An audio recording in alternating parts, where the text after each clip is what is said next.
Yeah.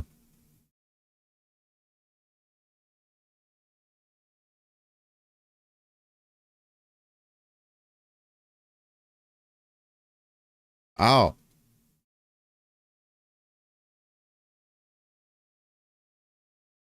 Uh, that's It all insane. worked. It all worked. It was Nah, funny I as mean, fuck. as long as it worked. Yeah. Ladies and gentlemen, I did just set up Pong's mic. So you probably didn't hear him starting off until just now. We were having some technical difficulties this morning. Discord acting funny and asked for additional verification, although we're already signed in, and not asking the right information to get us in quick enough. But nonetheless, we are here. We are locked in now. So that's the main half of the battle. I'm gonna have to adjust some things here on the fly again, week to week, man. I feel like I'm always adjusting something, but that's okay. We got some things moving, got some things rolling, shaking. I did have something that I wanted to show you guys, but let me see here. This is going to be, because of Monster Hunter Wilds coming up, right? And I'm doing a couple things. I just want to start off by saying this. There was a post that I ended up retracting yesterday because I wanted to make some changes to it. I felt like what was being asked wasn't clear. I felt like it was in the moment, but I'm going to refine it down just to make it easier for people. I am planning on giving away 2 copies of Monster Hunter Wilds just because of my hype for Monster Hunter releasing, right? Kind of what I did with Gundam Breaker. Shout out to Gundam Breaker. I'm still going. I still need to bro, there's just too many games to fucking play, bro. Too many goddamn things to play. I got to get back to Gundam Breaker at some point. I haven't even really truly spent the time I wanted to get in there just because of other things being there, life as well, things pull you in different directions. And, the only thing that I do not like about podcasting, I'll be honest with you guys, is the fact that I do feel sometimes motivated to be up to date on things.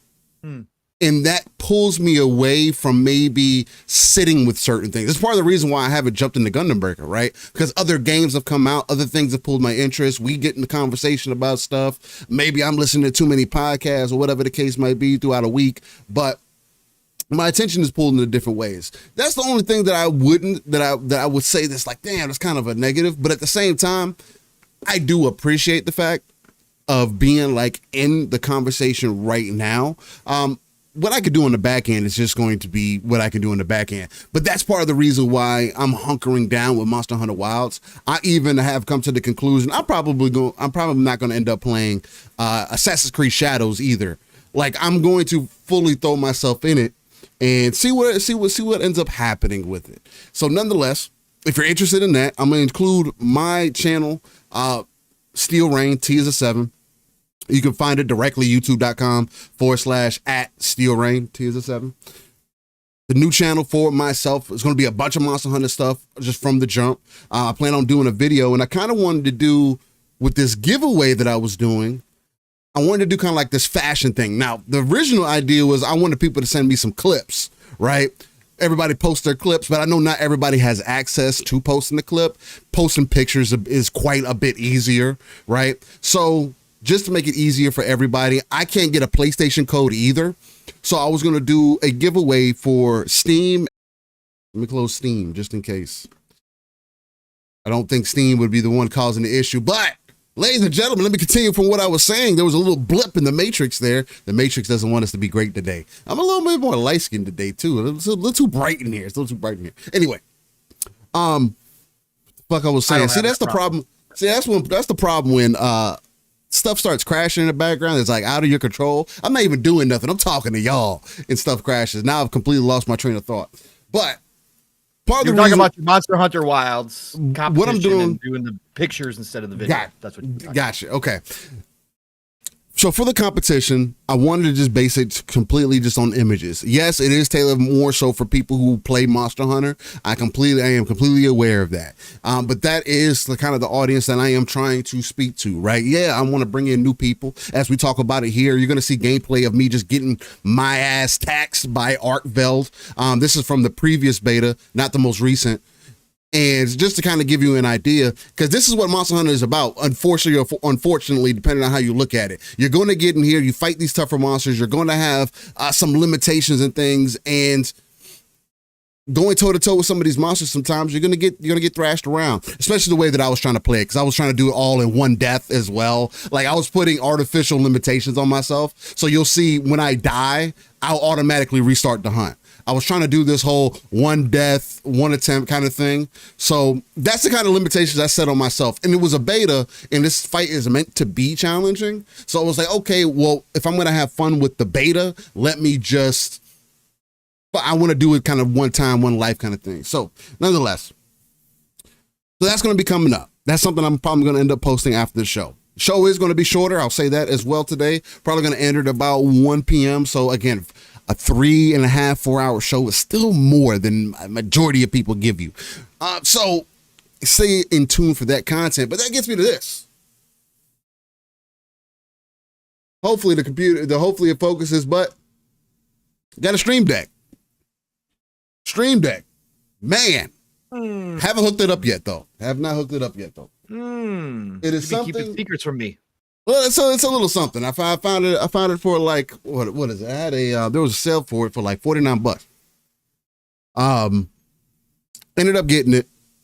I was like, damn, I really want to do that because I've been thinking for living split screen for some time where I wanted something to, because again, real life is always happening in the background. My kids be moving around, the wife be moving around, she jump in, whatever the case. I want to be able to, it's not always easy to come back into the window because I'm always doing multiple things on my end, right? Whether I'm going up sources, while I'm checking things, while I'm chopping it up with chat. There's a lot of different things moving at one time. What the Stream Deck does, at least from what I've seen, is I don't have to worry about what window is up, especially when I'm playing games and stuff like that. Because that's why I why I won't live stream as much, because it's like, oh, I gotta stop playing the game. I gotta jump out of the window. I gotta jump into this screen. Then I gotta mute. Then when I come back, then I gotta make sure I unmute and jump into this.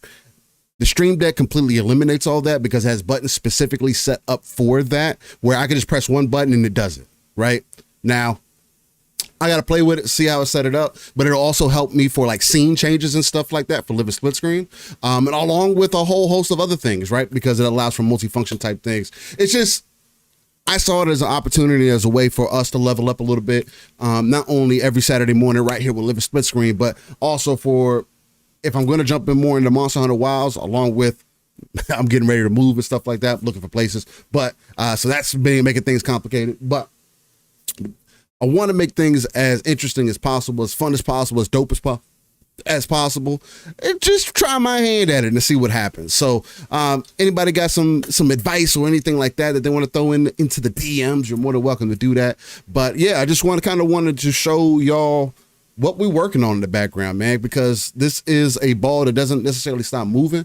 And just because I'm going to be posting Monster Hunter content on my personal channel for Steel Rain, the new channel, that same content is coming to live a split screen as well. Just the same way, World to Wilds, you can literally watch me today, except for the very ending, play from the very beginning of Monster Hunter World, in a playlist called From World to Wilds on live a split screen, to almost damn near the end of my final hunt in Monster Hunter World. And that's through Iceborne, right? That content is still going to be here. So for those who are interested in that, I just didn't want to force that on everybody, although it's still going to be an opportunity, because again, I'm still going to be doing live streams on here because we do long form content anyway. And for the algorithm, I think that will still work pretty well and just get more people funneled in. We'll have Monster Hunter folks and live a split screen chats, right? Like talking about what we're playing, because again, like I've told y'all over the last few shows, Monster Hunter is going to be the game that I focus on moving forward. And that's just me being honest with everybody. So that's a little bit behind the scenes stuff, some things I want to kind of lay out on the table and kind of go from there. I'm going to pass it off to the uncanny gentleman himself here in a second, but let me fully introduce myself and Living Split Screen, a non-console centric platform that talks about everything going on within the gaming industry. A lot of the times we throw a lot of our personal flair in there as well, and whatever the chat has going on today. And I haven't looked at chat today, so hopefully y'all are rocking and rolling in there. Y'all feeling good, feeling great. How are you? Show some love, hit that like button if you can. But the main thing that I need everybody to know and to kind of sit back and understand, and maybe you'll feel me when I say these things. This is also the home of that RTS view. That's real-time strategy. If you're unfamiliar, those are the type of games where you pull yourself out of the world, look at the darker crevices of that map, pull your resources together so you can not only build up your own foundation, home base, whatever you want to call it, but also the foundation for living split screen and the potential 2 to 3 billion gamers that are out there. Along with that, we also got that ECP. Those are two things we're going to definitely put on a shirt. I'm going to get 2 different shirts. One that says RTS View and it says what it is on the back, and then ECP real big on the front. It says what it is on the back. I think it'd be a good idea. I'm going to have to add it to the merch. I'm going to actually throw that in the notes right after this. I'm going to do that. Because that's the other thing that I'm working on as well, is getting our, a good solid merch channel up there. I think I'm going to do through Fourth Wall, because I like the way or I believe it's called Fourth Wall. I might be getting it wrong. Anyway, ECP, that's an educated consumer perspective. Because me and Paul don't work in the gaming industry, man. We're 2 dudes with professional knowledge behind us, just across the board, and we bring that professional knowledge here from our personal lives to have thought out conversations and talks about what is happening in the gaming industry as consumers. Because we do love these products. We've been investing in these products for quite some time, and just from what we've experienced, we like to combine some of those things and throw some thoughts on the table and see how people feel. Enough of that, though, and enough of me.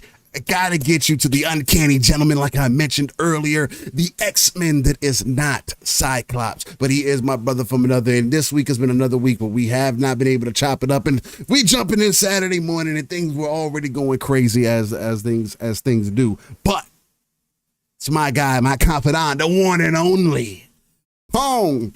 So, what's going on, brother, man? How are you feeling? And hopefully you're ready to get into it. Oh, I'm always ready to get into it, but I just got to point this out, chap. Oh, what happened? I hope you listen to that whole spiel in the beginning of this show by Steele there. I feel like the spouse that is headed towards a divorce, and oh God, I'm just starting to realize it. I think Steele is setting himself up here for the solo run of a lifetime, and he's about ready to dump my ass. Is the feeling that I'm getting right about now. So yeah, I hope you guys all caught on that as he was talking about. We do shows every Saturday morning. Attention, ladies and gentlemen. Attention, everybody aboard the Splitters Hype Train. That's right. Welcome aboard Saturday morning. Listen, we're interrupting my intro for a special announcement because, folks, we normally start at Mach 2.0. The safety measures are still in place. You need to make sure those 4-point harnesses are buckled up at all times, even at the starting Mach 2.0. But that's not what's happened this morning. So I do need everybody to pay special attention to those signs and the attendants who are walking around right now in a very quick manner to make sure everybody's buckled in, because the one and only Decado came on through. He decided to start the Saturday off not with a nice easy layup, not with a nice easy dunk. No, he decided to nuke the whole entire place and clear out the mountains ahead for some new track. That's right, that Decado came through with the 150 mother of all bombs nuke. 150. Decado says to the Monster Hunter sweeps, let's find go. Let's fucking go. Let's fucking go. That's right. Let's fucking go. Choo choo, motherfuckers. Choo choo. He even puts the hashtag. Yo, Decado, just for that, I'm going to give away a copy of Monster Hunter Wilds live on stream for one lucky person sometime in the middle of the show. So just for that. Never expected, always appreciated. Decado, the one and only. Thank you all for being here with us, but thank you, Decado, for that. I appreciate the support and love, brother. Again, wow, starting us off with a nuke, and I should mention, ladies and gentlemen, that gets us to an easy Mach 8.0 to start the day off. I don't know how many cars that added. It added like 30 cars. If we were doing subs, it don't matter. We don't discriminate. The 150 bomb from Ducato to start us off. So thank you, everybody. Appreciate y'all for being here. But yeah, as I was saying, Steele is going to divorce me, and he's going to go solo.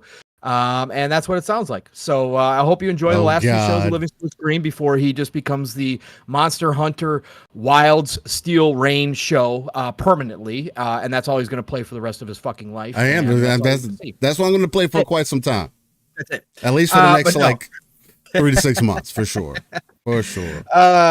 Anyways, everybody, good to be back on a Saturday morning.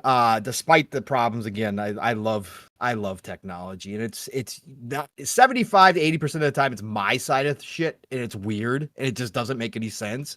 I even had to send Steele a screenshot, and he was like, why? What are we doing? And then we tried multiple things, and it just doesn't make any sense. Discord wants me to verify myself, even though I'm signed in everywhere, and it won't let me verify myself. It's the weirdest shit because it says my email address is already used. Yeah, no shit. Try to use another email address. That email is used. No. Okay. It just doesn't make any sense. Anyways. Yeah, Steele. I don't want to do this, Steele. You just want to, because obviously what I've been playing is going to be Avowed, right? Oh, I mean, as we usually do. I mean, we kind of end up in discussion about whatever we're playing. I didn't know if you had broken out the Avowed into, because the Avowed discussion does actually spiral because of the videos being made now, because of the discussion There's around. There's a lot to it. What's crazy is it does ducktail or dovetail, depending on how you want to use the terminologies. Everybody uses that differently. Into other conversations, wider conversations about the industry as a whole. The video you sent me yesterday was interesting as well. I have seen the clips of other people. I have watched streams of other people talking about this. So it is curious, but let's just start with the basics, right? So, obviously this week I could talk about, Far Cry New Dawn prior to this last week. I could talk about Warriors Abyss, which I sold you guys last week as well. The shadow drop from the PlayStation State of Play, which is freaking still fantastic, by the way. It is absolutely amazing. I could talk about a little bit Red Dead 2 on PC. I could do all that, but all that shit's boring. Like Steele said, current shit is kind of the thing that we all get to. And I finally got to one of my most anticipated games. Huh? Lethal Papa coming. Sorry. Oh, yeah, but lethal. The man with the biggest stick. We'll get to the chat here too after we get through. As we do. Talk about for a while, as we always do. Obviously, chat shout out, and the upcoming games might be a little delayed here because we got a lot to get into. Oh yeah, we got a lot to get into, and it's a shorter show, so it's gonna be full pack, ladies and gentlemen. I gotta get my second cup of coffee, Pong. So chop it up. I'm listening. I'm tuned in. So keep chopping it up, ladies and gentlemen. Y'all lock in as well, because Palm's about to get into it. He's about to spit some bars, and I got some bars to follow up, maybe some hot takes, but hopefully you guys know who I am by now. If not, welcome new people. Anyway, get to him, Palm. Let them know what's up. We're gonna have some fun here. This is why I love Saturday mornings, and this is why I love Steel. And actually, Mav and I had some good conversation on Thursday about this too. So, Avowed. That came out this week. My most anticipated game for the second half of last year, and then I was super disappointed when it got delayed. You guys know that. But whatever. It was what it was. Obsidian, one of my favorite studios of all time. I love what Obsidian does, not just back in the day. I don't have just nostalgia for necessarily Knights of the Old Republic or, New Vegas, what they're known for, but I loved Outer Worlds too. And I went back to Outer Worlds just a few months ago to get back into the Obsidian groove. And it's just they create awesome worlds. I'm highly anticipating Outer Worlds too, obviously. So you guys know the drill. I was this was my game. This was my most anticipated game the first half of this year, along with obviously Monster Hunter Wilds, etc. Kingdom Come Deliverance was up there until I decided to put that on the back burner just because there's so much to play right now. So I jumped into Avowed this week, and I do multiple shows a week, so sometimes I will say the same things over again. But I think my descriptor on Thursday night, I try not to do it all the time, but my descriptor on Thursday night was appropriate here and still is. I've put more time into it. Steve was asking me how many hours I've got into it. I was just going to check. I'll check while I'm talking here what I'm up to now. And again, this will be just pretty much first early impressions, obviously, because I have not gotten, I'm not 40 deep. All right. I'm not 40 hours deep into this game. So these opinions are subject to change. These are going to be just initial stuff that I am experiencing, right? So with Avowed, it is the most perplexing game I've played for myself. And again, of course, I laugh when people always say, in my opinion, because of course it's my opinion. We've had that discussion too. People do it all the time on podcasts or in tweets or whatever on social media. But I do, because some people think that, every time we speculate or we talk opinions that we're talking like facts. So I'll make it clear. This is my opinion. And a lot of this is very subjective. And obviously people are enjoying the hell out of it. And there's people who think this is one of the greats. People calling it game of the year already, which is fine. Again, I don't have a problem. I am now 14 hours in. So I just confirmed 14 hours in. But this is one of the most perplexing games I've had to play in a while because of my hype levels, because of my love for Obsidian, because I understand what Obsidian's very good at, and how much I appreciate what they do. Starting out in Avowed, and it almost happened immediately. It started with this very weird kind of scales, right? Or teeter-totter. Let's call it a teeter-totter of emotions. Okay. Because on one side, started the game up, right? Got into the character creator. It's not the most fabulous character creator in the world. I don't like the godlike look at all. I think I'll be honest with y'all. It is one of the number one turnoffs for me, and just from the very beginning. And the fact that even they still can see your godlike look no matter what, even if you turn it off.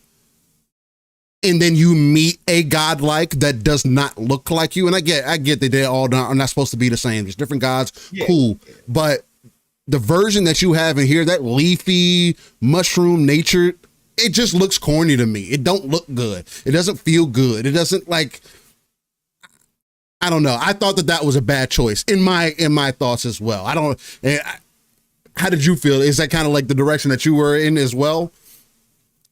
Yeah, so I said from the beginning, Steele, when we saw the godlike stuff in the character creator and some of the things that people were creating, I was like, yeah, no. I described it on Thursday night as a cross between one of the crew members of the Flying Dutchman from Pirates of the Caribbean and the Last of Us clickers. And okay. I don't think it's cool. And I don't think it's cool looking.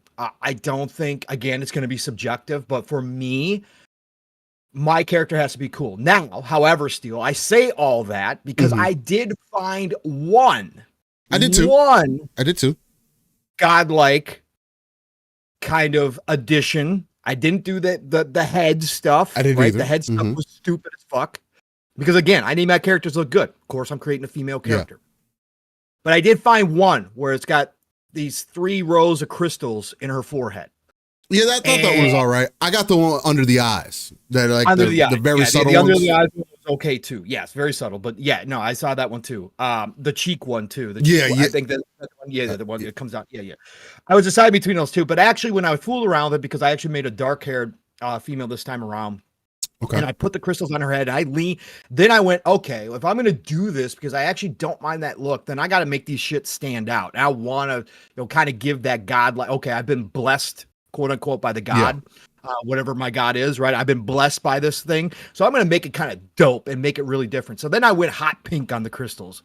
Okay. And I was like, okay, it looks good with her dark hair, right? I had black hair. So I'm like, okay, that accent looks really good on here. So I'm going to stick with that. And then I made her eyes hot pink to match too. Because I'm like, okay, we're going to just go full power, right? We're just going to go full power. Okay. Yeah, no. She actually, I'll post pictures. I haven't posted a picture of her yet because it's, again, there's no photo mode. It's very hard to get good facial pictures. Yeah. I do have a couple finally from some of the conversations that I've been able to grab. So I'll post those later. So yeah, so right out the gate, the character creator wasn't the greatest, but I did make a character that I actually did think looked good and that I was happy with. So I was like, okay, character creator, good. Jump right in, get to the intro. I'm not going to, no spoilers, of course. I'm going to stay away from major spoilers here or any kind of spoilers. But I will, again, I don't count this as a spoiler. So you get to the opening area. I'm not going to talk about what happens, but it's pretty standard fare. But you get to the opening area. Right away, what I do, Steel, is, and I do this in every RPG, you guys all know this, I explore right away. I don't care if it's the opening area. I want to see what you're going to give me, and I test boundaries. Now, 90% of the time, 95% of the time in any RPG, you don't find shit in the opening area except like some starter equipment, right? Mm-hmm. They usually give you like armor, a weapon, right? To start you out. This is what it's all about. So. Yeah. I dove into the water right away behind me because I'm like, okay, let's test the swimming out. Right? Because there was some water right behind me. I'm like, let's test the swimming out. Let's see what this is. Sure enough, it was deep enough to actually dive down. So I was swimming around. Chest in the opening water scene. Okay, bonus. I'm like, sweet. I'm like, all right, Obsidian, the stuff I've been hearing about your exploration being rewarding, you're starting off pretty damn good. That's not normal for the standard RPG fare to have something like that. Now, was it anything amazing? Was it unique or anything? No, it wasn't. But was there something in the water that most people won't necessarily explore, but those of us that do like to explore will? Did you give me something for doing that? Yes, you did. Okay, positive. So I get through, and obviously the opening level is a tutorial. Right away, I should say before that, when you pick your background, Steel, which kind of sets up, now again, Obsidian is not locking you down to classes. For anybody who doesn't know, you can mix match, do whatever the fuck you please. Again, I don't like that strategy. That's not my choice for RPGs. I heard something again. I like being locked into a class that you choose for just lore reasons. If you were going to become a wizard and you had to study and you had to make sure that you were very efficient in magic use, this goes back to old D&D. This goes back to high fantasy novels from back in the day. You wouldn't have the opportunity to learn how to sword fight too. The only thing I would push back on that is there is in these games as well, that is a difference when you have your special characters that, and in this instance, you would be the special character. And that's how you kind of is in a lot of games where they stage you as this character that has this beyond ability, unless you're playing like Kingdom Come Deliverance, right? There's different there. But again, this is a me thing. And again, I'm not saying anything. What I wanted to say was that for me, Steel, right out the gate. So I choose my background, right? Which is dope. And the background does give you obviously alternate options in conversation. Okay. Yeah. And you get that stuff. However, I chose the one that is magic based, right? I chose the Court Augur. Okay. And that is set up. If, again, you can pick any of them. It doesn't matter. You could choose a Court Augur and go full warrior. It doesn't fucking matter in this game. Again, this is where I lose some of the specialness of that. But also on top of that, even removing that part of it. When you choose that, when I chose that, does it give me a wand? No. Does it give me a grimoire? No. Okay, but this is kind of the background for magic users. No, you start me with a mace. Okay, again, like I get it. Grand scheme of things, I get it. Tutorial, they want to take you in steps. They're going to teach you how to melee because, again, you can use whatever weapons you want in this game. So they're going to teach you step by step.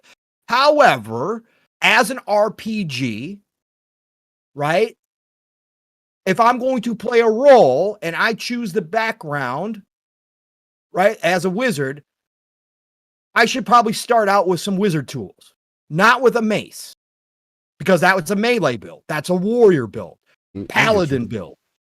Okay. Or Steel, if you're going to go this route, give me the option to choose the weapon I want to. In fact, no matter what the background is, that does make more sense. Yeah. You don't have the option to set up as a wizard out the gate. you got to get to that point. And again, it's not very far down the road. Again, they introduce you fairly quickly. But again, as a starting point in an RPG, I'm just like, okay, fine, whatever.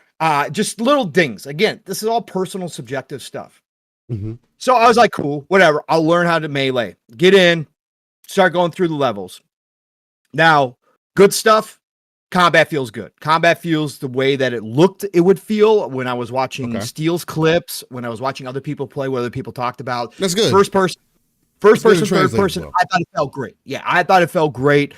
Again, I don't have the highest expectations. I'm not picky when it comes to that shit. I've played so many first-person RPGs and adventure games in my lifetime where the combat is janky. It always has been. It's the biggest thing that people complain about with Melee in first person. It just doesn't ever really feel great, but they've gotten better at it as the years have gone by. And Obsidian, obviously, and I think it was Fuzzy Tomato and PM in the chat brought this in. Fuzzy, I don't know if you're in here or not. I think he's the one that brought this up. He's played like 500 hours of Grounded. He said, and he said it was surprising that more people weren't talking about this. He said that it's obvious that Obsidian took what they learned from Grounded and just implemented it into this game. And that does, when he said that, because I haven't played a lot of Grounded, I played a little bit, it made perfect sense. Of course, they did a great job because everybody, for the most part, really enjoyed the Grounded combat. And that was from a first-person perspective. So I thought that was a great point to make, and they obviously learned a lot of those lessons and brought them into this game. So it did feel good when I got into it. Again, I was already set up that the exploration was going to be great. Enough people had talked about it, and then I experienced just that little glimpse of it. I already kind of expected that, so I was like, okay, cool. We're already kind of set up some really good stuff here. Get to the first decision. And again, I'm not going to spoil. It's not a big decision, at least I'm aware of yet. Now, some people have said potentially it could do stuff down the road. Anyways, you get to your first decision early on, which was, I thought, yes, which I thought was cool. However, that's the first time, and it was early on, and I already knew it. But the illusion there, and it was a meaningful choice. But first of all, the illusion of the story started breaking down as the companion then. Yep, as the companion's talking to me, the guy you're with in the beginning. Kai? Oh no, the shorter blue dude. Yeah, the shorter blue dude. Okay. Again, not cool characters. I'm not impressed with the character design. Just it's. I mean, yeah. Again, Zoomer generation. I'm right there with you. Zoomer generation likes a lot of quirky, cutesy, fun little characters. I don't think he's either one, but he's not either one. I don't think. I don't think a lot of the characters in this are like they're trying to be, but they're really not. Again, you can do that. There's plenty of games that do it, and they do it very well. Sometimes it just feels like you forced it. But again, that's going to be subjective. It's going to be art design. It's going to be character design. So again, some people are going to love them. For me, I was like, nah, we're not feeling this guy. But anyways, as he's talking about the situation, Steel, and again, I'm trying to stay away from spoilers. It's very hard to do this because again, people who have not jumped in, I don't want to ruin the beginning because again, the beginning kind of sets the tone for things, right? And it does a nice job of setting the tone of kind of what you're walking into. I will say that. It does set that tone. It gives you an idea of what the situation is that you're kind of getting into with an air of mystery, of course, around it that you've got to go figure out shit. So I thought they did a nice job with that. But then you get to this first choice, and as he's talking, like the purpose of the conversation is pretty crystal clear. Like you're not going to miss it as to why he's saying what he's saying. But because of everything that's going on around you, Steel, and because of what you've walked into, it makes no fucking sense to have that conversation. And again, I played plenty of games where I'm not invested in the story or the lore, and I'm sure there's terrible writing, and I never notice it, right? Because I'm just not invested. But because I love Obsidian, because I have played some Pillars, and I do get some of the basic concepts of the lore of the world in Eora and stuff like that, I'm invested. I'm interested. That was part of the reason why I was so hyped for this game. So I am paying attention, and that kind of stuff, I'm like, this conversation doesn't make any sense. What you're saying right now might apply if this was a normal situation and we were just in a normal setting in this world, it might apply based upon the two factions that we're talking about here, right? And again, I'm being very careful here, guys. Yeah. But in the surrounding area, Steele, and I hope you're picking up because you've been through it, in what happened and what you just walked through, this makes no sense to have this fucking conversation right now. Like, that doesn't apply to what is going on. So anyways, that was number one. Number two, making that decision, it did, okay, I had a good choice. You know, there's consequences to each choice. Good there. But I couldn't make the ultimate decision, Steele, like I can in other games, which is to end an NPC's entire existence. And again, not that I would have made that choice, but right there and then knowing that I couldn't do that did feel like a limitation. Again, I already knew that going in, right? So okay, it wasn't like a surprise. It just, I picked up on it because again, in other Obsidian games, you can do that. You can do that, Steele. So again, just a little differences there. Anyways, get to the main world, Steele. After the opening scene opens up into the main world, huge maps, not way bigger than expected. Way bigger. Like, people were describing these like, oh, okay, these things are much bigger than what you're thinking of. Because again, I just played Outer Worlds a few months ago, right? These areas feel like you're almost in an open world. Like, again, sure, there's limitations, and yes, you do meet those limitations, but the amount of paths, the amount of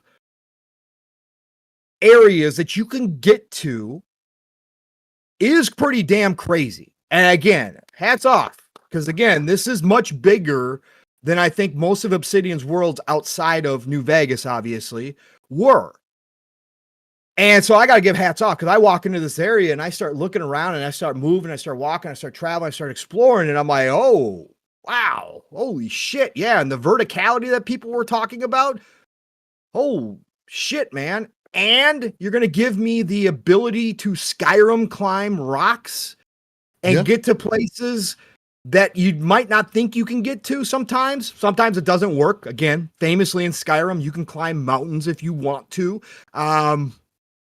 It's pain in the ass in some areas, but you can do it.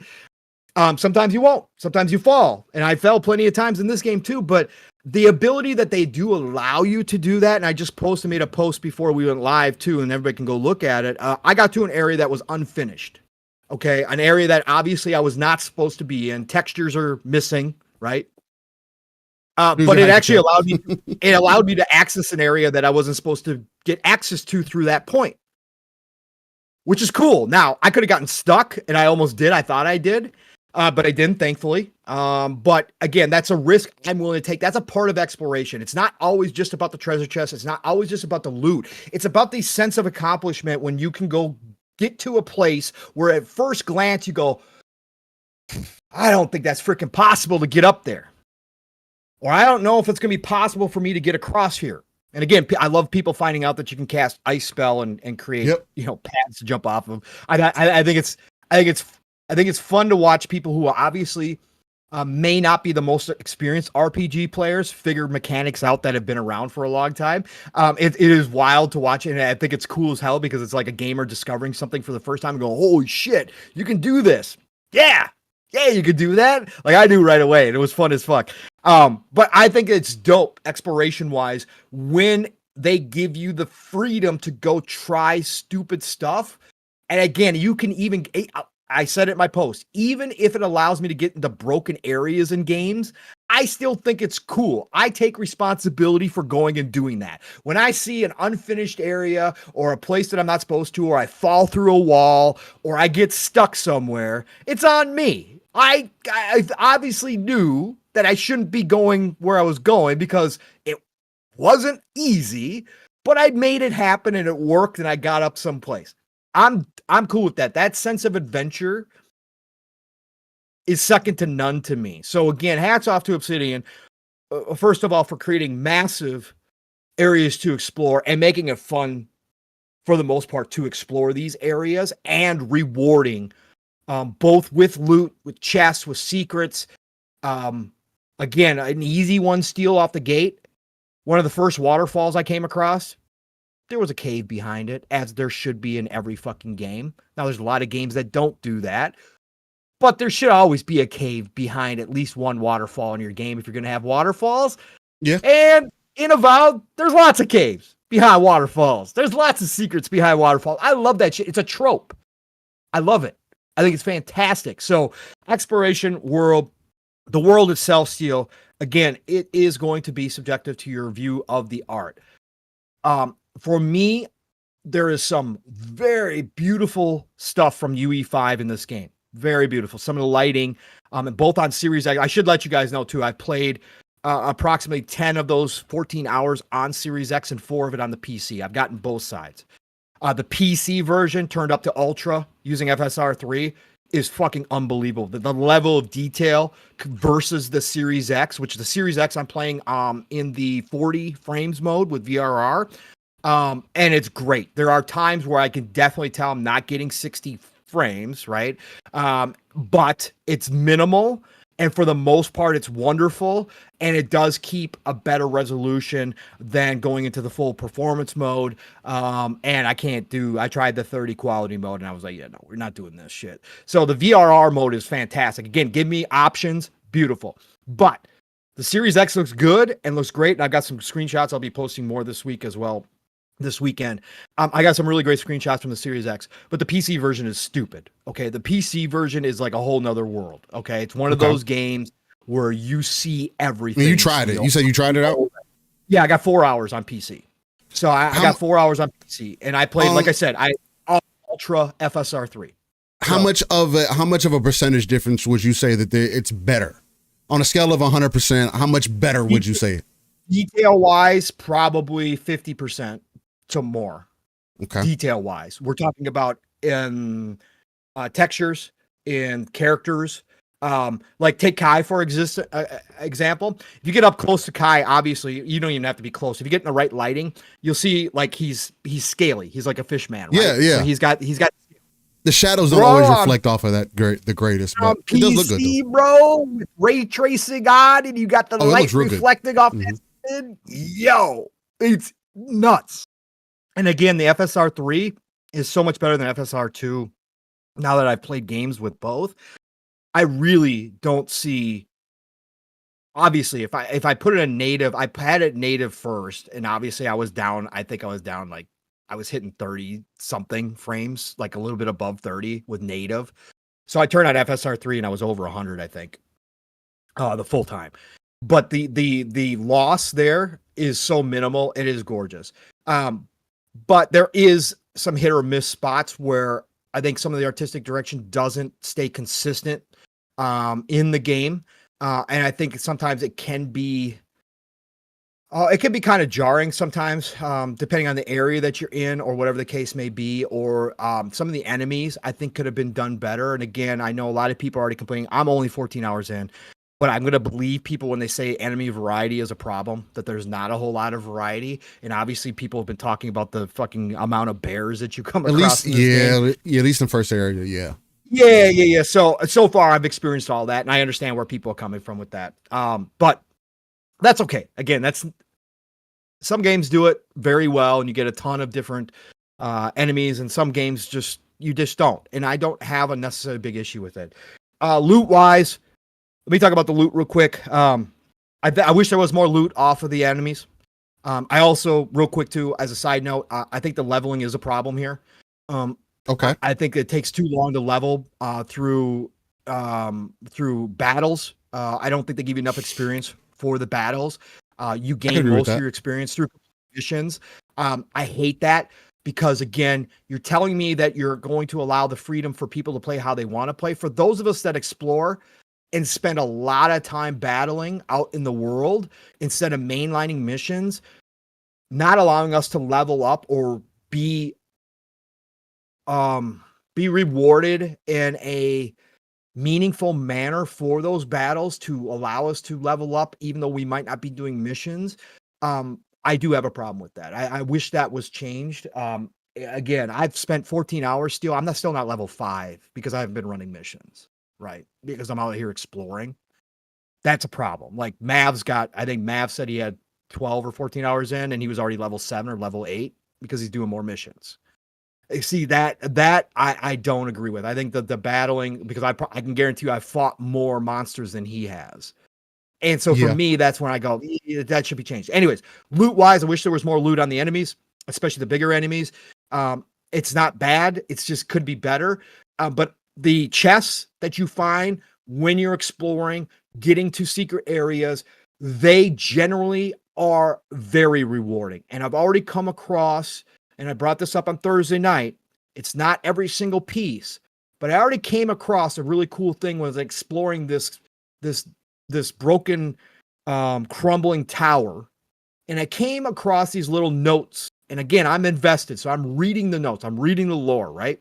Right. And I was coming across these notes in this tower, and they had this story. There was a story, a fable, if you would, kind of. And I was reading it, whatever else. It was short, and it was like cool. And I wind up finding this area, and it's got a chest. It's got a chest, and I get a unique set of boots out of this chest. And I read the descriptor of the boots, and wouldn't you fucking know it, they tied the lore of the boots, because again, this goes back to D&D. This goes back to high fantasy novels, especially from back in the day, where you would read or see or find unique weapons, named weapons. That hasn't changed. We get named weapons in a lot of RPGs, but they have a backstory. Back in the day, that was massive. They had backstories as to why Glamdring was named Glamdring. Okay. Right? There's reasons why certain weapons in fantasy worlds were so powerful or so well known or so mythological that they had names attached to them throughout history. And wouldn't you know, this pair of boots that I found up in this fucking tower tied into that short story they gave me through the notes on my way up in the tower steel. Again, little details that a lot of studios don't do. And again, this is why I've always loved Obsidian. They do things like this in their games that you don't get everywhere else. And again, I got to say that is a cherry on top to the exploration, to the loot, when I see something like that. Now, again, it's not every single freaking time so far that I found unique piece that it was tied into something so far that I found in the world. But however, just having that one single instance, I was like, this is fantastic. This is thought out. This isn't just slapping together a bunch of shit and saying it's good enough or it's an RPG enough and people are just going to be happy to find this thing. That might be the case for a lot of the players. A lot of the players aren't going to read those little notes or care about those little notes or read the books or whatever the case may be. Yeah, I'm the same way in a lot of RPGs. But for the people who do, that is a dope ass thing to have happen. And it just adds to my experience while I'm playing Avowed. And again, you can find this in Bethesda games, the lore that they include in all the books that they throw out in the world. If you really want to deep dive that shit, it's all there for you. And it's more rewarding for the people who do. And again, it's not necessarily going to be for the vast majority of players, but the fact that they think about it and they add it, hats off to Obsidian. Mm-hmm. Okay.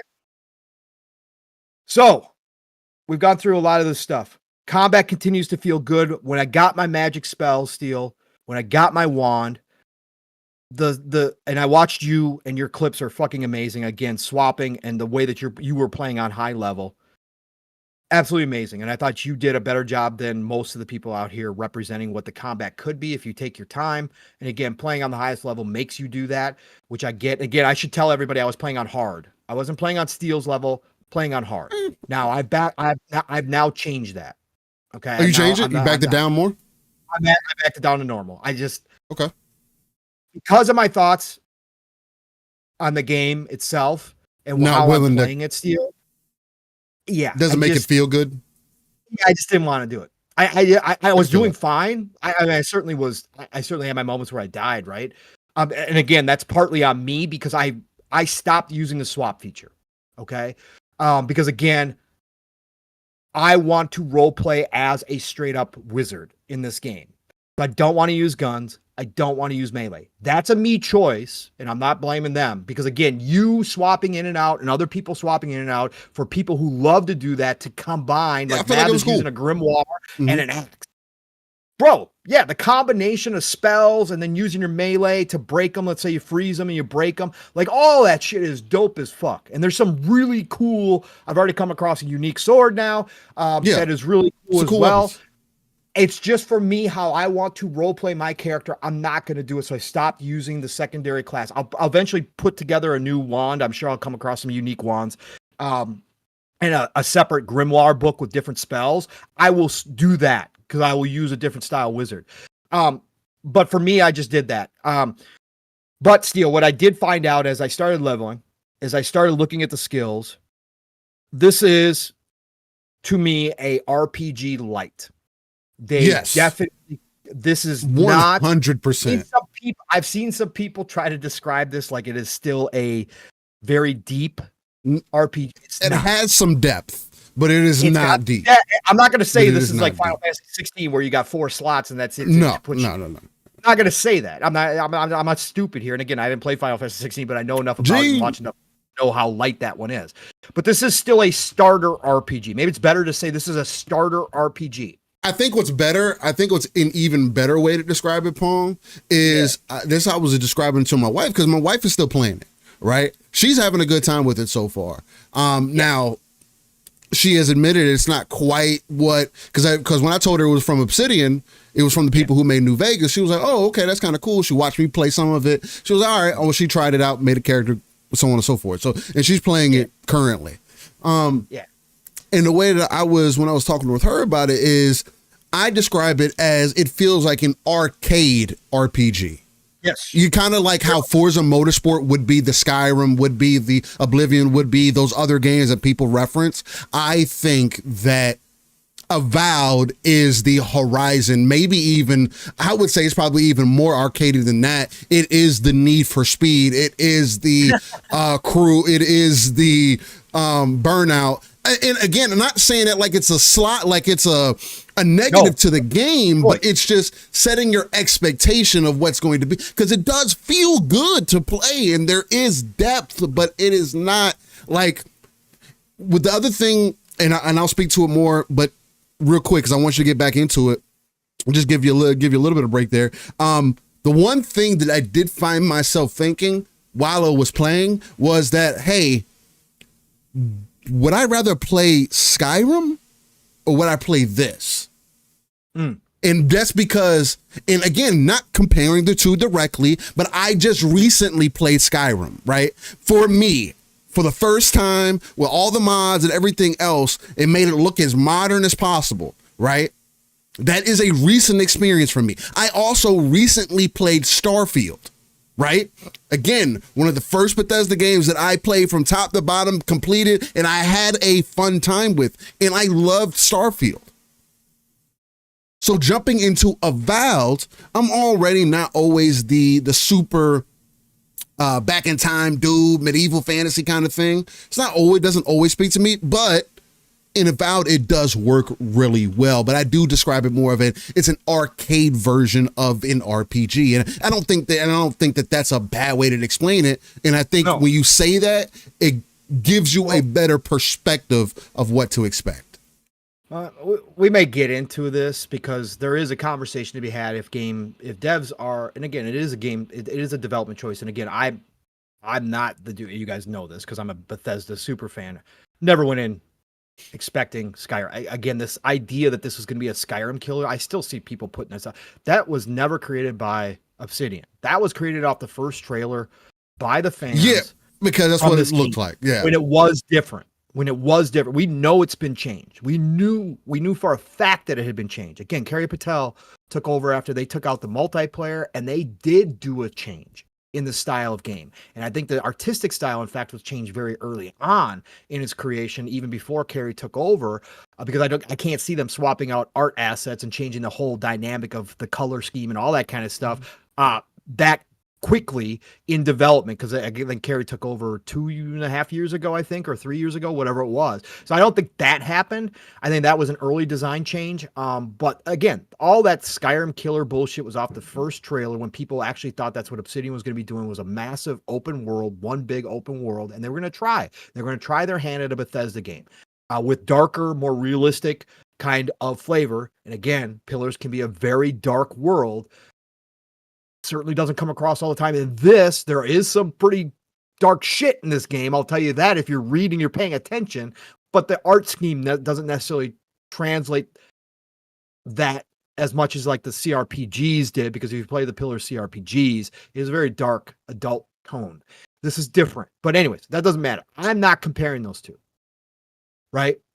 They made a design choice, and it was obviously to be, and I use this term lightly because, again, this is a definitely down-putting term to a lot of people. They definitely wanted to make a more casual RPG to open up the audience, okay? And we've seen this in other games. And we'll say, and again, we'll save this conversation. We'll see if Steele and I get to this conversation about the bigger overarching industry talk that continues to go on to this day. They are chasing a bigger audience. Whether or not that succeeds, we'll find out, right? Doesn't look like necessarily it's done that to that level. No, is that a not good so far. thing to do? We have, I think, at now more examples that it doesn't work than we do of it actually working for a studio. So I think the industry needs to learn lessons here, but again, we'll save it. But that's okay. I don't have a problem with that because, again, I'm not the dude who's going to sit here and say I'm not enjoying Avowed for what it is. I'm not. I can't. I'm not picky like that as a gamer. I still find enjoyment. Like I'm still playing. Like I want to play today. When we get off the show, I want to sit down and play Avowed. I'm not thinking about, again, do I think it's game of the year material? No, I don't.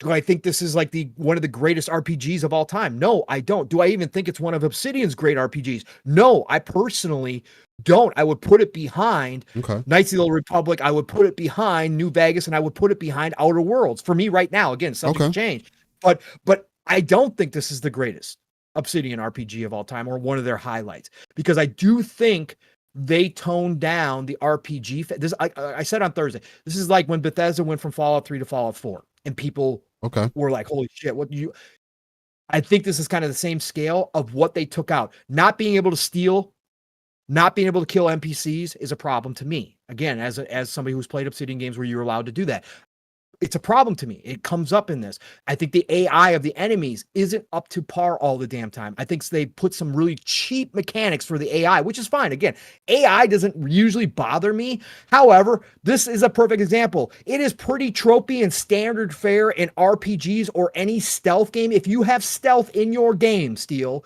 and you use a silent weapon like a bow or a knife, and you are hidden completely from the enemies, and you take down one of the other enemies at like 50, 100 yards, sometimes even up close and personal if you take them down, the other enemies in the area should not automatically be alerted. That doesn't make sense. That should not happen, and your companion should not instantly start attacking and drive everybody to you. Okay, it defeats the purpose of being stealthy. Yes, you get the bonus, especially in this game. I love the sneak attack that they do implement in this game with that magical blade that you have, that godlike blade that you have, and you stab them in the back for critical damage. That is all cool. Yeah. But the fact that I do that stealthy and the whole area knows that I'm there, I'm like, oh no, come on, man. No. That can't be the case. Anyways, it's stuff like that that does take away. I'm almost done here. I'm just giving you guys a big breakdown of kind of why it was so perplexing. Like I said, I'm giving you guys the stuff I really and do enjoy about this game, and then I'm giving you that counterbalance, and I'm trying to show you guys why I said it in the beginning, how perplexing this game was for me. Again, there's always going to be, criticisms. There's always going to be little things that, again, you wished were different, right? And again, I'm not the dude who goes around saying all the damn time, oh, I wish you made your game like Bethesda, then it would be a good game. You guys know me. I don't. You made that, yeah. I don't made that clear. That way. But there's just some basic mechanics that I scratch my head at. So I'm just kind of giving you guys the counterbalances of both, of why I kind of have this thought in my head.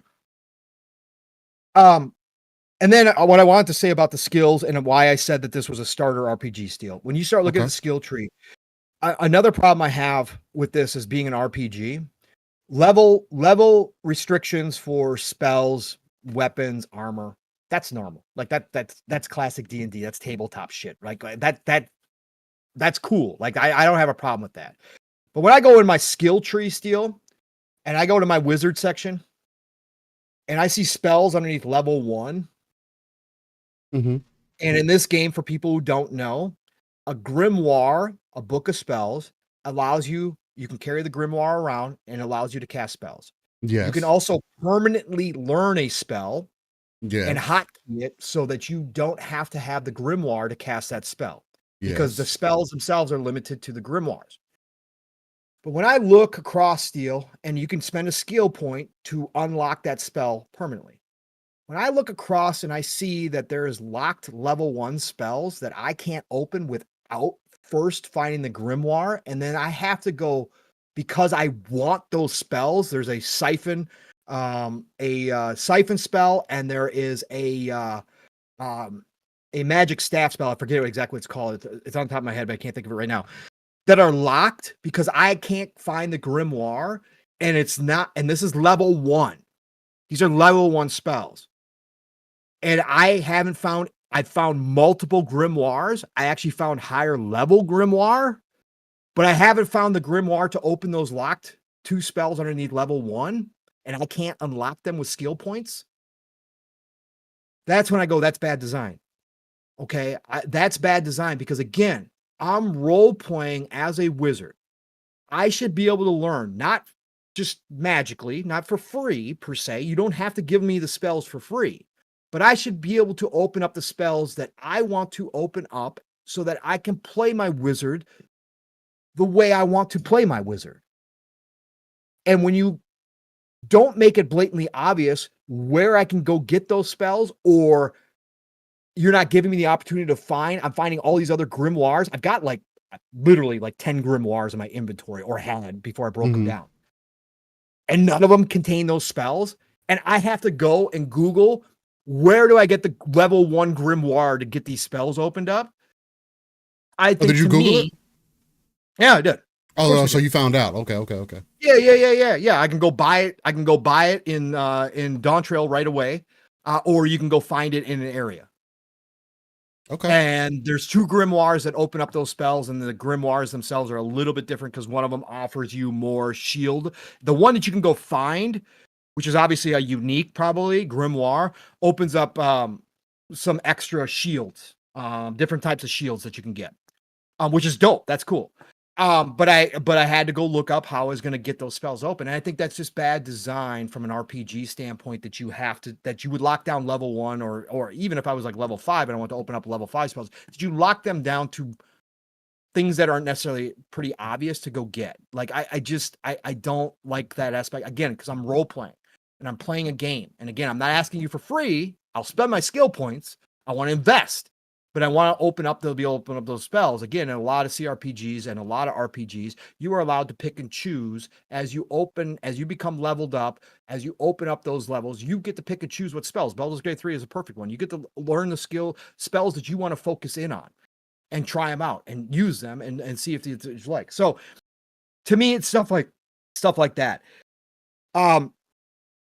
There was another choice that came up, Steel, dialogue-wise. Dialogue and narrative overall has been extremely solid. I'm invested in the story. Yeah, the story feels good. It's cool. There's some cringe writing. There's some zoomer writing. There's some weird responses. I don't like the responses you can give. I'm still having a hard time seeing where I can be fully bad guy here. 20 hours in, Pong, I would tell you, I don't see a decision that necessarily paints you that way either. Right. Because the super negative choices that you make as well. Again, I don't know. Maybe they kick in later. Maybe it's based off of when you talk to the thing beyond the veil, I will say. Maybe those discussions that you have with that kind of determine, because there is, I don't know if you ran into it yet, where you get, I don't think you have, because I think it's a certain part in the story. There's a certain part in the story where you have a more detailed conversation about what happened in the past to you, because it's at this point, I don't think this is a spoiler. At this point, you're coming to realize that you've been resurrected somewhat, or something of that nature is happening here, or you have had a past life of some nature. And this thing beyond the veil, you've been born with the goddess. Something, you know, there's that as well. But you end up having a deeper conversation with this thing that is beyond the veil, that you have to make like 7, 8 different choices for, and each choice has like 3 to 4 different options of, hey, this is how I kind of ruled during this time. Hey, this is how I saw people. Hey, this is kind of how I did these different types of things. And maybe that's when you start really making those decisions that would force the story. Now, again, I've talked about my Mass Effect playthrough. You guys know that I play more of the Paragon path. If anything, is it Paragon? Always get because the other one's Renegade, right? If I'm not mistaken. Okay, so I got him right. I was right there. So hey, it's the synapses are starting to fire, ladies and gentlemen. But I tend to play more Paragon, not even like it's not like I'm forcing those chances. It's just that's how I typically am. Like when I play games that give me choice, I do it based off of, hey, if I was in this scenario, what choice would I make, right? So, and I know Pong likes to dig a little bit deeper on the darker side of things because he likes to see what the game is going to allow him to do, kind of thing, right? Which is fine, because that's always interesting as well. I do think that is interesting to see how, when you make the worst choice or the perceived bad choice, how things change around you and how that impacts your story. So I think that's cool. But there is story elements that at least signify to me that there's probably some deeper inflection that can happen as you progress the story more. But I still don't know, based off of, even that still feels questionable. Right, I believe the choices are going to be there, though. And I believe they do have impact, because they talked about how many different endings. I believe all that. And I believe there's even some of the smaller stuff that you make choices on that don't appear to be anything do show up later on in the game. And again, that's classic Obsidian. And again, as much as I've said that they've kind of, taken out some of the Obsidian stuff, this still is Obsidian DNA. Like, this is still an Obsidian DNA game, like through and through for the most part. Like, again, they've changed, I shouldn't say through and through, but they have that baseline Obsidian DNA, which is the development, the characters, the lore, the choices. That's all there. And I think it's meaningful. And I think it's going to become more meaningful. I was going to say that I came to a point, Steele, and I haven't got to that point, but I came to a point where I did have to make a massive decision. Again, I can't even, I try to do it without spoiling it on PM of the PM. It's very tough to do again without giving away too much. I had to make a massive choice with the thing beyond the veil early on, right? And I did something completely different than Mav. And so I did too. I said, hell no, we won't go. Okay, and so did I. So we're gonna find out how much that affects down the road. So we're gonna affect, because again, that seemed pretty massive decision from the way the game presented it. I mean, there's an achievement, and there's something else that pops up for making a decision. And I was like, oh shit, did I just alter like a lot of what I'm going to experience in this game, or how I'm gonna experience this game? I was like, yo, I know what it affects as far as your character goes too. I don't know if that's necessarily a spoiler for people. Would that be considered a spoiler? It is because again, it's a massive choice. And I'll leave it alone. Yeah, with the Obsidian stuff and with Bethesda, it is. So I'm just gonna leave it alone, because it does affect your character, and it can affect your play style as well. Right. That's all that I'll say. And that's what I was starting to get to. So I loved it though, Steele, because it gave me a moment of pause, but I chose in the manner that I would have, because when I role play, choosing to be Renegade most of the time is just because I'm not that person in real life. So video games give me a way to do it. And I've always been fascinated by the renegade side, probably because I'm just not that person. And video games allow me to explore that person. I'm always interested in how devs write those types of characters and have the missions play out and have the relationships play out when you choose that. Some do it very well, some don't. But obviously, this goes back to being a kid in Star Wars and always being more interested in the dark side than the Jedi. The Jedi were, yeah, okay, cool. They're good guys. And obviously, as you get older as adults, you learn that the Jedi probably weren't the best of guys. Like they manipulated people just like bad guys do in a lot of ways. But obviously, as a kid, you don't realize that sometimes the quote unquote good side isn't necessarily good, but as an adult, you get it. But it's still, to me, it appeals to me to do things. And again, I don't do that in every game that even gives me that option. There's games where I've played pretty damn straight, right? And then I played like the good side just because I found the story more interesting. I found the characters. I was like, I totally befriend that's this the thing person. for me. Yeah. That is the thing for me. But I did. I what I was saying was, and again, this always gets long-winded between the two of us 'cause we love to talk, and but I think it's because it made me smile. It made me smile though, Steele, when I was sitting there and I was looking at because it caught me off guard too, which is always great. Like I didn't know I was going to be faced with this kind of choice this early, right? Because the story was just kind of rampant. I was still trying to figure stuff out. And I'm like, oh, okay. And I'm like listening and I'm like, oh, okay. Oh, wow. Holy shit. And then all of a sudden it's like, oh, wait, like I got to decide between basically two choices and they're completely different. I got to make this choice right now. Like, I don't know enough, Steele. Like, I'm like, I don't know enough. I can only go based on how I feel right now. Right. Yeah. How I feel right now. But that to me I like is that. what I was talking about before with the conversation with the little side character in the beginning that didn't make any sense in the context of what was going on around you at that point. It made zero context, or it made zero sense to have that conversation and to have those points being made right there and then. This to me, Steele, when these things happen in video games, that to me is realistic because if you're out, you're thrown into this crazy situation. Sure, you're the quote unquote hero of this world, or supposed to be. You're the godlike, the chosen one, whatever. Yes. You know what I'm talking about. But you're out in the middle of this adventure. You're going to come across situations where you're unprepared and you're not ready to make choices like that. But again, in the realistic, like if we were to say that this was a realistic thing that happened, that's what happens. That's what happens in wars. You have to make decisions, split-second decisions that nobody in their right mind would make in a split second, but you're forced to because of the situation. That's when I go, this is fucking good writing.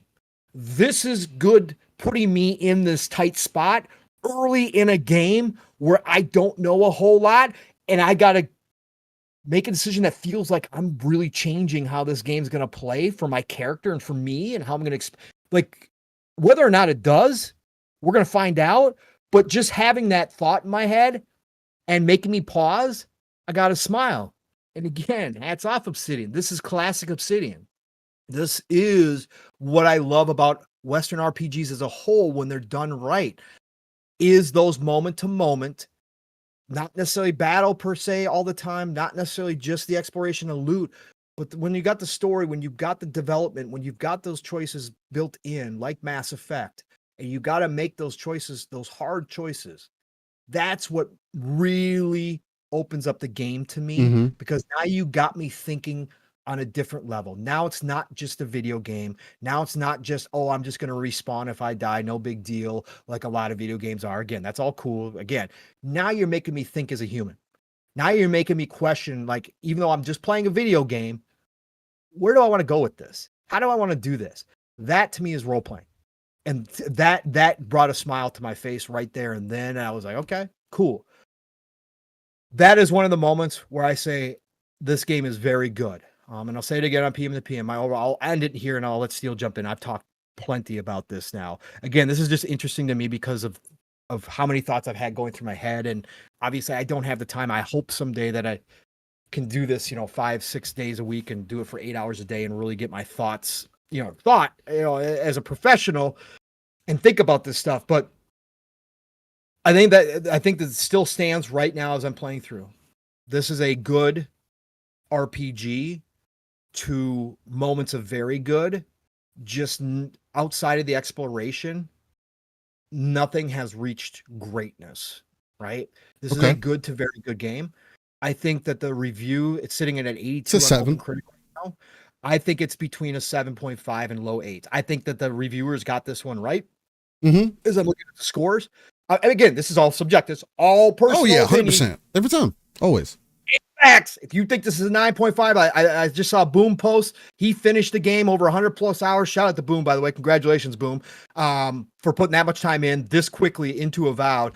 He gives it a 9.5. He thinks it's one of the great RPGs. Again, hats off. Shout out to Boom. But for me, I think that it is lining up to be a 7.5, low 8s. I think that's right. And again, to me, that's a good game. Right. Again, I'm the dude who says that all the time. Again, I think 6s are good games. Right. So I think this is a good to very good game. I just, like I said, I can't see this elevating itself to a, one of the Obsidian greats, let alone one of the great RPGs. But I think this is going to be a good game that I'm going to enjoy playing. Now we'll see if I wind up finishing. Got Monster Hunter Wilds coming. You guys know how I roll. I'll never tell you I'm going to finish something. If I do, I do. But I am interested in playing. I've bumped the difficulty from hard down to normal. I just did that late last night in my playthrough, so probably about 13 hours in. I dropped it down to normal, just because I didn't want to, for how I'm experiencing the game, for how I'm playing the game. You want to have fun with it. I get you. Yeah, I just wanted to roll through. I wanted to roll through and focus on what I was doing, and didn't want the challenge because I just didn't think it was rewarding enough. If it gave me more experience, if it gave me better loot steal like some games do when you bump the difficulty, I might consider staying. But because that's not the case here, I was just like, nah. And again, because I'm doing so many more battles than the average person will if they're just running through this game. I was just like, I'm not going to do it, man. I want to, because I'm going to be clearing monsters a lot. So let's do this. And again, they do respawn. For the people who say they don't respawn, just like the people thought there was no day-night cycle because people for some reason blow through RPGs. And again, good for you. I just can't do that. There is full day-night cycles, okay? And I've experienced actually multiple days in the same playthrough without hitting a camp. So again, this is how I explore. Again, I haven't even gone into Paradise yet, the city. I'm on the outskirts of Paradise, still exploring. Okay, that's 14 hours in for me. This is how I do these games. But also, the enemies in certain areas do respawn. There was a thing people are saying, "Oh, I clear out these areas and they're completely empty, and that kind of sucks."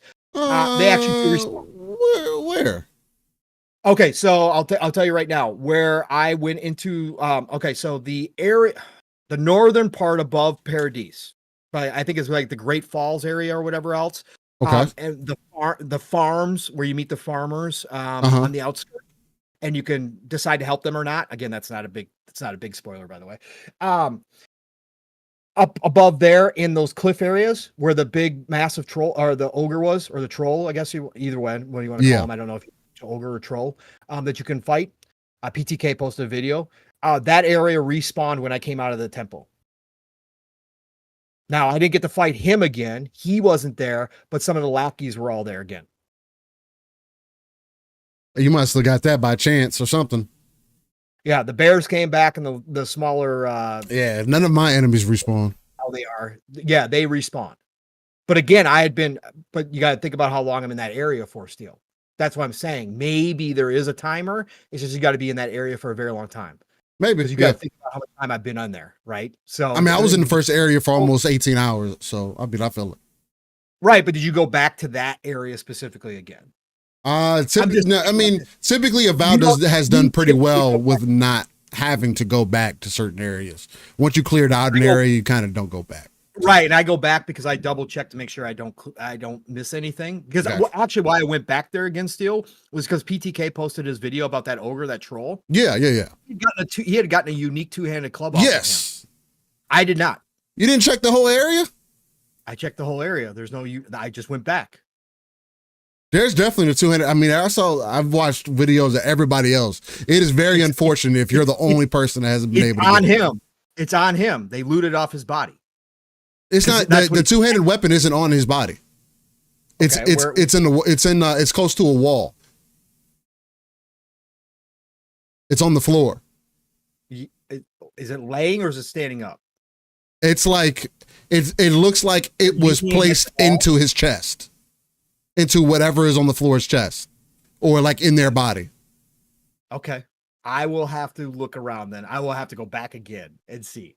It's along the wall. It's along the wall. Because I cleared out the chest. I blew up all the boxes I could blow up. Like I was like there. Like, interesting. Okay. If it's not there, it's very fucked up if you haven't got it. I might have just completely missed it. Again, no, it's there because I wanted to see if it was just something like that there was a chance to get or whatever the case. I saw other videos people getting it from the same place. Dead Phoenix says it was leaning on the wall. I thought it was looked like it was in a body on the floor or something like that. If it's leaning on the wall, I could be off, but it's literally, it is along the wall though, like quite literally. Like, you have to be close to that wall, or you don't even have to be close to the wall. Like if you follow along the wall, you'll end up running into it. It's literally like right there. Okay, I'll have to go back again then. Because I did, not that I'm going to use it, but I'm a collector. It would just be very unfortunate if it's not there for you. Like that doesn't make, because there is no special thing that you have to do. Okay, perfect. Then I will go back and check. But yeah, so overall, that's my Avowed. Again, early impressions. Again, so take it for what it is. I was definitely expecting, I was definitely expecting all the Obsidian stuff to be there. It's not all there. However, they did, again, area-wise, exploration-wise, they've actually outdone themselves with this one outside of like New Vegas. But of course, that's the only time that they really were imitating to a certain degree Bethesda, because of course Bethesda IP and they use Creation Engine, right? So I'm just saying that like exploration-wise in this game is really up there for Obsidian. They did take the next level, and the size of the areas. If Outer Worlds 2, because I'm super excited for Outer Worlds 2. If Outer Worlds 2 is going this route still compared to Outer Worlds 1, and again, their little teaser was we've just doubled the size of everything. If this is what I can come to expect area-wise from Outer Worlds 2, we in for some fun, man. I mean, Outer Worlds was damn explorable. There was a lot of stuff to find. It was really rewarding for sure. There was chests everywhere because you could pick lock, you could steal, you could kill people in Outer Worlds. So it's different, but there was a lot to find. You didn't get always the greatest shit. I think they've done a better job with the loot in this game because obviously in Outer Worlds, you'd find a lot of common shit all the damn time, which is fine. Again, different style for crafting, different style of economy than Outer Worlds, so I can understand why. But when you find something in this game, it's appropriate. If you find a secret, generally speaking, it's going to have something that's more valuable in there. But Outer Worlds did a great job itself. But if they're going to open it up this way, Steel, man, sign me up. Sign me up. This is going to be great. So hats off to Obsidian. Again, a really good RPG so far, and I'm going to keep playing it. So sorry, guys. I just had a lot to talk about. And again, we didn't even get into the wider conversation here, but I want to get Steel's thoughts because Steel, you were playing for what you said on X. I'm at 22 hours. 22 hours.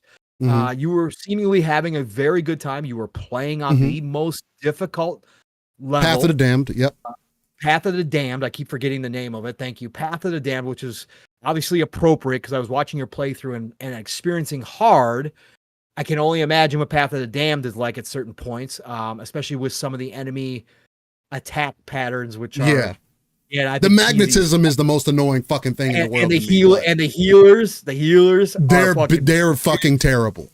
They're bullshit. They're Diablo bad. Like they teleport speed out of nowhere. I'm like, what are we doing? Yeah, that too. Yeah. So, but you were playing. You seemed again.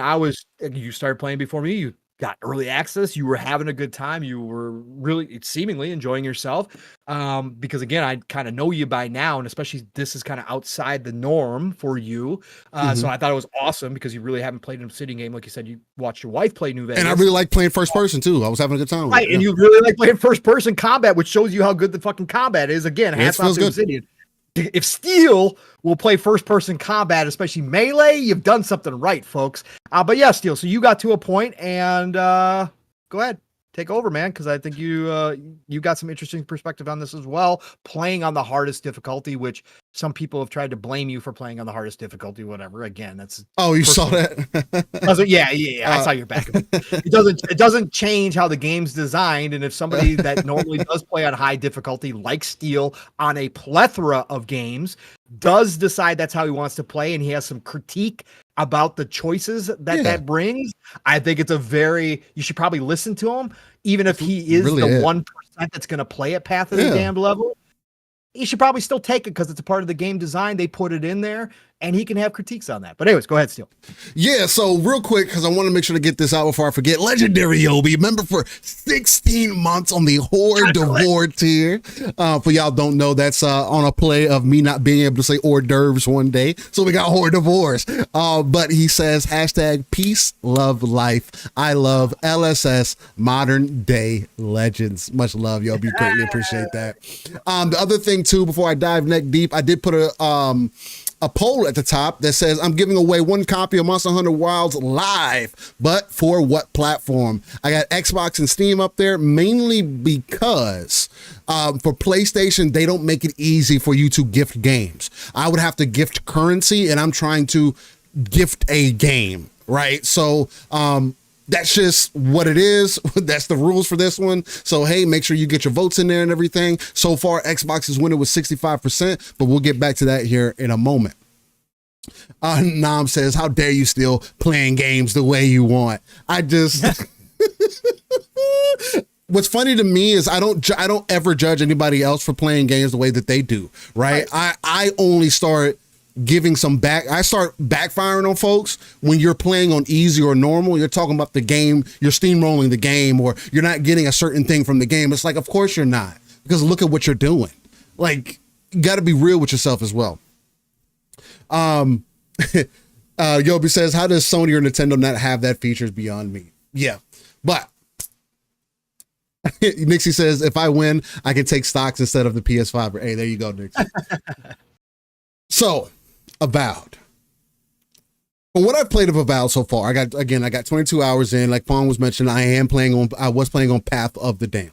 I say was playing because I have bounced off the game. I am no longer interested in continuing to play the game. I don't have any hard feelings about the game. I don't think the game is terrible. I don't think it's ass. I don't think it's any one of those things. But it is for more personal reasons than it is for anything else, right? And I am somebody that believes in, hey, playing things the way that you like to play them, and having fun with you doing that, right?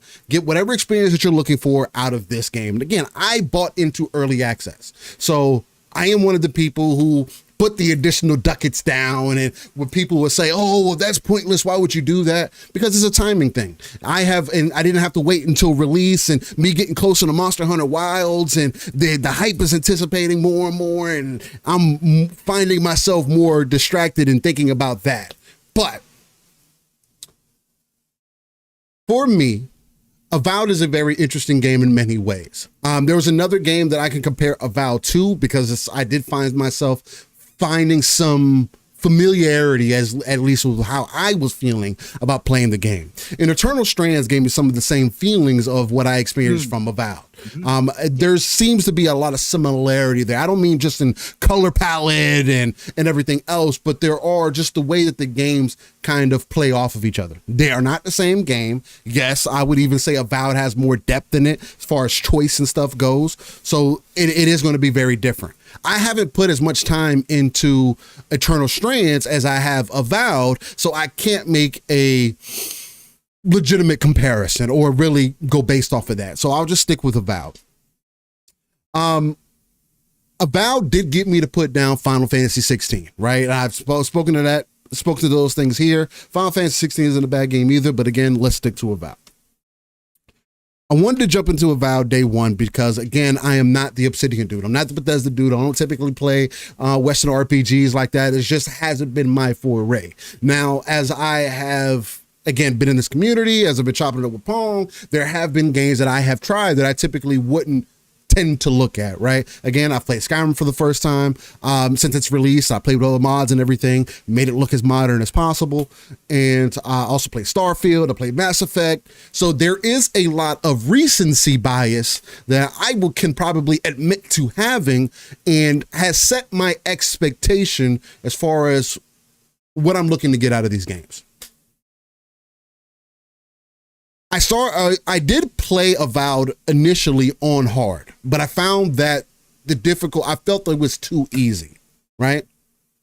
So I bumped it at the Path of the Damned. I was like, all right, I'm starting to feel out this combat. Things are feeling good. I really want to give it a little bit of a challenge, because it didn't, even on Path of the Damned, it didn't seem like so drastic where it was just like, oh man, this is unbearable, right? Now there's a thing with difficulty that tends to happen in Shot the Dragon Age, the Veilguard. I think they demonstrate to you typically what developers do when they up the difficulty, right? What tends to happen is they make the enemies have more health and you do less damage. Not you do the same damage and the enemies have more health, because that's fine. Like, I can work with that, right? That's cool.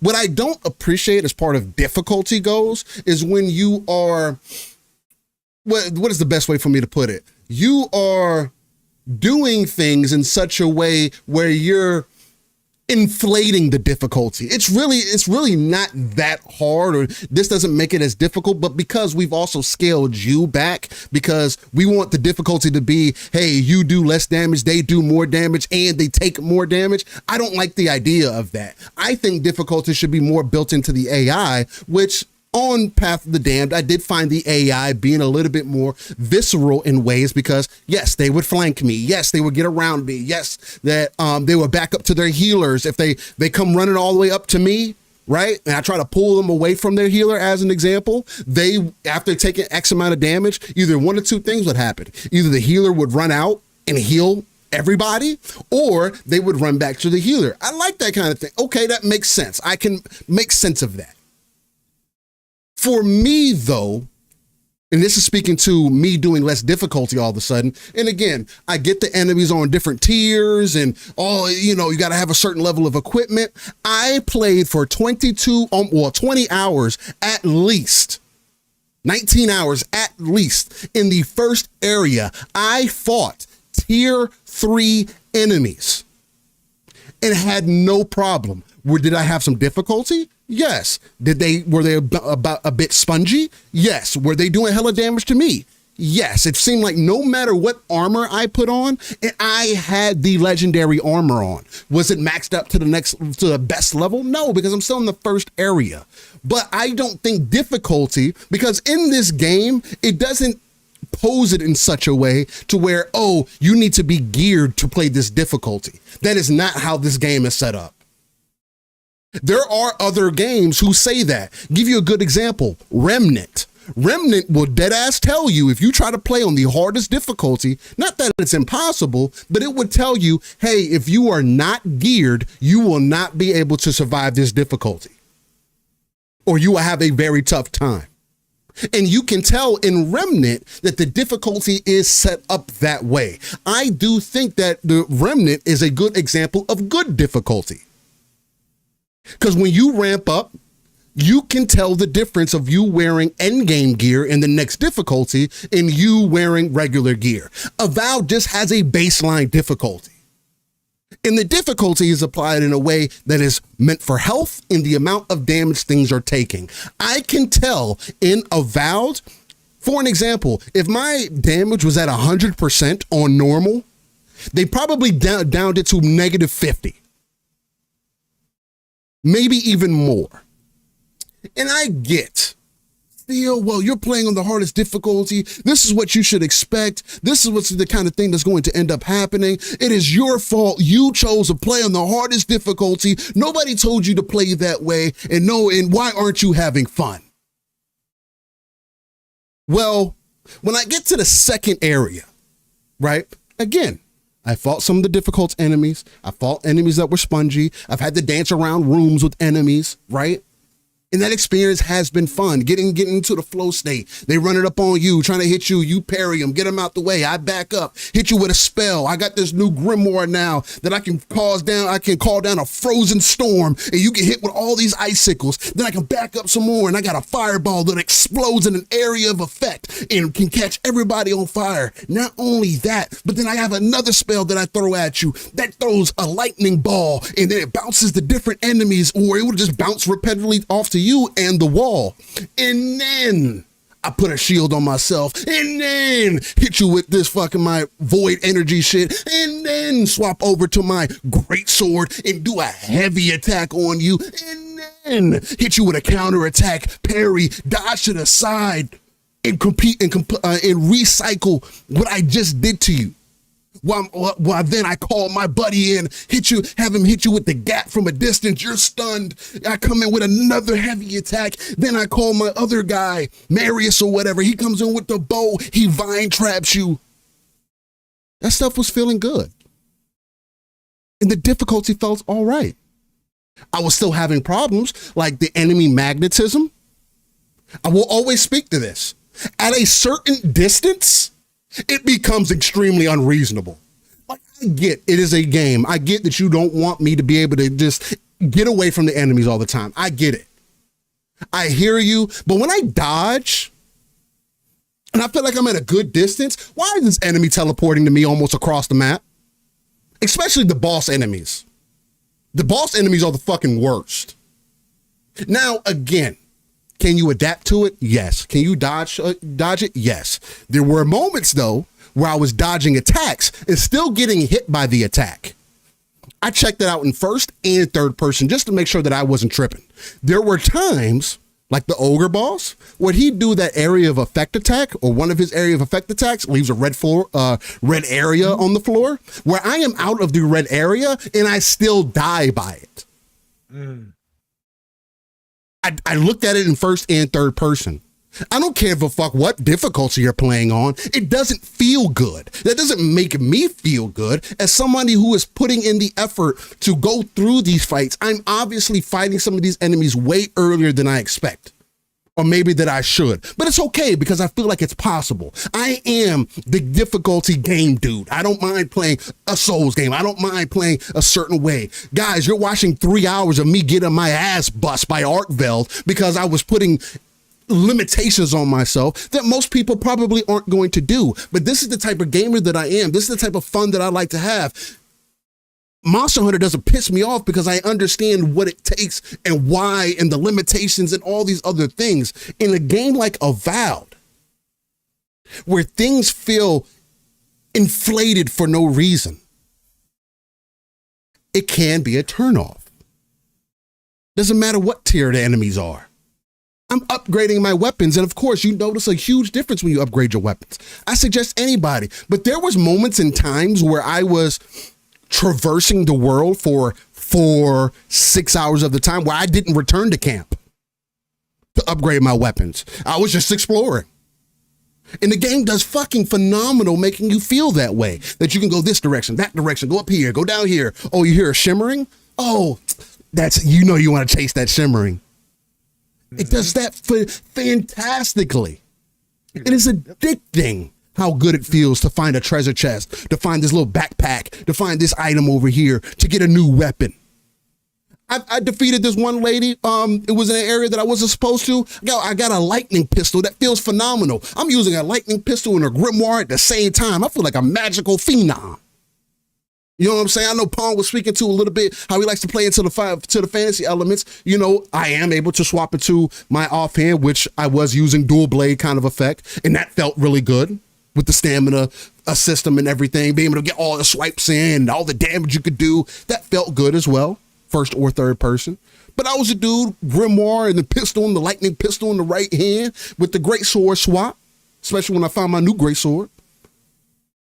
And I felt like a fucking magical phenom. My sword's on fire. My gun's on. I got lightning effects all around it. My grimoire's looking cute. And I'm giving it to these guys. Unlocking stuff, finding different things. Now, I don't understand why there's no helmets in this game. I find that really weird. Why is there armor for other things, but I don't have a helmet? Like, again, it's my pick. It's me being picky. But it's still a cut down version. It's just cut down a little bit off of, you know, what normal standard RPG. But you got everything else. You got boots, gloves, chest. Yep. What? No helmet. No helmet though? Okay, whatever. You want people to see the effects you got on your head. I guess that's why they're doing it. You don't need them as godlike. Yeah, you don't need a helmet. Don't worry. You could get shot in the head. Like there's an early on instance that ends up happening. I'm not going to spoil for anybody because I do feel like it's an impactful part of the story. But I put the game down because I went into the second area, the Emerald, whatever. And I went off the beaten path, went on the side road and ran into a group of enemies that were tier 3 enemies. I have tier 2 equipment. Most of my stuff that I have on me is legendary yellow equipment or whatever the case. Just upgraded those to tier 2. And again, I have been fighting these types of monsters since the very fucking beginning. So there has been no difference. But now all of a sudden, I get this particular pack. Paul, I fought these monsters for 3 hours. Dying. Losing, falling off the map, trying to get behind them, almost killing all of them. I almost killed all of them 4 different times. And you know how I died? One time, because I saw it, I was like, fuck it, if it's going to be cheesy, because it was just cheesy things happening. I was getting caught in the area of effects that I wasn't in. Yeah. And maybe it's just me who goes through this thing. But I was also, because I was getting so annoyed because there was pieces of the environment that I know I was behind.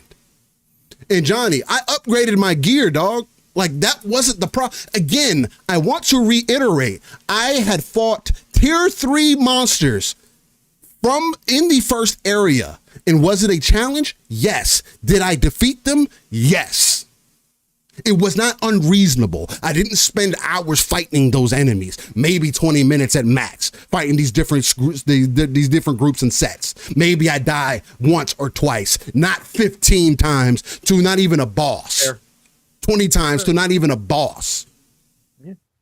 So why all of a sudden there is no, you're going to go into this next area, enemies are going to be vastly stronger. No, they're tier 3. So what's the difference between these tier 3 and these other tier 3? I feel like I'm doing the same amount of damage. I feel like I'm taking the same amount of damage. What's the difference? The difference is in this scenario, I was getting killed by dumb shit. And me, because of the type of gamer that I am not one of those people who I hit a wall and I'm just going to go in a different direction. No, I'm going to try to hammer this shit out, especially if I can see that I can do it. Point blank, period. But when I am dying to shit that should not happen, I'm dying behind a wall. I'm dying behind fire bolts that you're shooting through me. For whatever reason, this big ass boulder that I'm standing behind is transparent. It has no effect in the world. You can still shoot me through it. It's not like the fire wrapped around the rock and it caught me on fire. No, I am on fire because you shot fire bullets or fire rocks, whatever you were shooting at me, through a boulder and was killing me. Or when the healer comes out and heals everybody after you fought all these enemies at this one time, or when the healer doesn't want to die for whatever reason. Again, that's cool stuff. AI is working the way that it needs to. You're on a harder difficulty. The AI is going to do things to make sure that you don't die. But it is frustrating when I have not had this experience this entire time, right? 20 hours, 19 hours of traversing this game. And have I found challenge? Yes. Was I able to overcome them? Yes, every time. Was there some frustration in those times? Sure. Did it make me consider maybe possibly like the fucking, I'll give you a good example, like the dwarves or whatever, the group of dwarves that you run into, they were a fucking challenge. Got like 10 fucking different dwarves, people shooting bows. The one dwarf with the fucking axe can literally teleport from across one fucking side of the map to the other side of the map to hit you with his heavy attack when you feel like you're far enough back that you can't get hit by it. Not to mention that his buddy comes up all of a sudden and now you got to time 2 different people's attacks to parry them and then dodge them and they're doing all this crazy shit. Hey, cool, I get it. The challenge. The AI is doing things to force me to think a little bit differently. But the ranged enemies aren't even the fucking problem. The problem is the dumb things that are happening to me in the game because I'm playing on the hardest difficulty seemingly. I have artificial limitations that I don't think make a good difficulty. And that is my problem. to me, that is something that would cause me to bounce off. Or I found moments where when I was going through this time, I said, you know what? I'd rather be playing Skyrim right now. You know what? I'd rather go back and play Eternal Strands right now. You know what? I might as well continue playing Final Fantasy 16. You know what? Maybe I should just consume more content about Monster Hunter and I'll just sit back. I'm not having the fun I had with this game. And I think that should be absolutely fine as well. I invested into the game and I was having a good time with it. I put 20 plus hours into it. I'm not saying that the game is the most terrible game that you'll ever experience. I hit a wall playing the way that I would like to play. I ran into things that I personally feel should not exist as far as difficulty goes. And I am not willing, like Pong told y'all, hey, I adjusted it down from hard to normal because, I kind of want to just push through it. You know what I'm saying? Hey, it is what it is. I am not that dude. What I am going to do is I am going to challenge the ideology of having to drop difficulty to continue having whatever fun that I was having. Because you know what happens, at least for me, it's not fun. Hard, I was steamrolling the game. There was no challenge for me on hard. Matter of fact, I almost considered downloading a mod that helps fix difficulty. There's a mod for it. But I shouldn't have to download a mod that adjusts the difficulty that makes to make it make more sense. And I can drop the link for you guys in chat if you want to go look at it. But this mod makes more sense versus what they implemented in this game. I don't mind the challenge. Make me take twice the damage, but don't deflate my damage. That doesn't make sense to me. What I'm looking for in difficulty. I play games on the harder difficulty. I will forever do that. There are some games where maybe I won't do that. But 90% of the time, I'm playing on hard or better. Gears of War, sometimes I've wished that I could play on insane that first time. Do I think that that's the funnest experience for you to have? No. I think hardcore is the true Gears experience if you want to play that game that way, right? And you can tell when games are adjusted for certain levels of difficulty. This game seems to be adjusted more for people playing on the normal difficulty, which does play more so into this game being more of that arcade experience. Hard offers you some challenge if you want to up it up a little bit. But again, those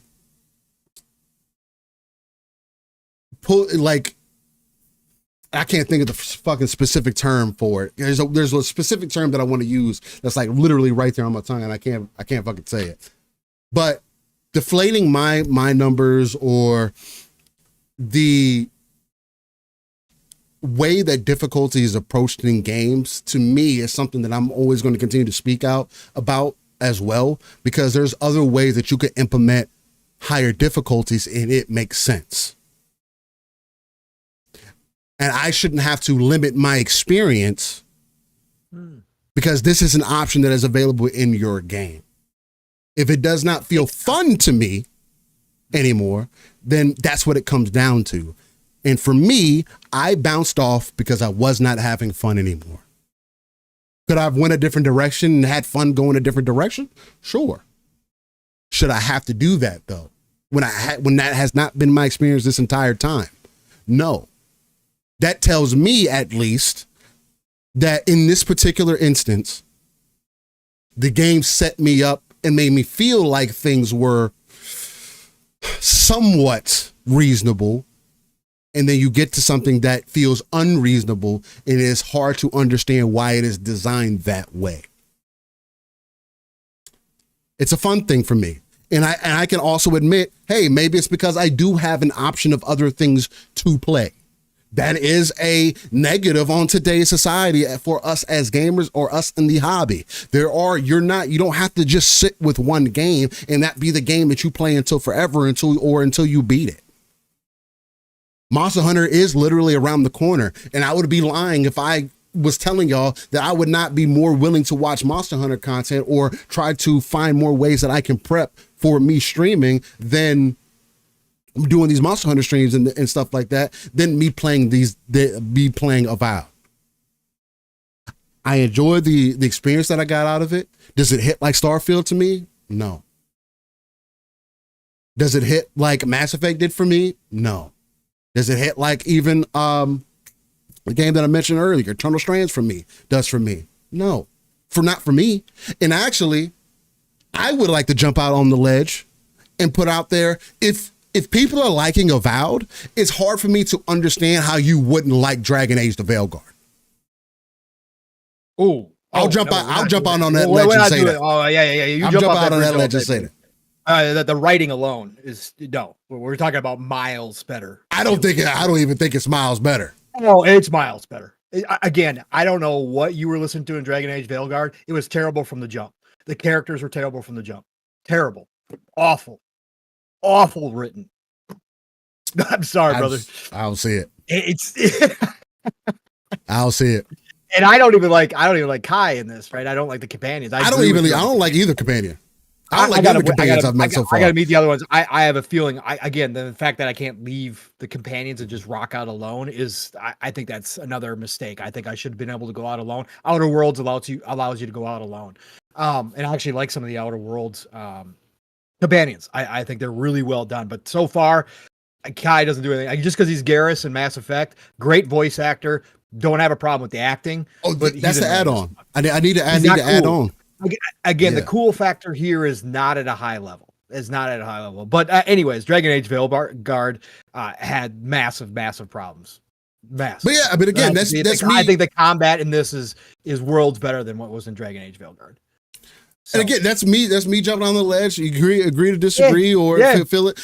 But to me, if you like Avowed, it's hard for me to see why you wouldn't like Veilguard. Again, to Paul's point, if you think the writing is better than Veilguard, I don't think it's that far off. 20 hours in, and I put time into Veilguard as well. Not as long. I put 10 hours into Veilguard, I believe, versus the 20 hours I've put into Avowed. But just comparably, again, I played both games recently, and I have been more in the middle of, I don't feel one way or the other, whether it's the politics of it, whether it's this, whether it's that. I'm taking the games for what they are, what they're presenting to me. And I just don't think that they're far off from one another as far as experiences go. But the world, you can't even compare the world, though. Because the world size and the exploration in this is so much. The exploration, of course, the exploration is different in Avowed because of the style because of the style of the game it is. Because the unique stuff that you get and everything. That's not true though, still, because we are comparing apples to apples here between Dragon Age and between this, because they're not open world games. Dragon Age Veilguard positioned itself, and you go back and listen to the interviews, that they were going to have these same type of areas. They were going to be smaller contained areas, but with places you could go explore, right? That's how this game was presented, right? Which again, that's Obsidian style. Avowed does do it better, yeah, for sure. But Dragon Age Veilguard was presented that same way by the dev. Yeah. But what Veilguard wound up being, and again, this is not necessarily a slander per se, because I played plenty of games that do this. Dragon Age Veilguard is set up more like a JRPG. Where you walk into a classic JRPG style, where you walk into, again, whatchamacallit that we just played last year. It's slipping what was the RPG we played early last year? The JRPG that came out. God dang it, why can't I think of it right now? The JRPG got really good. Yeah, it got really good reviews. We both jumped into it right away. God dang it. Path of the Goddess? Huh? Path of the Goddess? Or what are you talking about? No, it's classic JRPG that came out last year. Grand Blue Fantasy? Grand Blue Fantasy. Dragon Age Veilguard is set up much like, it's set up very similar to that, where the areas are what they would say semi-open, but they're really not.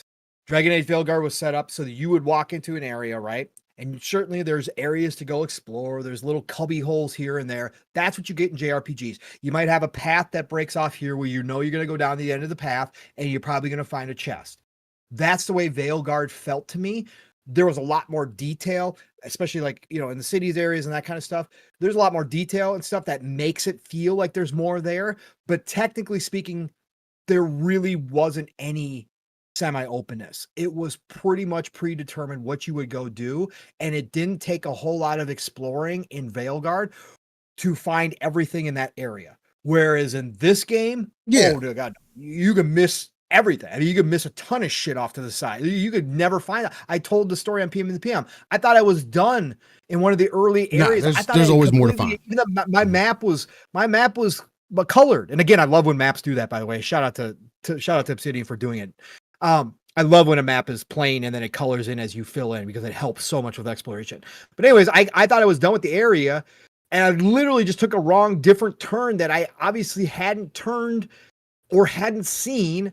And that's how I wound up on this bridge still leading to that tower I was talking about earlier in my talk. And there were still enemies there. It's like, well, what the hell? Where did this come from? I didn't see this. How the hell did this happen?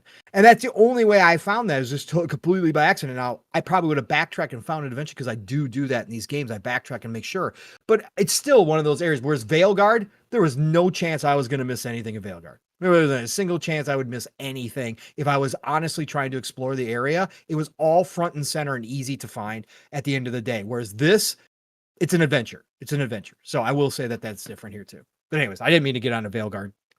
You brought it up and it just hit me, because I was like, yeah, no, it's different. Yeah, no, I just feel like experience to new experience, like game to game. Yeah. It's like it would be difficult for me to suggest one over the other in that way. If you're looking for more exploration, I would say go. I would say go Avowed. But that's, I mean, but again, that's me. That's how I feel about it. I know. I found myself even thinking about that as I was playing Avowed. I was like, damn, it's kind of hard to see how somebody feels so negative about Veilguard, but feels more positive about Avowed. But again, when you throw some of the additional gameplay elements into it, I can say, depending on what you're looking for, the type of style of game that you're looking for. The history of Dragon Age does affect it as well. I mean, for sure. And I know that has more of an effect on you. I've went back and tried to play those other games. I know Decado mentioned playing Dragon Age Origins. Dragon Age Origins didn't age well. None of the Dragon Age games. I don't even want to play Dragon Age Inquisition. I have no interest. That's the other thing that it comes down to. Like, Veilguard, gameplay wise, was much more appealing to me, and I was having fun playing it. But again, I was also having fun playing Avowed. So it's not like everything needs to be this over the top Devil May Cry-esque combo. No, it doesn't have to be. It doesn't have to be that, because the combat in Avowed is one of its strongest points as well for a first-person style game that gives you the option to go third person.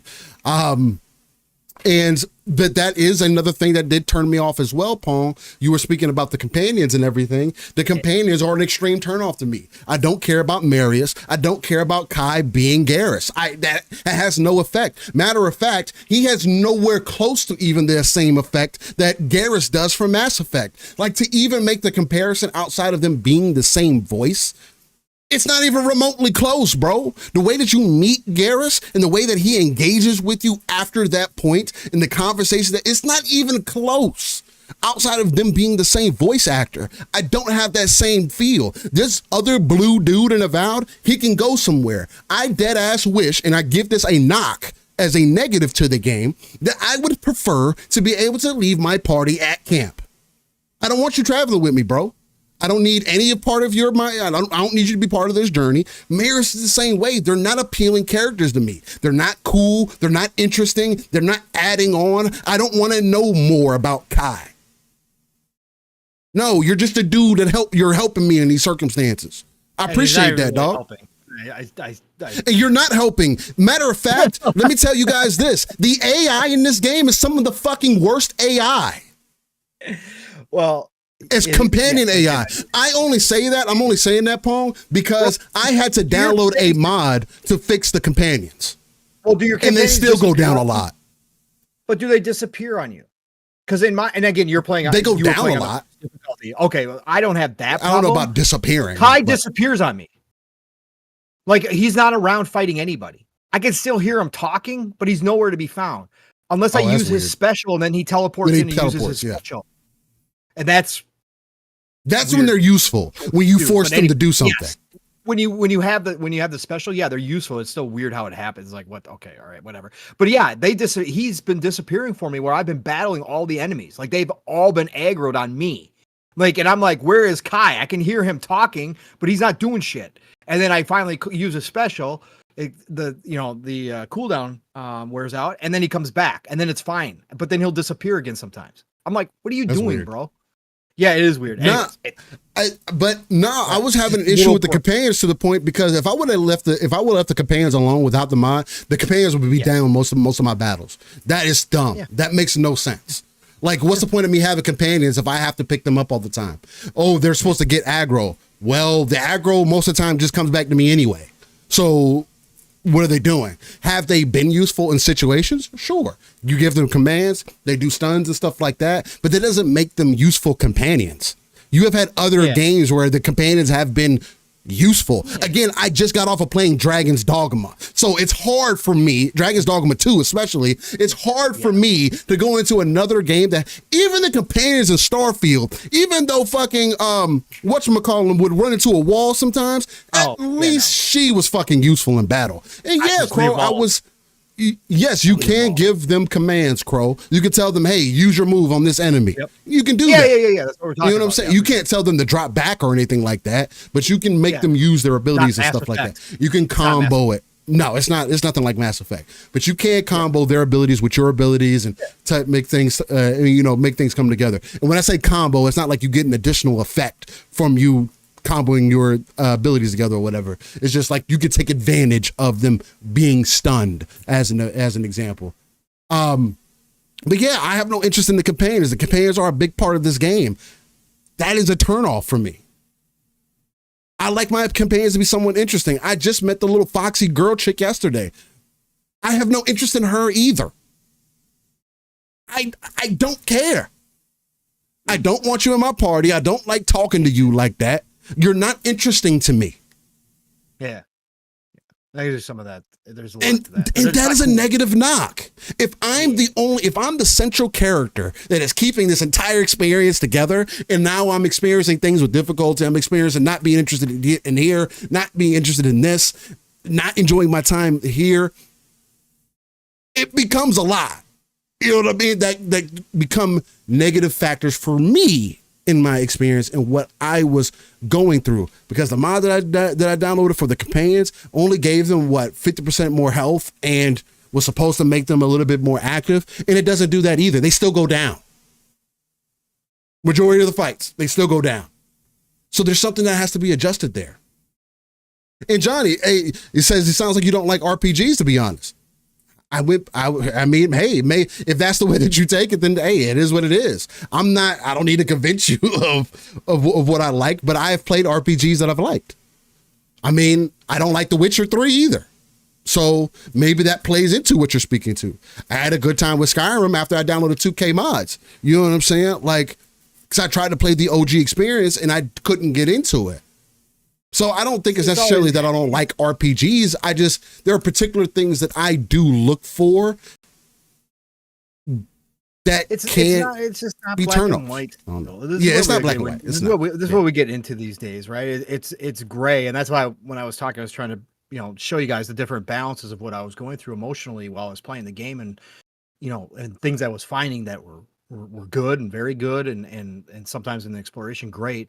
And then the other things that I was finding that was causing these. And again, that doesn't normally happen to me, right? So that's why I'm saying this is like one of the most perplexing games. It's not always black and white. And sure, is Steele the biggest RPG player of all time? No, of course not. He likes a variety of games, and he's got his genres that he really does enjoy. The most controversial game, RPG that we've gotten over the years has been Starfield. And I loved Starfield. Yeah. Did I think it was weak? No, but I gave it an 8. I'd say that's pretty goddamn high for somebody who typically higher than that too until the end. Yeah, I was at like a 9.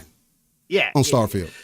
So yeah, no, I just don't think it's always black and white. It's just funny when we do these discussions, and Avowed is one of those lightning rods. Like shout out to Verg Brizzle, by the way, brother. If you did leave, appreciate you, brother. No matter what, stopping in here, and thanks for talking. No, he just said that we were complaining. It was constant complaining.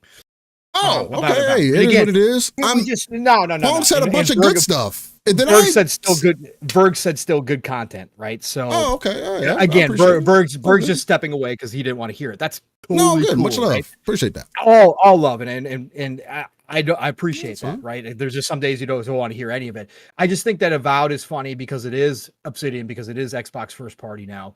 That it is tough to come in and talk about. Like I was like, my God, because I'm usually the over the top, like, oh, this is like Starfield. Starfield is the greatest game, my favorite Bethesda game. Like, and people want to say that's cap, but it is. It's my favorite. It's my favorite. So it's my favorite ultimate RPG overall, and that's crazy for me to say over Skyrim and Oblivion. But at the same time, I did that, and people said I was capping. So I'm usually on that side, like Obsidian, like that's my jam. Like they are right there with Bethesda for me when it comes to their games. And so when I was playing, I was just like, oh shit. I mean, like it's good. It's just not like great. I'm like, it's just not that. And I'm like, but I'm having a fun time, but there's still some things I got to point out. And that's the tough part nowadays, is because with social media and with everything, people think you're either capping or they think you're just hating. And there is no in between. There's certainly tons of people who do that content. There's certainly tons of people out there who do that.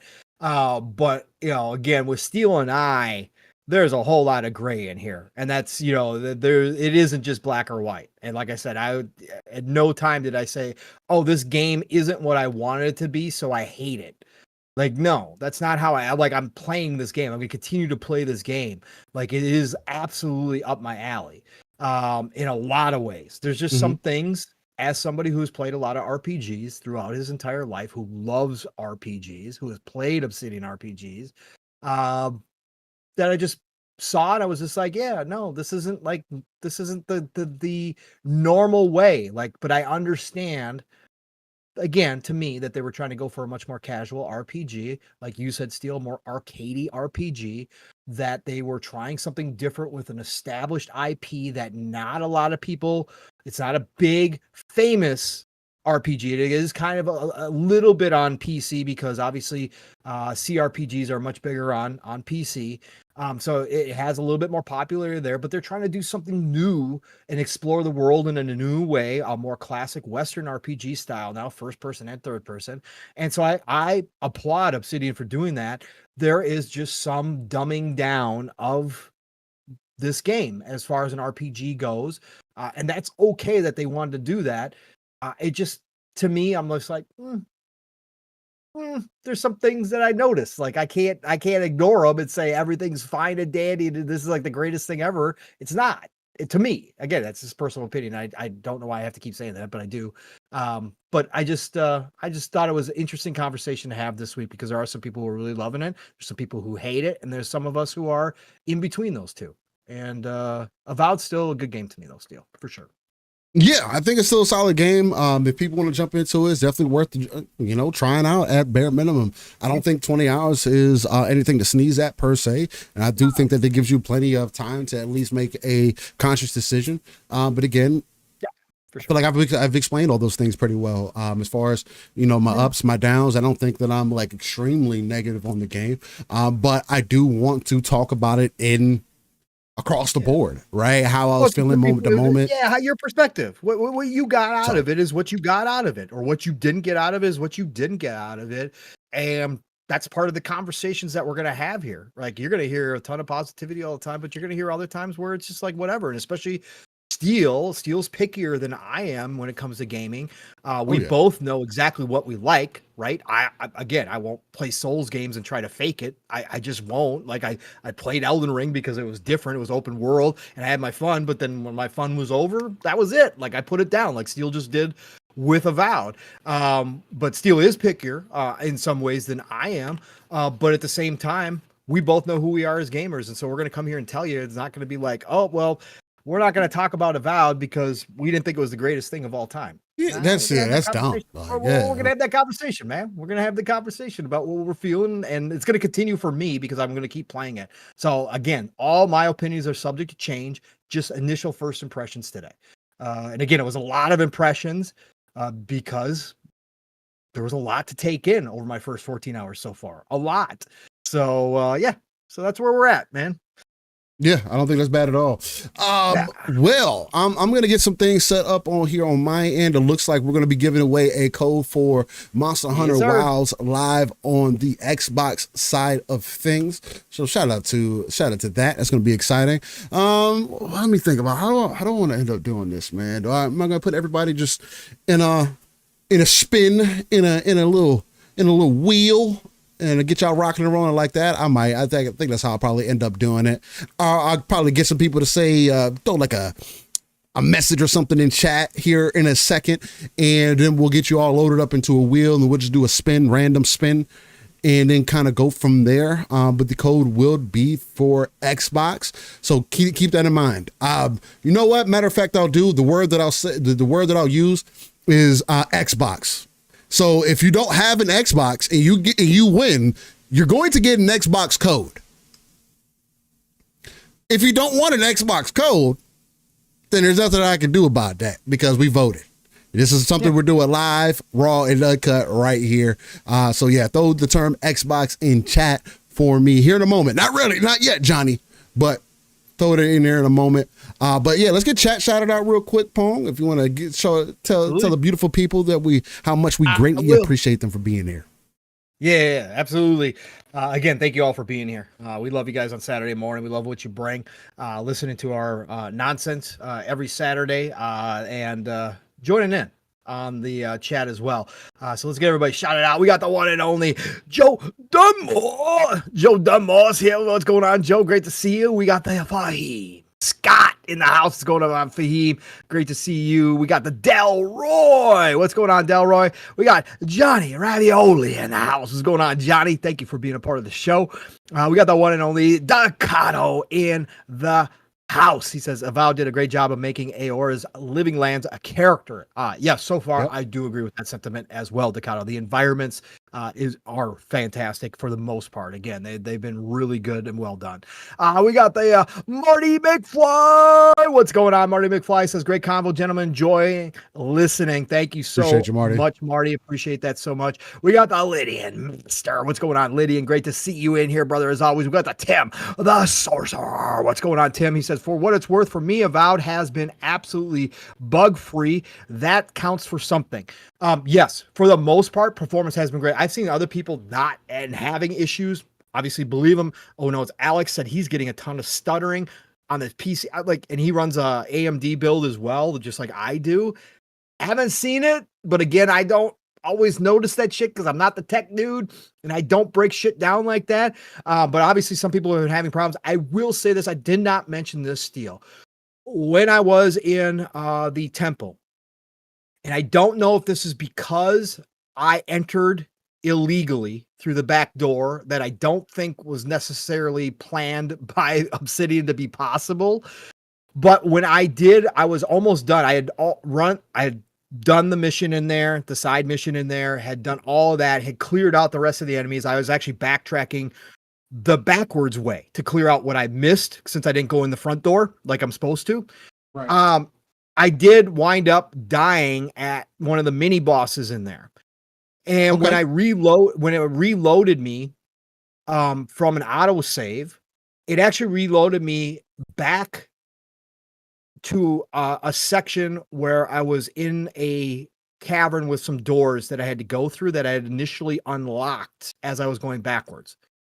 The doors were locked and it would not give me the prompt to unlock it. I was on the other side of the door where you could unbolt it. It was one of those barred doors, but I was on the right side, right? Where the bolt was there, right? That's how I had opened it up before. And it would not give me the prompt. I reloaded. It would not give me the prompt to open up that door. I actually, thankfully, only had saved about 3 minutes prior to that, 4 minutes prior to that, before I had gone in to battle the boss. So I wound up reloading that save, doing a couple small things real quick, and then it let me and prompt me to go through that door. So my auto save seemed to not work at that point, like with the door. So I will point that out. That has been pretty much my only bug. Mav had some crashes on the PC. I had 0 crashes on the PC. I haven't had any crashes on the Xbox at all. I haven't had any weird shit, nothing funky. So you are right about that Tim the Sorcerer. For the most part, it has been a pretty polished game. Let's see here. He said Johnny Ravioli said the combat is ridiculously fun though. Yeah, we talked about that. Both me and Steele had a great time with the combat and are having a great time with the combat and I'm only going magic. I'm not even doing the swap yet. I will swap between grimoires once I have those grimoires opened up and different wands. I will do that because I'm going full wizard build. I'm not fooling around with shields, guns, swords, etc. I don't know if you were here for that conversation, Johnny, but both of us agreed. And Steele doesn't usually like melee first person combat. He liked it so much he was playing it first person with the combat. So that's saying something. So yeah, combat is really good. Let's see here. Who else we got in here? We've got Jago Kukin. Brother, it has been a minute. Good to see you dropping in here, sir. I hope all is well. He said, not really digging Avowed, but I loved Dragon Age Veilguard. Okay. Fair enough, Jago. Fair enough, brother. But good to see you, man. I hope all is well, and thanks for dropping in again. We got the Sly Crow. What's going on, Sly Crow? Great to see you. We got the one and only Ron Slusher. He said, I hated Witcher 3. Play Soul Reaver instead. Yeah, man. Steve and I both have never been able. It's crazy for me, being the RPG dude, that I can't get into Witcher 3, but I've tried. Yeah, I love it. I love it. I love so much about it. But every time I fall off. That combat, even with the upgrades, and it did get much better after the update that they did, last year or 2 years ago, they did the update. Much better combat, but I still just fall off from it. There's something that does not click with me. But anyways, Ron, I hear you. So great to see you, though, brother. Thanks for being in here. Let me see here. Delroy said, well, we all have our things. I don't particularly love Dragon's Dogma 2. Yeah, see, it's going to be personal. Oh, and I love Dragon's Dogma 2. Dragon's Dogma 2 is one of my favorite RPGs. It's up there, brother. Game of the year. Amazing. So yeah, I love it. I love it. So that is the case with everything. Let me see here. Scrolling. JB1521. What is going on? Great to see you. We got Shine Films in here. What's going on, Shine Film? Thanks you for joining the show today. Both of you, appreciate you both being here. Let me see here. Who else we got in here? God, Fahim, you've been talking a whole lot. Fahim's been talking a whole lot as he always does here. Look at you taking up. Appreciate you, Fahim. Man, Fahim. Fahim's in here doing this while we're talking Avowed. Think about that. I don't think Fahim's played Avowed yet. Love you, Fahim. Love you. Man, he's in here talking about Devil May Cry. He's talking about Final Fantasy 16. What's going on, Fahim? He's mixing it up in there. He is. I love it. I love you guys bringing the conversation. We got the Masshole 1977. I'm sure Masshole early on, you probably were one of the first chats. I know that for a fact. You probably said, what's up, nerds? Or sup, nerds? Sup to you, nerd. Great to have you here. He said, $1 million question is, what games did Pong delete to download Avowed? Bro, I deleted so many games because Rogue Trader, Warhammer 40K Rogue Trader also dropped into Game Pass. So I had to make room for that on top of Avowed as well. I did wind up deleting Eternal Strands. I was still playing Eternal Strands, but now that Avowed is here, and once I started playing Avowed, I'm like, kind of similar. Like Steele said, he kind of enjoys Eternal Strands in ways more than Avowed. But for me, I was like, am I really going to go back to Eternal Strands anytime soon now that I've got Avowed? And I'm like, no, I'm not. Like Avowed is, again, I think Avowed is much better than Eternal Strands for me, what I'm looking for. So yeah, I deleted Eternal Strands, was one of the ones I deleted. What else did I delete? God dang it. What else did I delete? I don't even remember now. Because again, I delete and install so much shit all the damn time. I don't remember what else I deleted, but yeah, I definitely had to make room for sure. Because I was not expecting Rogue Trader to come out. Warhammer. And again, any CRPG fans, do not sleep on Warhammer 40K Rogue Trader. Do not sleep on it. Okay, it is in Game Pass. It is play anywhere. You can play it, PC, Xbox. Your cloud save is there. I played it during the free-to-play weekend last year when they gave you a shot. I played for like 5 hours, almost 6 hours. Great first impressions. If you go read the reviews on PC, on Steam and stuff, people love this game. It is highly regarded as a great CRPG. Even with Baldur's Gate 3 being out there, a lot of people are saying the next CRPG you should play is Rogue Trader. If you like the Warhammer lore, that's a bonus. This game is good, though. Really good. And the fact that it dropped into Game Pass, so freaking happy. I downloaded it, fired it up to double check. Sure enough, my cloud save was there. Fired it up on PC. Perfect. I'm like, I'm good. I own it on Steam. I bought it cheap through a key shop. I did not download it because I've been playing so much other shit. But now it's downloaded, so I'll be hopping back into Rogue Trader too. Very good. Don't sleep on it. Sorry, side tangent there. Dr. Dinglenut. What's going on, Dr. Dinglenut? He says the healers are OP too. Yeah, we did talk about that, Dr. Dinglenut. Yeah. Those healers are ridiculous, bro. They can be fun though. Free. Rosario. He says, yeah, you got to kill the enemies wizards first. Yes. Oh, yeah. The healers and the wizards. That's the plan. Gotta get them.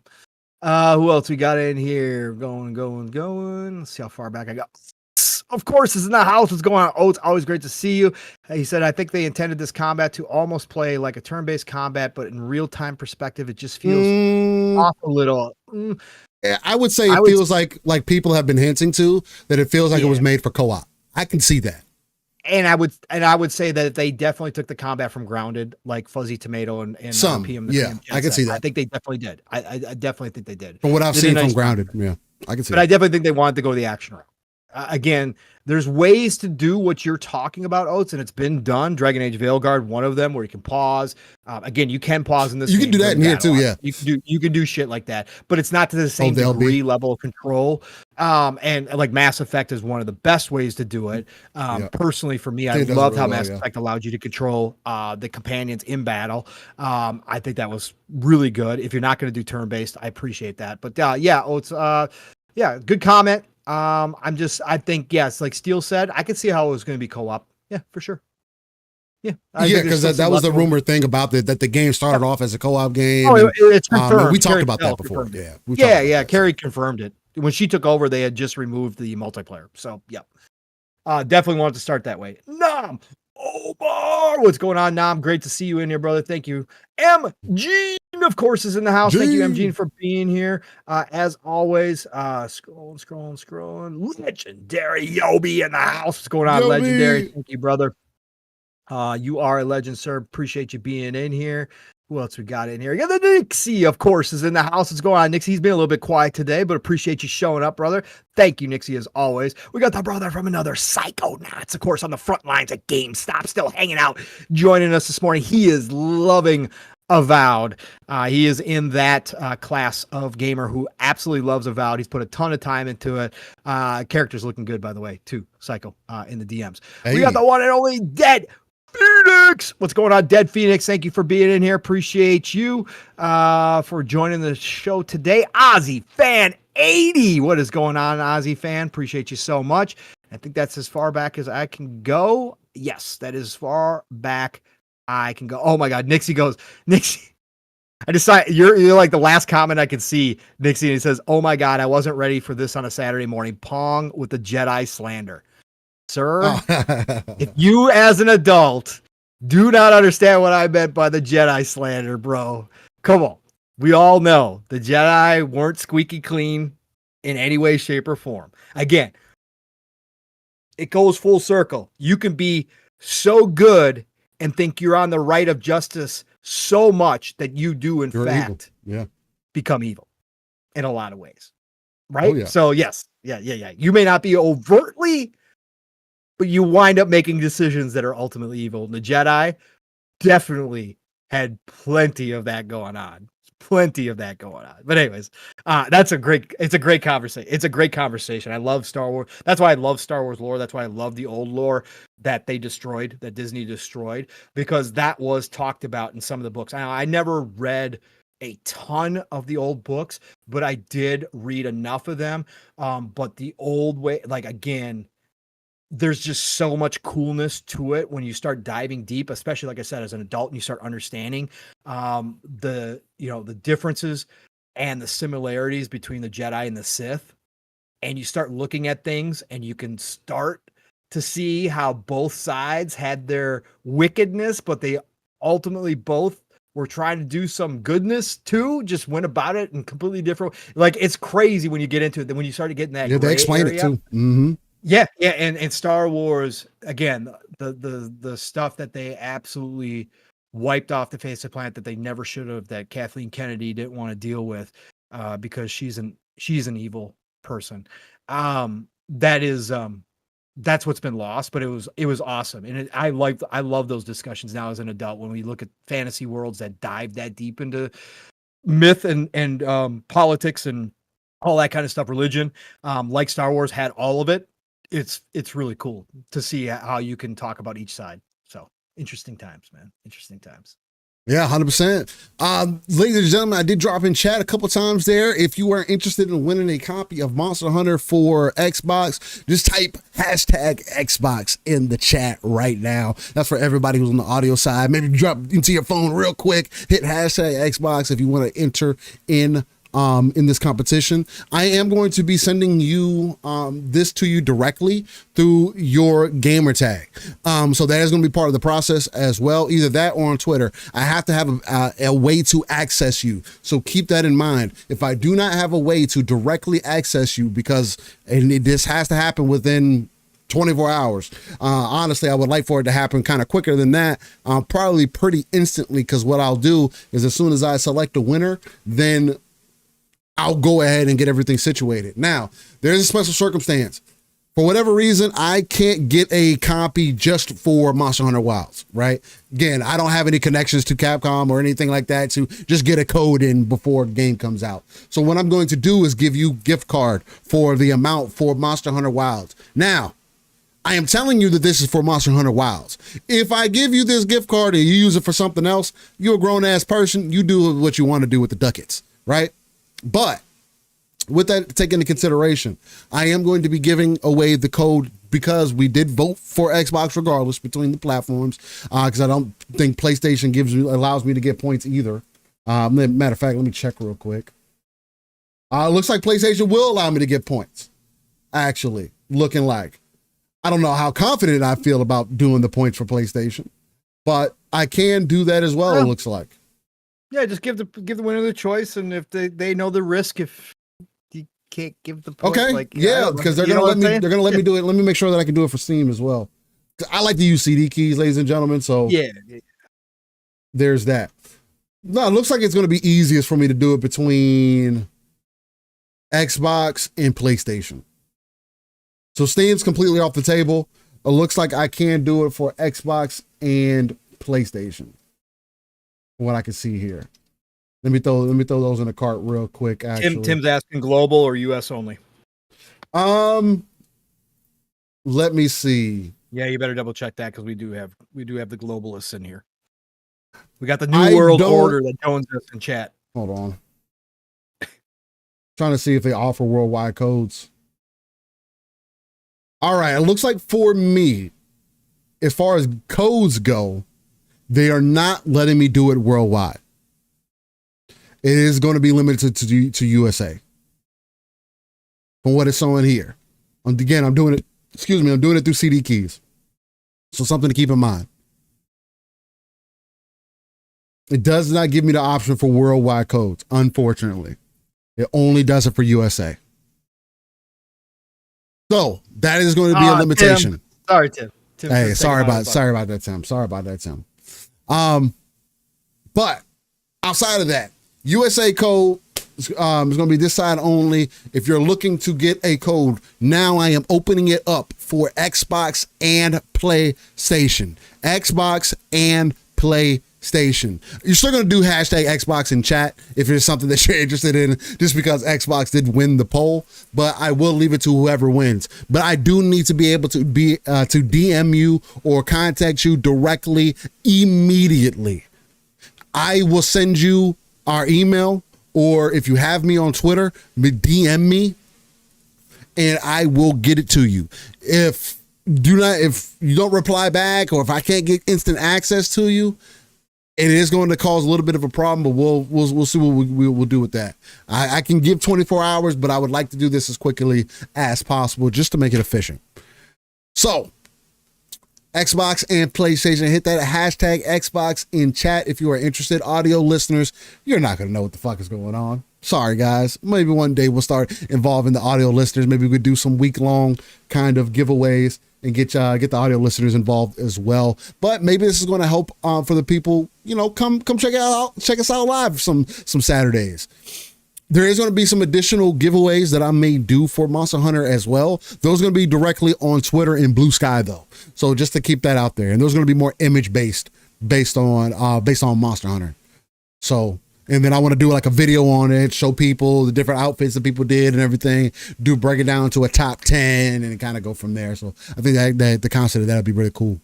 So yeah, hit that hashtag Xbox in there real quick and we'll start getting that rolling again. This will be for Xbox and PlayStation. So whatever your preferred platform is, hey, we're doing it for the console players out here, man. I told you, we still love our console, baby. Vandal, yeah, that Discord works as well. Oh yeah, matter of fact, good point. I'm also going to drop one more thing in here since we're doing some business things. I did officially create the Live a Split Screen Discord. I'm gonna drop that in chat for those who are interested.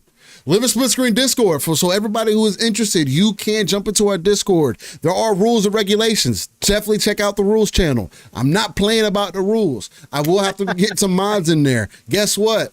Look, if the mods decide to remove you or whichever else the case might be, unless it's completely left field, then mods, you definitely got to let me know what happens of whatever the case might be. Get myself banned out of our own Discord. Nah, that won't happen. Our Discord is meant for open conversation. Yes, it is going to be more gaming focused and gaming centric. If you jump off the deep end, there's definitely going to be a discussion had. And again, Live a Split Screen is not the place for the drama and stuff, man. You want to have a good time talking about games, maybe even get some food posts in there if you're down for that. But it's just it's a welcome platform, man. So anybody who's willing to have conversation, that's where you can jump into and check that out. There's a little bit of a pre-screening there. Yobi says he clicked the Discord and nothing came up. I'm gonna pull it up again. It popped up for me. It said age restricted channel. So I don't know what's up with that. I did put some limitations. There is going to be some verification that needs to be done. I don't want bots to have to come to end up in the channel or anything like that. So there is going to be some certain things to it. But let me see if I can actually. I'm gonna get another link. I'm gonna get another link for you, Yobi. See if that happens. If not, Yobi, I can always send you a link directly. Hold on. That's not what I wanted to copy. Hidden, use copy button. Okay, well, if I use the copy button, that's what I did the first time. I hit the copy button, and it copied the copy button. This thing dead ass says, this is hidden. Use the copy button. You hit copy. Let me try this again. Come in the chat. You know what it pastes? Hidden, use copy button. He says what? What the hell's going on with Discord? Wow, what is it doing? No, you're having problems, right? Pasting. Oh yeah, well, so I'm trying to get this invite link. I just posted it in chat a couple times, and I'm saying. Let me see. I'm gonna copy link that way. Yeah, Discord's been acting a little funky today. There it goes. For him, you gotta ask for your age. We're not having those young bucks in there. We got anybody under the age of 18 in there, you're getting blocked, banned. Get the fuck out of here. We don't. No, this is not the space for that. Steel Pong, are you going to cover that scathing MS gaming article? What Microsoft gaming article are you talking about, Nixie? The scathing one. All right. So looks like we got everybody in here. I think I need to add in. No, Andrew Cullinan is in there. Eastside Vandal, I think I got you in there. No, Eastside, I do not got you in there. Let me get you in there. I'm going to get ready to spin the wheel. We'll do some releases, kind of go down the list real quick, and then go from there. There was a couple of things that I did want to talk about. I think the main thing that was discussed this week, if you want to kind of chop it up a little bit, Pong, as I continue to get some things set up, there was a big conversation being had this week about the Shuhei Yoshida interview that shout out to Colin from Last Stand Media that he did with Shuhei. There's a lot of information that came out of that. One that struck me in particular was that Shuhei played The Last of Us Factions multiplayer, said it was good. He also said Concord was good. So take that for what you will. But no, that's not fair. Oh God, I hate that shit. I'm trying to set up the comment. I'm trying to set up the comment. Yeah. I know. I just hate that shit too because he didn't actually say that. Anyway, and I know, but I want to pose it to you as I continue to get things set up here. But because these are things that's been a talking point. People said, hey, well, people can't pick and choose when they want to listen to Shuhei Yoshida and he comes out. He's obviously was put in his position for whatever reason. As we've also come to find out, Jim Ryan apparently forced Yoshida out of his position, quite literally. No, that didn't happen. But that's the way the discussion is being had. And that's what people are speaking to. So it's going to be interesting to jump into those conversations again. The biggest talking point for me was the Last of Us point, just because you guys know how I feel about factions. But there was another part of the conversation, and Pong, you can attack this from any particular angle if you want to kind of go over all of it as I get this giveaway set up. You can, and then I'll jump in. But the main crux of it was Shuhei talking about PlayStation seeing the value of the PC market. Now, from Shuhei's words directly, he said that between the United States and China, interchangeably, are the biggest markets for PC gaming. Not one over the other, interchangeably. That's what I got from it. Listen back to it several times over, listen to some other people talk about it, but it does seem that people are sticking on the side of, oh, look, Shuhei proved it. Their PlayStation's not, they're not going to be bringing games to PC sooner than ever because he said it like this. And it's all, I feel like some people aren't understanding the interpretation or just in choosing to interpret it in whichever way that they want. I've got the article with the quotes, so we'll be good. Go ahead, dive into it, Pong. I'm going to get them finished getting this set up on my end for this giveaway. Yeah. But what you got for us about Shuhei, the interview with Colin, and what he's talking about from Play? Because it seems like he's a little bit of a leaky faucet. Oh, he's just giving us peek behind it, man. I love this Shuhei. I love this Shuhei. Oh, Nixie says the implementation of AI in games and the anonymous devs that spoke on it. Nixie, we've spoken on the AI information. We are going to have, again, this is coming whether people like it or not. I don't count it as messy because you are going to. This has already started. This already started in the art world a long time ago because AI has already been doing art, quote unquote. However you feel about that, AI is coming no matter what. The devs can scream and holler, cry, whine, take their stances, all that they want. Nothing is going to stop this roll. Okay. Now, again, as I've said in the past, I've got my reservations about where AI goes. I got my reservations about who controls the AI. I got my reservations about how they give us, the common folk, a very limited AI with all these guardrails and safety precautions, and the elite get access to the ultimate or final version of AI, and they once again consolidate power that is going to come from having AI, which, believe it or not, will happen, and they will consolidate that power to the elite yet again, like they've done so many times in the past with other technologies. So that is my concerns with AI. But this AI revolution is coming. It's coming to gaming. It's happened in the art world. It's going to continue to happen more and more as it gets better and better. It's going to be in movies. It's going to be everywhere. So the human side of things, you can fight for your rights. You can fight for saying that AI is going to destroy everything and that AI shouldn't be allowed to happen and that it shouldn't be introduced into video games. All this, it's going to happen. These companies don't give a fuck about your feelings. So you have to start preparing for this time if you are a dev, if you are a publisher, etc. You're going to have to prepare how you're going to prepare. If that means opening up your own studio, promoting your studio as a human-only studio that produces human creations, then that is going to potentially be an actual advertising facet for you in the future. I believe this from the beginning. I've said this from the beginning. Even if AI art takes over, that all that will do, and yes, will it cause maybe some human artists to not get recognized as much as they might have once? Sure. But I believe also there's an opportunity for human artists to present themselves as creating something that is even more elite because everybody can do AI art. Anybody with a thought in their head, a keyboard, and a PC can do AI art. They will be able to present their art as actually created by human hands and actually sell it for more or garner more attention for it if they are good. And if people deem them, again, art is subjective. But that will become an elitist point of view. It's kind of like, another good example is now that we're trying to artificially create meat, right? If this becomes a thing, if it becomes a big thing, and the elite once again control what's going on. Again, this is why we need to fight against all this bullshit. That's why all this new world order and one world government needs to be broken down and torn into pieces. Because if they have it their way, we will be eating bugs and artificial meat for the benefit of the planet, quote unquote. But that'll only be us. But do you think the elite are going to be eating artificial meat?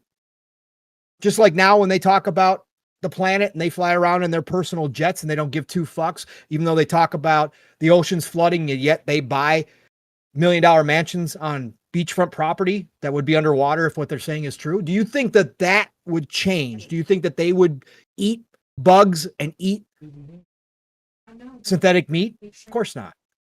Guess what? They would have their own extremely expensive ranches that still had cattle, that still produced real beef, and it would just be ultra expensive. And the only people that would be able to afford it would be the rich.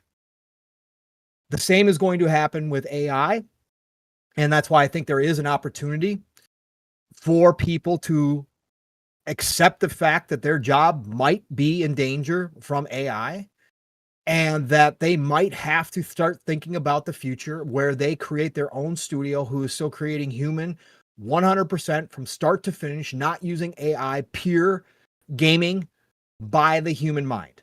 And I think that is again, if you're good and if you can make it work, that is the potential to sell as a selling point down the road to people.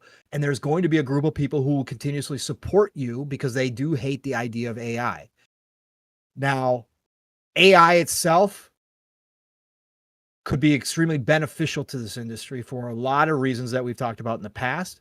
I think obviously there's, with Microsoft's investment, we're going to see it in the next console. If what they said, and I saw Mr. Matty Place say that he thinks it's the red herring. Listen, you can say that about anything they introduce technology-wise. We've seen it time and time again. That doesn't change the fact that what they said about it and Muse, which is the name that they're giving it right now, could do to take old games and make them playable on current systems. That's something that we brought up here. That's a conversation I had with Steele. It's a conversation I believe I had also with Mav.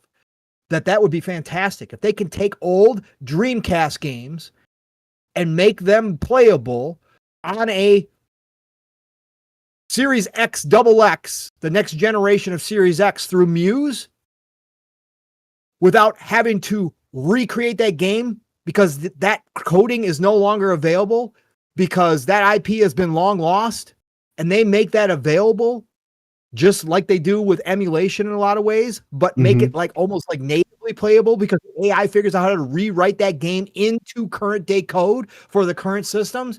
I think that is freaking awesome for preservation. If it's if it's possible like that, yeah.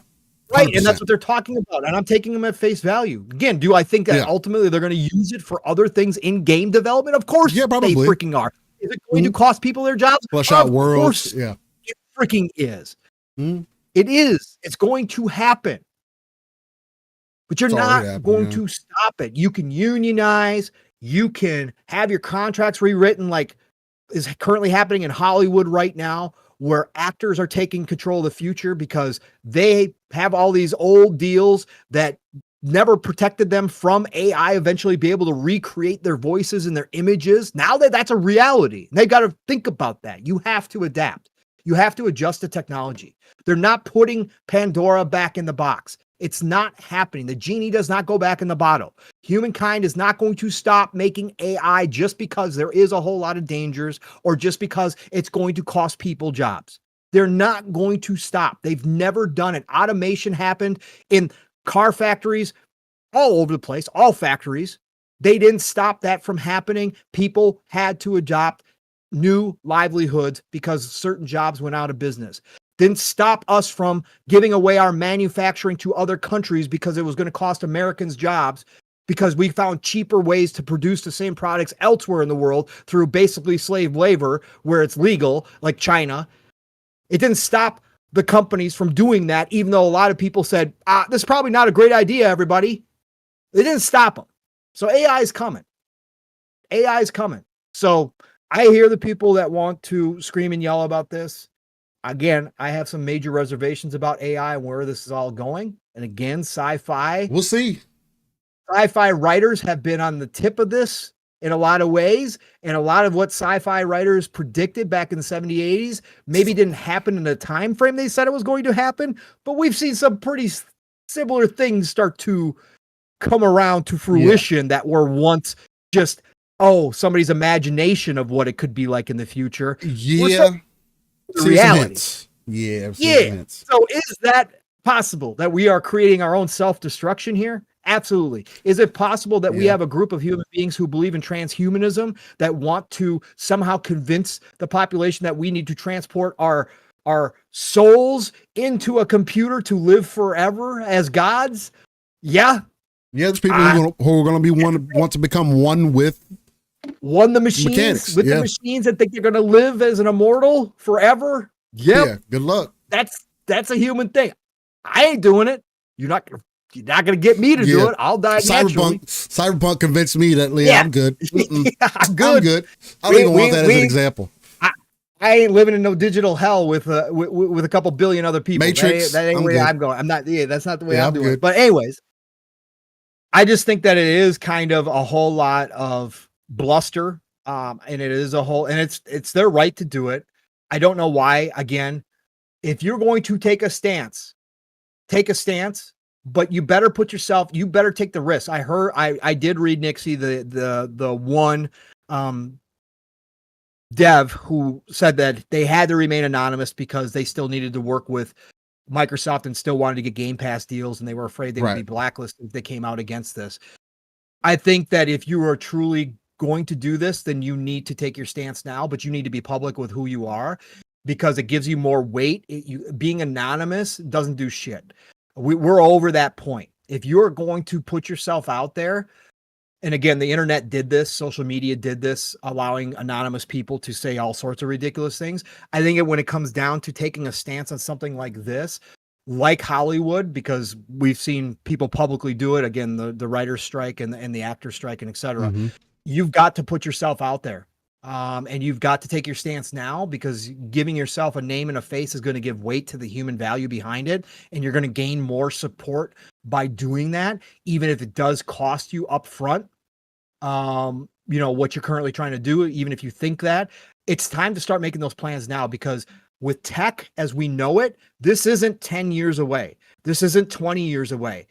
This is a year away. This is 2 years away. Microsoft just made a breakthrough on quantum computing that nobody thought was going to happen for a long ass time. They just made a huge breakthrough on making chips that are going to be able to handle quantum computing. I don't know if you guys saw that. That is coming faster than you all believe it. AI is here already, but the stuff that they're talking about is already being implemented. The stuff that's already happening. AI quantum computing? Jesus bro. It's done. Or AI is going to help you accelerate towards quantum computing. It's going to be able to figure out problems that you couldn't figure out, or that groups of humans could not figure out. That's exactly what's going to happen here.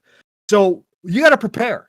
You got to prepare now. And if you're a dev who is scared of AI taking your job, you got to do it now. Now, I didn't think I was going to go this long, but this is obviously something I think about. I brought up AI a long time ago on PM and the PM before anybody was talking about it, how I thought Microsoft was going to start taking advantage of this. The one cool thing, and I'm sorry for all the devs out there who, again, have specialized in this industry, and it's very important. They went to schooling, they learned how to code, they grinded as a low-level dev, working their way up through the studios.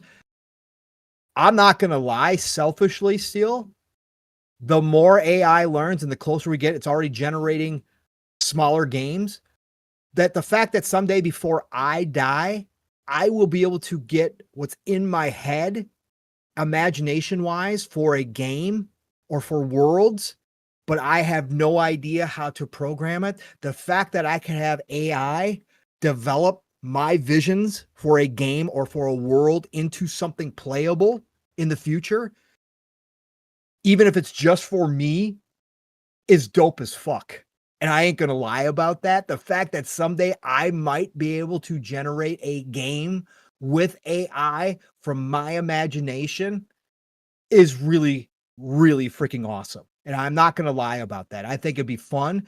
And do I think that there's a potential, if that we get to that point, which I do believe we're going to get to that point sooner than later, that we're going to have games from gamers who just have ideas but didn't know how to program it.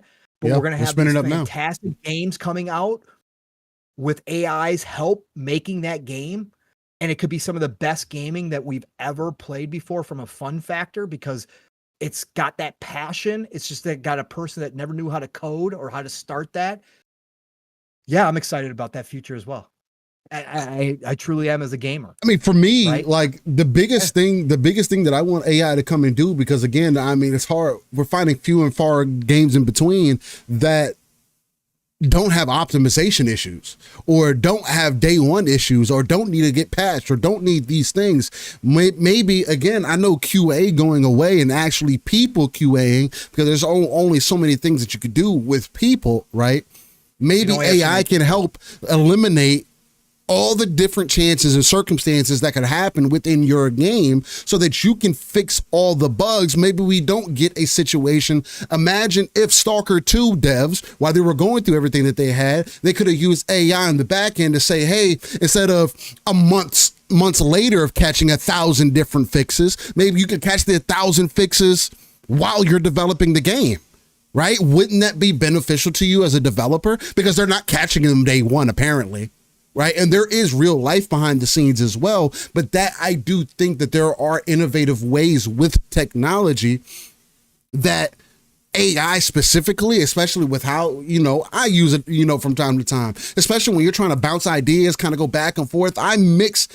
You can literally, like ChatGPT as an example, if you want to use that, you can literally get it to understand what your patterns, your flow, all these other things that you would kind of expect. And you're kind of going back and forth, not only getting some of your examples, which you got to refine down further. It's not perfect, right?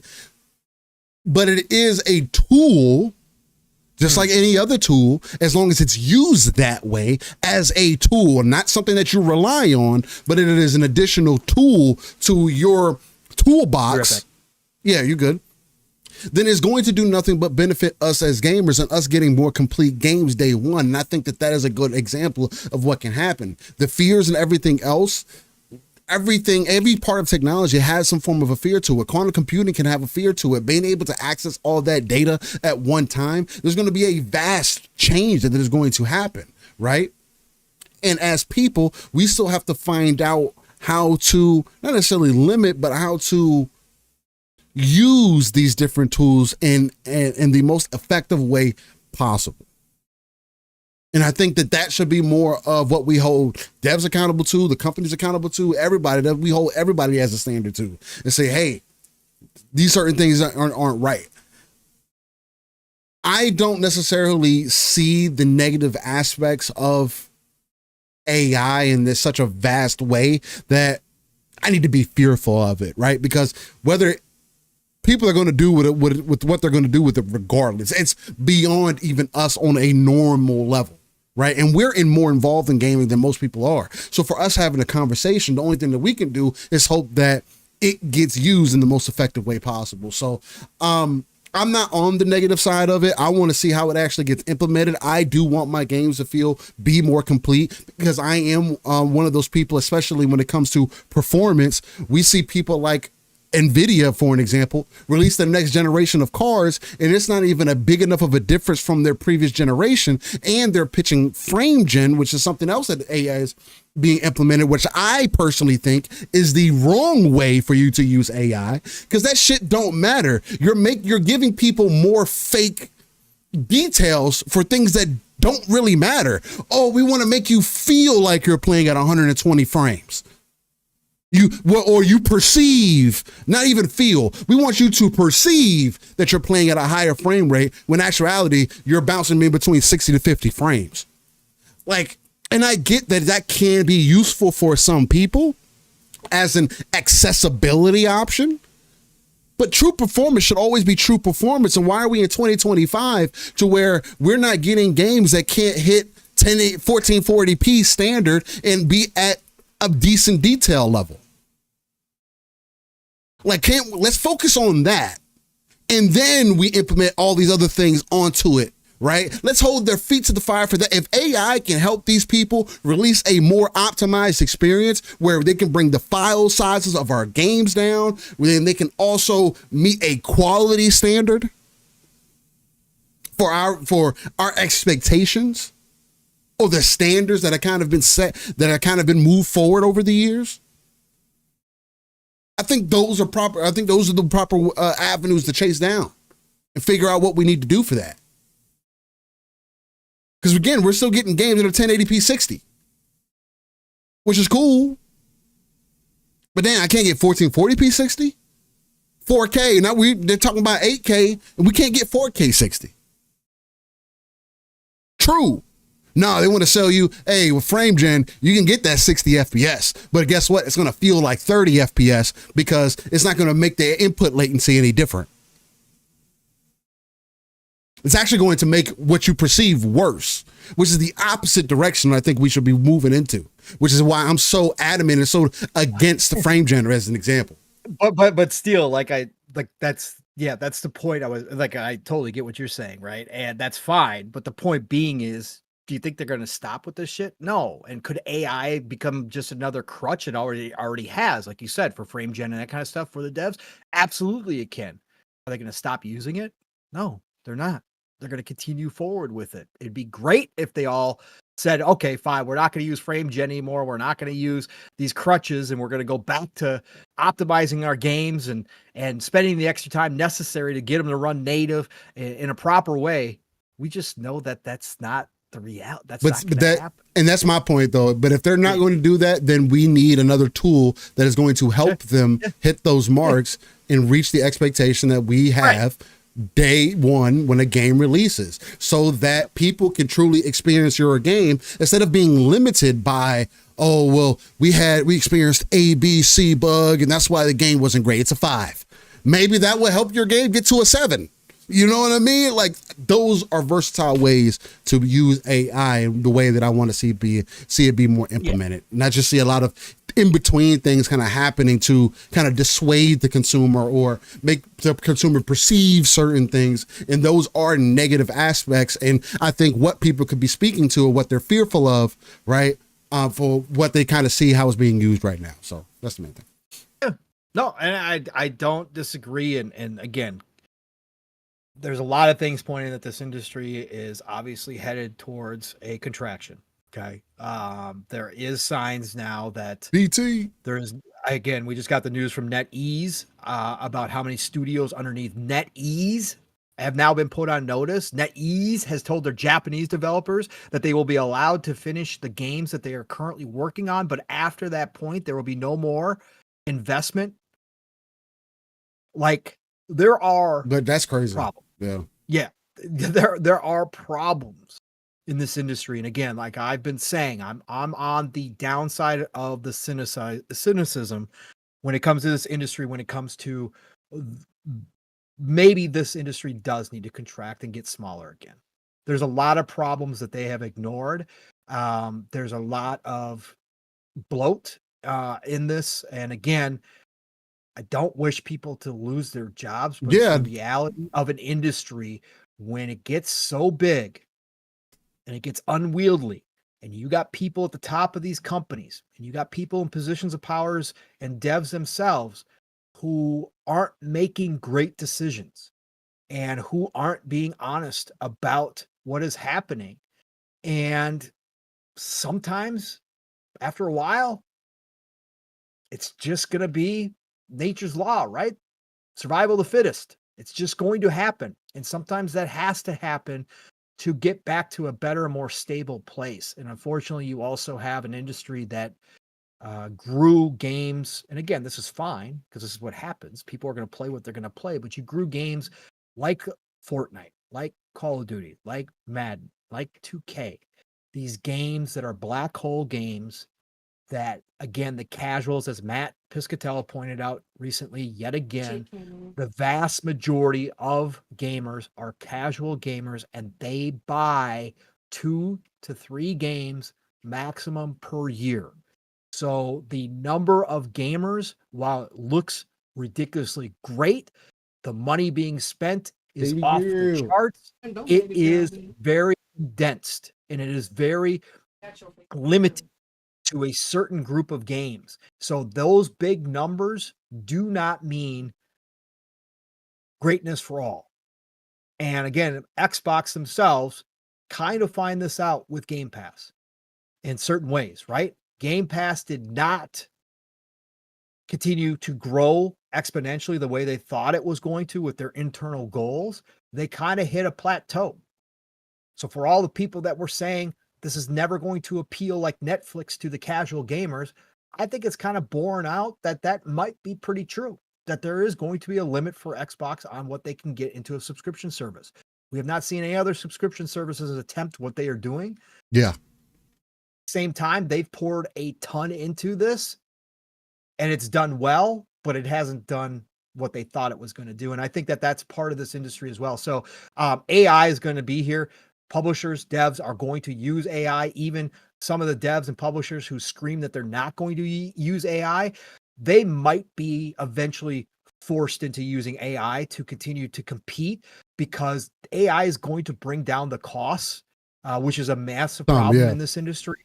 And again, I think it has benefits. It obviously has negatives, consequences, but nothing is going to put this genie back in the bottle. They're going to use it because it could be big money saving. And at the end of the day, big money making when you save money on the production costs and you wind up being able to make more off your sales because of it. And the shareholders get happy. They're going to use this shit, man. And you replace people where you don't have to pay them a salary anymore. Companies are going to use it, man, whether we like it or not. There's no stopping it. So anyways, longer conversation, but that's what we do here on Living Split Screen than I thought we were going to have. So Steele, are you all set up? Yeah, I'm set up for the giveaway, ladies and gentlemen. Hopefully y'all are locked in. We'll do the Shuhei to end the show, because I know you got to get out of here. So we'll do the Shuhei stuff after you do the giveaway, and then we'll get everybody out of here. Sounds like a plan. All right. Well, just got a package in, kind of going through some stuff. Anyway, so for the giveaway, I thought I dropped the Discord already. Vandal, thought I dropped that. I'll do it again. Hold on. You're turning off our cameras on purpose, by the way.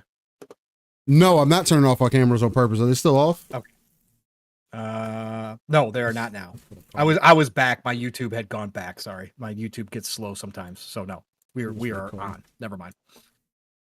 Sorry about that. Didn't mean to give you a you're good. Attack. All right.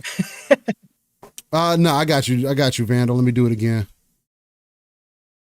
Pull it up here. Invite people. Oh no, if I do it that way, it's gonna act like it doesn't know what it wants. I'm gonna just copy the link from right here. And then we'll drop back into here. Boom. Now our cameras are off. Yeah, it's gonna take you to a you're gonna have to log in. The camera should be back. Now they're flashing a little bit, I guess. Never mind. It's just me catching up on YouTube. Hey, well, it's also because of the way I'm using Discord right now, because we didn't have you in the channel earlier. It's it's probably throwing stuff off. Hey, it is what it is. All right.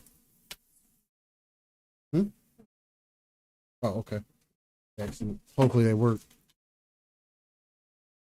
All right. Let's see. Let me bring this up on screen for you guys. Good luck, everybody. Huh? No. You guys can't really see. This is a terrible setup for me right here, but it's all good. It's only temporary. Get the wheel of names going there. All right. What I'm going to do is I'm going to end up spinning this wheel 3 times. I'm going to do it once, twice, a third time. The third time is going to be the actual winner. So I want to do it that way because I want it to be as fair as possible. You can't be staged. Whatever the wheel lands on the third time is going to be the winner. What do you think, Paul? Should I do it that way? Should I limit it down like that? Or should I just do it just first time? First shot. Straight up, first shot. First shot. Let's go. Okay. First shot. First shot. Yeah. First shot. We're not going to do that shit. You can make people bad when they could have won. Like, just do first shot. Okay. First fair, winner. Fair. Let's go. Fair. First winner. That's fair. I can rock with that. All right, let me make sure there's no other entries that we need to get in here. Now, Vandal, I got you already. Black John, you got to enter hashtag Xbox, giving away an Xbox or a PlayStation code for, well, they're going to be just gift codes because I can't get an actual copy of the game from Monster Hunter Wilds for those who are interested. But yeah, just hit a hashtag Xbox because Xbox ended up winning the poll vote that we did. And I got you, Black John. Oh, and we got BT Maverick just in here. Oh, Yobi coming through too. Hey, let me get y'all added in here. Get y'all added in here, man. The legend himself. Who else we got? I got BT Maverick. Did I get BT? Nah, I didn't get BT. Boom. Jago Guggen. Did I get you, Jago? Nope, I did not get you, Jago. Get you nice and in here. Pause. All right. Bunch of new entrants. Hey, we had them in there. You got a chance. Again, it's not limited to anybody. It is not limited to anybody. Yeah, get everybody in there. You hashtag Xbox in chat. It's gonna be for a code. I wanted to be for Monster Hunter Wilds, but you're a grown person. This is supposed to be for Monster Hunter, but if you use it for something else, that's completely up to you. I'm not gonna be like, you were supposed to get the goddamn Monster Hunter, man. So, no. Appreciate you, Decado, by the way, making this happen too, brother. Appreciate you again. Yeah, and show some love to Decado. Say thank you, Decado, in chat as well, if you would like, because Decado's the one who got it to happen today.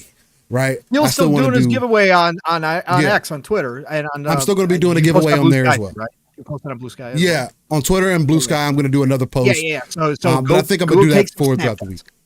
Yeah, go take some Monster Hunter snapshots of your character, and then send him to Steel, and he's still going to do that giveaway as well. But this is a little extra one out of the blue because of Decado's generosity. So just want to throw that out there, for sure. 100%.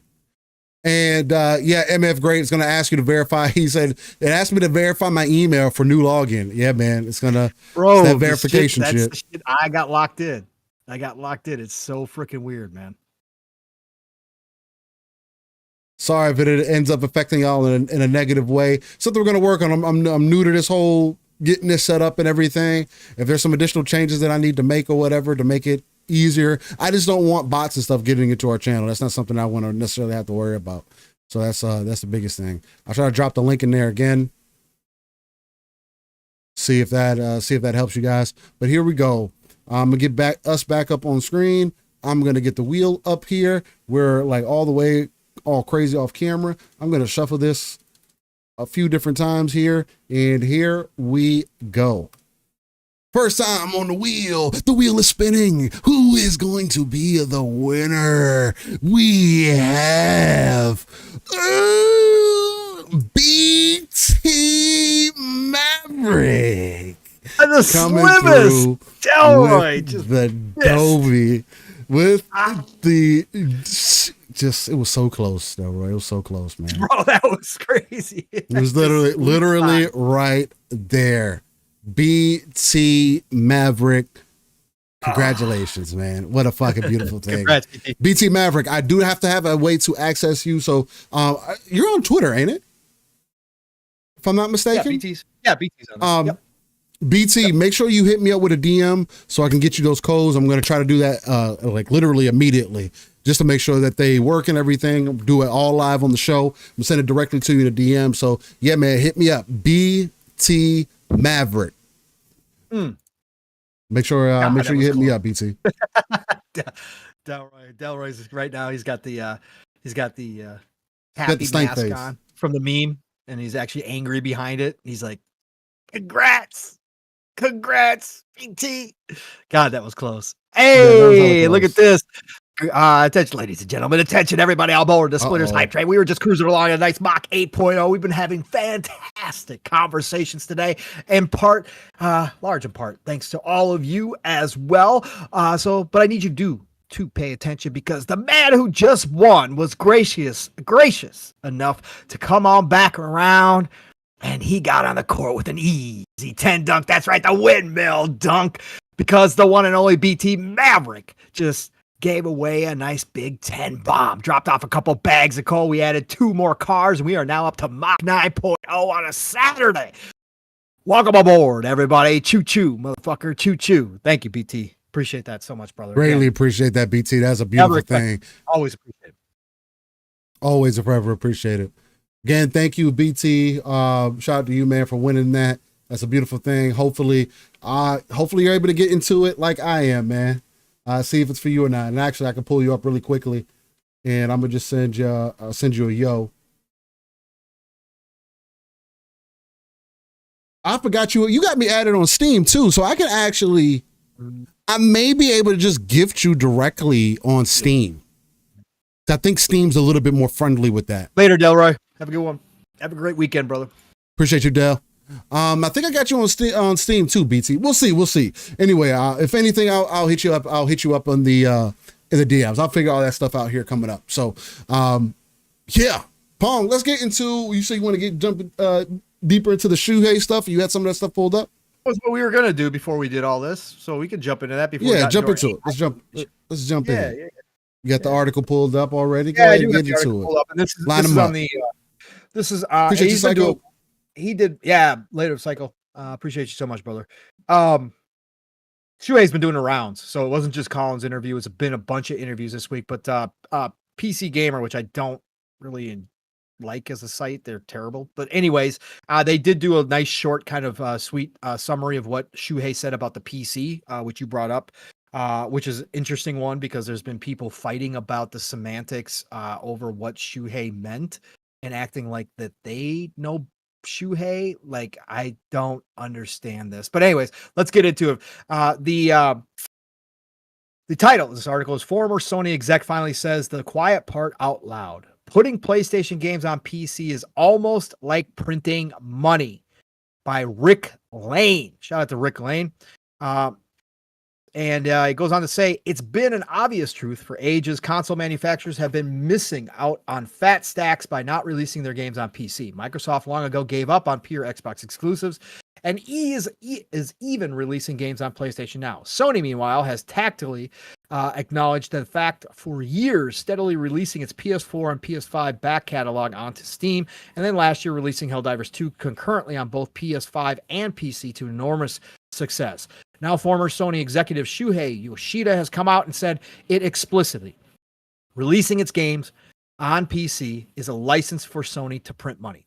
Speaking to Sacred Symbols via Push Square, and this came from their they sourced from Push Square, but Sacred Symbols, obviously, Colin's show. About his time as head at PlayStation Studios, Yoshida explained he wanted to bring Sony games to PC far earlier than when it eventually happened, but it just wasn't the way Sony thought back then. Eventually, though, Sony was sold on the idea through a notion that releasing games on PC now might entice players to buy a PlayStation in the future. Quote, releasing on PC does many things. It reaches a new audience who do not own consoles, especially in regions where consoles are not as popular. Yoshida said it in the interview. The idea is that those people may become fans of a particular franchise, and then when a new game in that series comes out, they may be convinced to purchase a PlayStation. Mm-hmm. It's worked out well for us, but I question whether this argument holds water. PC gamers can be incredibly patient when it comes to playing games on their preferred platform. And since Sony has demonstrated its willingness to put nearly all of its major exclusives on Steam except Bloodborne, PC gamers' response would simply be to continue waiting. Then again, maybe Sony has access to the data that suggests otherwise. In any case, Yoshida also noted that it's an easy way for a publisher to generate extra revenue, stating that porting to PC is a way cheaper than creating an original title. So it's almost like printing money, and that helps us to invest in new titles now that the cost of games has increased, end quote. It worked out well for, let's see, hold on. Why did it skip like that? Another factor that swayed Sony to release games. That's really weird. They doubled it up. Another factor that swayed Sony to release its games on PC is China, with Yoshida observing that China is a huge PC game market, and that in order to reach the audience in countries like China, then it is crucial to release on PC. China recently demonstrated that its potential to catapult games to enormous success, with almost 90% of Black Myth Wukong's massive sales generated domestically. Of course, that was a Chinese dev. There's a reason for it, but anyways. So there you have it. Console game plus PC launch equals profit. Yoshida has been dishing out all manner of Sony-related details since leaving PlayStation last month. He theorized that the reason Bloodborne hasn't arrived on PC is because Miyazaki would prefer to do the port himself, and that if he personally would have if he personally would have tried to resist Sony's push towards live service games. So there you go, Steel. That's nice and short, sweet article about kind of what PC means. Now, the question, obviously, Steel, is like PC Gamer admits, they certainly could have data that suggests that they do convert some PC gamers to actually buy a console. Right. I would love to see that data because I can't believe it's a huge amount. Because like PC Gamer points out, and from what I've learned now that, specifically I knew it before, but now that I do have a PC and I'm, delve into that world a little bit more and read people who do play PC all the time, like the PC players have plenty to play and they are very patient. They don't really care how long it takes a game to come out. Yeah. They will wait on it. They're not going to go buy a PlayStation 5. But anyways, maybe there is some evidence to that. And obviously that is one of the reasons why GTA 6 Sony Corp to do it. maybe. Yeah. GTA 6 probably will, right? GTA 6 might be the unicorn, but that's the unicorn. But maybe they did present this as a case, what Shuhei said they did, to Sony Corp to convince them. Because Shuhei said he would have done it a long time ago. But they presented that as an argument to Sony Corp to convince them to do the PC. And then he goes on to say, well, yes, it's also like printing money because of how cheap it is. I think ultimately that's what it comes down to at this point. There might certainly be some conversions or some people who add on to their PC and wind up buying a PlayStation 5. I don't deny that that's probably the case, but ultimately it's going to be the dollars. And the dollars probably suggest, because it's so cheap to put their games on there, why the fuck aren't we doing it when these games are costing so much? And I think that's kind of what we've seen, the realization more and more and more. And obviously the success of Helldivers 2 as a multiplayer game really opened their eyes to that side of things for sure. They've admitted that that's what they're going to do going forward. It's going to be day and date for multiplayer games, but we've seen the time frame for single player games also starting to shorten a little bit here and there. I think ultimately we've all agreed that that's probably what's going to happen down the road. It'll be day and date. I think they're just waiting on their launcher. But still, out of that article, out of what you read about some of his comments about the PC side of things, again, I don't understand why people want to argue so much about this. Like, it doesn't make the facts are the facts. It makes them more money at the end of the day. The reasons behind it, that's why Xbox is doing it. Stop right there with money. And if they can get more money from the PC market, they're going to do it, because I bet you more than anything, they also see that putting their games on PC doesn't hurt their console sales or their exclusivity at all. It's just one more avenue for people to play. But anyway, Steel, what is your opinion on this? For me, I'm just liking the peek behind the curtain, at least as far as how everything is going. Again, from everything that Yoshida has spoke to at this point, like I mentioned a little bit earlier, the biggest thing for me was just the whole last. If you want to get into part of it, if you want to get into the last, we can do that. And kind of how he presented Bungie as well. I thought those two things were very interesting. So really coming to find out that Bungie. I mean, we had mentioned that, hey, we felt like that's what happened, but kind of getting a little bit of that confirmation, right? It's one thing to have the speculation about what happened and how things went about, and even to the point to where it seems like that would be the most reasonable thing. Hey, Bungie came in and then all of a sudden factions isn't good enough, or we got some rumors and things like that, or pretty much almost confirmed, but not like officially, right? And then you have somebody like Shuhei, somebody who's respected, come out and speak to the things the way that he does. It does give you a different perspective. But for me, from everything that Shuhei has spoken to, at least up to this point, it's coming across to me like PlayStation is a little bit more deeper in the weeds than even that some may be anticipating, right? When I say deeper in the weeds, I don't necessarily mean in a negative way, but when people are continuously try to seem like PlayStation doesn't want to release on PC, or they see it as devaluing their console, I feel like we're finding more and more evidence of that just not being the case, right? The point now is to try to reach as far and as wide of an audience as you possibly can, while not necessarily giving your games to the competitor as well. Right? Because again, this is one of those instances to where just because Xbox is doing things a certain way does not mean that PlayStation is going to do the exact same thing. And I do think that when we speak about the changes that PlayStation is making, when we talk about their games coming to PC day and date, again, Lost Soul Aside was a game that said it was going to be for PlayStation when they originally announced the game. The game is now on release, known to be coming out saying that it's coming to PC and PlayStation. Right? Day and date, which they didn't have to do that. If there was such a value in, exclusives matter and it only needs to be available on my box, then they would have made sure that that game didn't come day and date. Now, Stellar Blade, as in that example, Stellar Blade also, we found out, is coming to PC. The devs from Stellar Blade, one of the main developers, said that they feel like the game is going to sell much more than it did on PlayStation. Again, they're only going based off of what they've seen, and of course the type of game that it is, so on and so forth. But that's neither here or there. The point is there is a wider audience to meet people, and you have to do it in your way. I'm not expecting for PlayStation all of a sudden to become Xbox. Although I would love for PlayStation to release more of their games day and date on PC, because yes, it does give me access. And yes, because I don't see the point in owning a PlayStation platform, and it would make me more likely to, let's just use Ratchet & Clank, although Ratchet & Clank is on PC now, the most recent one. If they would have released that on PC day and date, could have been more likely that I would have bought that game right then. Now, doing it 6 months, doing a year, maybe that's what Xbox is going to do as well, right? So you see these kind of these different moves being made, and I think overall, I think on all sides, I think Nintendo's going to jump into that bag as well. Although Nintendo is the strongest when it comes to their platform, just because their ecosystem is different, right? You're not getting the same games that you get in your other ecosystems, but even that I think is going to change, right? If you get Call of Duty on Switch 2, if you get Madden on Switch 2, the new 2K, all these other different games, then we start entering the space again of all three kind of competing with each other.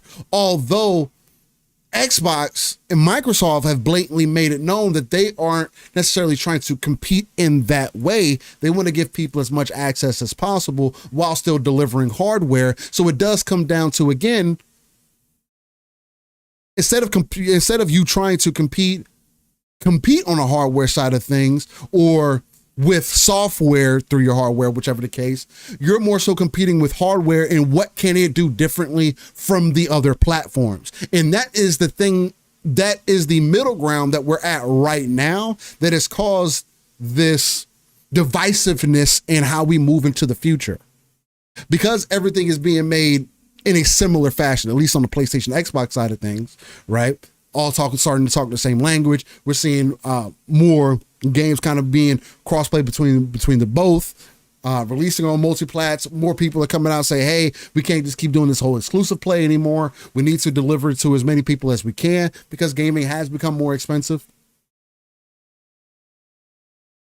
It makes sense that PlayStation will start looking a little bit deeper into that, and that somebody like Shuhei saying that, hey, that is a market that we're essentially, what I pulled from it, so it's just essentially confirming that is a market, that is something that they consider, that is something that they're looking into, that is something that they want to deliver more content to. It's just that peek behind the curtain that, again, we could do all the guesswork that's possible, but until somebody else from that corporation kind of solidifies it and says, hey, it is a viable market. There, we are trying to play into that market. We do see these things. Maybe not everybody believes that, because we still have conversations where people are like, oh, well, PlayStation would never want to release their games on PC day and date because it doesn't make sense and it devalues the platform. Although I feel like that's proving more and more not to be the case. There's always a reason for your hardware, but give me a reason to get your hardware.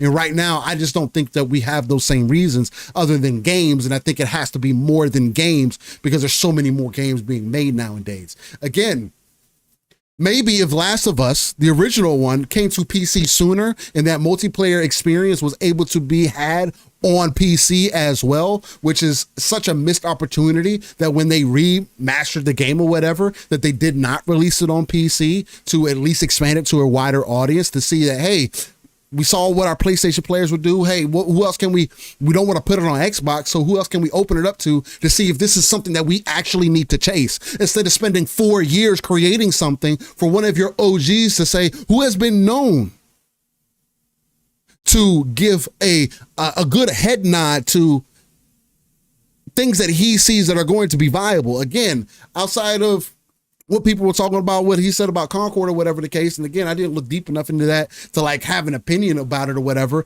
But I mean, whether you're considering more recently, Shuhei was one of the ones that said, hey, Stellar Blade is a special game. Maybe we need to get behind that. And you saw what Stellar Blade was able to do. Did it sell 30 million copies? No, but they were successful though. The game did well. It also does well for marketing for PlayStation.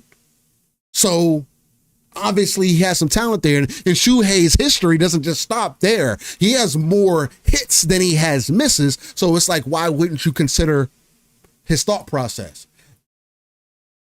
So for me, I was more just surprised about how things have been kind of handled behind the scenes, and it does give me additional value and a perspective for what can I expect for the future from at least Sony? Because right now, their live service push is kind of off the wayside, right? And if they're going to hammer back down on single player games, again, a lot of those studios, let's not act like PlayStation has 30 studios that they can just spin up to make games whenever they want. We're going to be looking at more second and third party, quote unquote, deals being made that are still going to come to PlayStation. So obviously they don't see it as devaluing their console, and they have to get something in line for them because PlayStation is something that Sony depends on. So why not make those games viable in more places? As far as like just the Last of Us thing, because again, that's the thing that just stood out to me. I'm fresh. It's just an add-on to my frustration. I don't understand how other people couldn't look at Bungie. And mind you, Bungie has been successful in creating a game that can last 10 years. But Bungie has also not been the most consistent. If you want to say, oh, well, they're the only proof of consistency that we have, cool. But Warframe wants to talk to you. World of Warcraft wants to talk to you. There's other games that are out there that have been or out for some time. League of Legends would like to talk to you. There's other games that are out there that have been out for some time that you can possibly use as an example for something that could be viable for you. You did not put out a game that does not exist in any other market, the same way that I feel about Gears of War. When Gears of War comes to PlayStation, if they do bring the Marcus Phoenix collection and people get to experience 1 through 3 verbatim, upgraded, they look good and everything else, I'm telling y'all, there's nothing that compares to that on any platform. That's what makes those games special. So that's like, I hear people when they speak to Uncharted. I hear people when they speak to all these different other PlayStation IPs that they have, but they literally had a strong point in Last of Us. They're continuing to triple and quadruple down on the IP. Why not take more of a chance on something that could possibly be viable? Hey, PlayStation, you do know that Bungie is under you now. So you could also say, hey, Bungie, we don't know. Maybe we need to do a beta of some sort.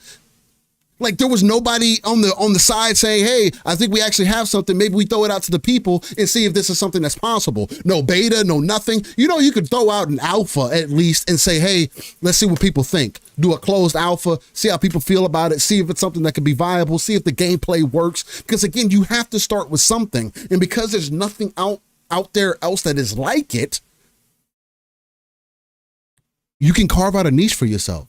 You just have to make it visible to more people. It doesn't have to be this grandiose thing that you said that Naughty Dog felt like it needed to become, which again is still confusing to me, because if PlayStation is the home of quality, they're the ones checking up on all their devs to make sure that things are going the way that they need to. Something does not connect. It does not seem like two things are true when it comes to this. And it seems to be the case with a lot of other of the dev talent that they have on that side, where things just are not consistent, where that communication is seemingly lacking.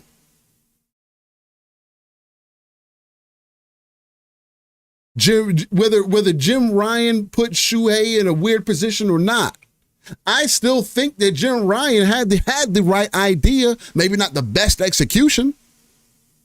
But let's not sit here and act like, oh, it was Jim Ryan that he was, because Jim Ryan said it, he was given the green light. Like there wasn't other people involved in these conversations. And if the studios are as talented as they were, it doesn't matter. Business is business. What are you going to do with what the task that you've been given? That demonstrates the level of quality of your studio. You can spin off teams to do ABC other thing. Bungie can work on a whole half of a game in Marathon, completely annihilate their PvP player base, and people look over it. Bungie now has an issue internally to where they are having issues self-sustaining because Destiny's not moving forward. It's done. They're in a position where Marathon is a make or break, and maybe that'll make them hungry. But I don't have hope in what Marathon is going to be. After their last PvP foray, y'all showed that y'all didn't have faith in it before. Why am I going to have faith in this?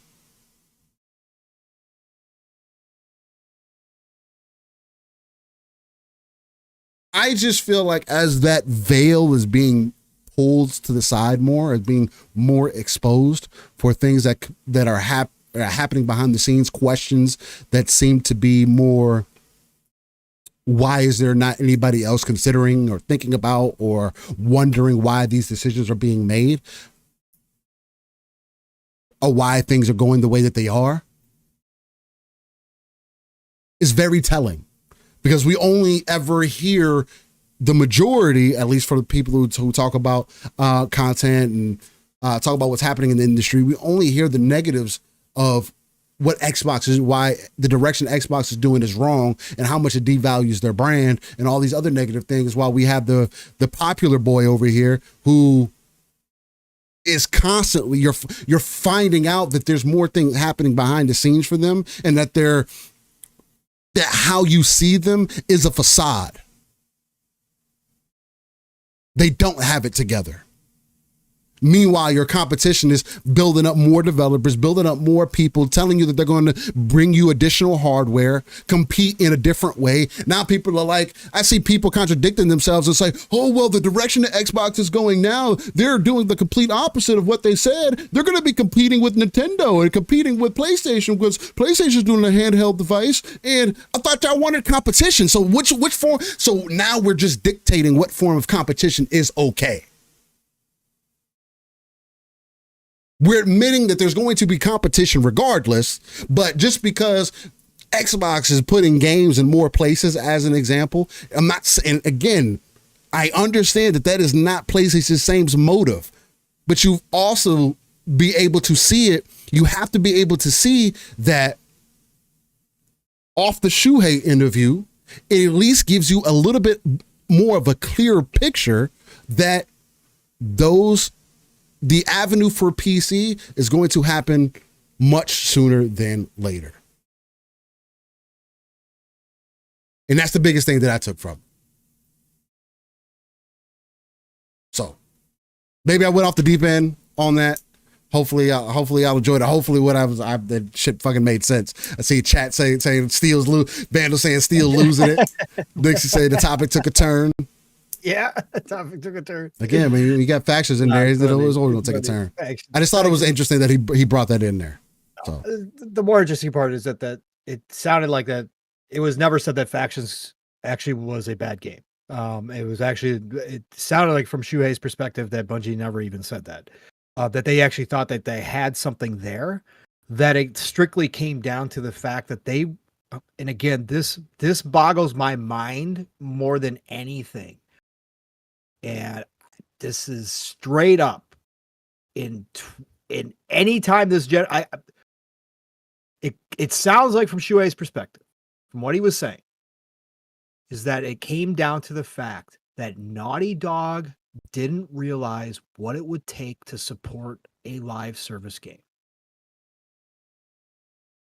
This boggles my mind after we've been in the live service game business in video games for a generation and a half, at least, that you would have what people would consider one of the greatest developers in the world in Naughty Dog not go into a project that they were asked to. Again, we now have Shuhei's stating that it was the shareholders that came through that wanted the live games as a service, and that Jim said, okay, we'll do live games as a service, whatever else. He put in the initiative, went to all the studios, that they would take on a project like this, not knowing what it takes to make a live service game successful, that you would have to continue ongoing support. I have a very hard time wrapping my brain around this. That's what I'm saying. I have a very hard time wrapping my brain around this. Number one, that the studio themselves would say, whoa, this means we can't make Intergalactic then. Okay. Spin off a studio. Number one, that boggles my number. Number two, Steel, to your point. Number two, to your point too, doubly boggles my mind that if you have an initiative to create live service games, you have now taken 2, 3, 4 years of your best studios, one of your best studios' time and resources and talent to come up with a live service game based upon one of your most popular IP, an IP that you actually had success in the multiplayer space before. Not massive success, but you certainly already have a fan base. That you go and do this, and then when Bungie comes in and says, well, yeah, but you guys are going to have to invest all this time to keep this going. It's good, but you're going to have to invest all this time and money and resources to do this. That you then your studio goes, well, we want to make Intergalactic. We want to go make our single player games. That you, as one of the biggest publishers in the world, having massive success, right? 65 million consoles, right? You're having massive success. Look at the profits. You're having massive success. You have an initiative for games as a service, but you look at that studio when they say, well, but we want to make, we didn't realize it was going to take this kind of effort to keep a live service game going. We want to go make our single player games. That you as PlayStation, stating that your shareholders want these types of games, and you might have a really good one here, you're not going to invest in that studio to grow them out, to create a separate team, to work on the live service game that they've been working on, to continue to support that live service game. That you as PlayStation, with all your success, aren't going to trust Naughty Dog, one of your best studios, and the people around them saying this is actually a good game, and say, okay, what we're going to do, Neil, take your A team. We're going to finish up. We're going to finish factions. We're going to get this thing going. Neil, you'll be able to take your A team, go make Intergalactic. We'll build a team here in the meantime. We're going to build a team that's going to take care of factions, and we're going to try to grow factions because we do need games as a service right now. And we believe in the IP. We believe in the IP because it's one of our best IP shows off of it now. Right. To me, both of those things are mind-boggling. And yes, I'm not a C-suite executive over a billionaire. I don't have to be to sit back and go, so why did you do this in the first place? Were you not serious? You spent years of work on it. Right. Was this whole thing not serious? Were you not serious before about this live service thing? Were you just showing and telling for the shareholders this whole entire time? You were wasting some of your best talent to create something you never were going to follow through on. Like this does not compute with me in any way, shape, or form coming out of Shuhei. Anyways, I'll end. We got to get going. I love the interviews. I love this Shuhei. Shuhei's always been a company dude through and through. Never gave up anything. Always did wonderful interviews. Never gave up anything. He was that guy, right? You're not getting shit out of me. Totally cool. I love this unshackled Shuhei now that he's left, and he's still not giving up. He's not giving up secrets, but he is giving us a huge another peek behind the curtain, which we don't get, which you guys all know I love in this industry because this industry is way too secretive. But the fact that he is giving up some of this information is awesome. The fact that he even speculated that the PS6 is 2028. And he prefaced it by saying he doesn't know anything, but Shu must know where they're at in the planning stages of PlayStation 6. All right. He was around. They've been planning PlayStation 6 for a while.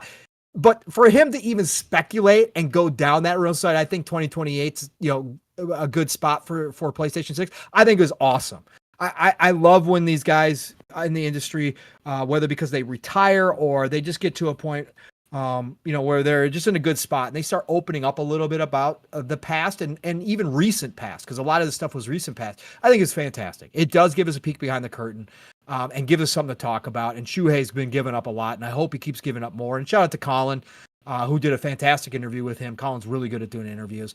I've always said that about Colin. Again, whether you like him or hate him, he is good at certain things. He's been in this industry for a long ass time. And he is very good at interviews, especially people that he enjoys and knows a lot about. And he's obviously had a lot of interactions with Shuhei. You can tell, very comfortable interview. And I just love it. But yeah, man, I can't believe that they would go through all this trouble for Faction Steel. And these are some of the things that are coming out now. I'm just like, what are we doing here? But anyways, it's definitely interesting. So quick hitters as we wind things down, because I do got to get going.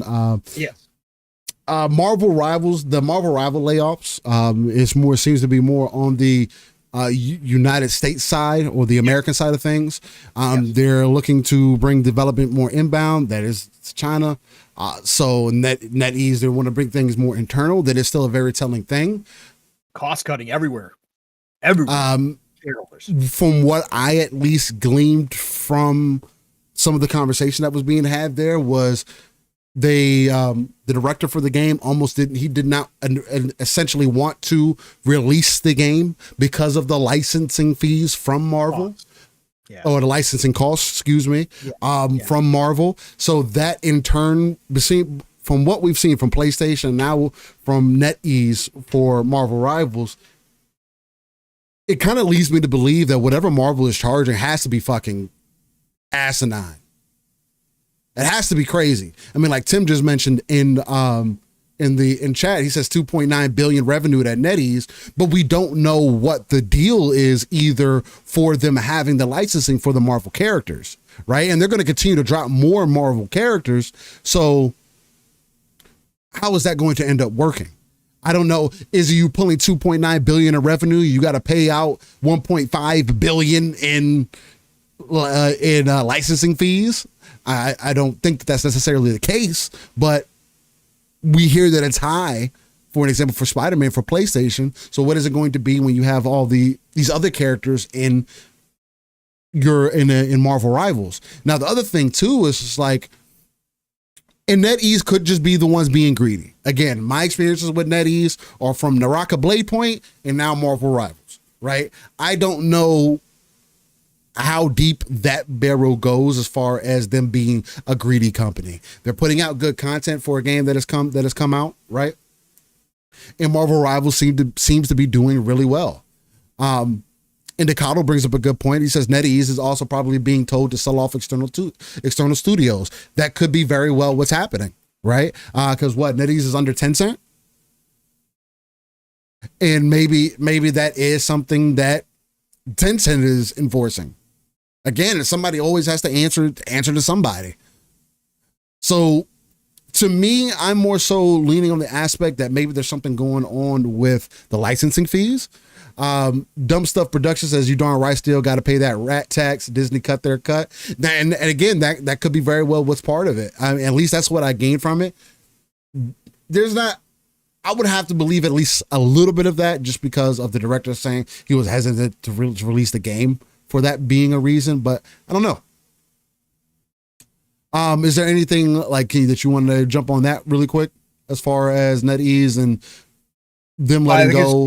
it's strange though, and Microsoft? again, I said it earlier. It's an indication of this industry having massive, bigger problems, and it is starting to head towards that. If you've got a company like NetEase who is making a lot of money and they're doing very well, and again, it wasn't just the announcement of the Marvel's Rivals stuff, right? That studio, and again, sometimes that does happen with support studios because it wasn't, again, it was their U.S. studio, their base studio. They're moving it all to China. Great, fine. Whatever, that can happen from time to time, but it was the announcement of their Japanese studios where they're like, we're going to allow you, because this includes Grasshopper, by the way. Oh, yeah. This includes some big ass studios. And so they're like, oh, we're going to let you finish up your projects, but after that, you're not getting any more investment from us right now. Everything's on hold. And people are now saying, there was an article this morning or late last night talking about that might lead to potential closings, and then it might just close a whole group of studios out of Japan. Okay, bro. We're talking about some big talented studios, man.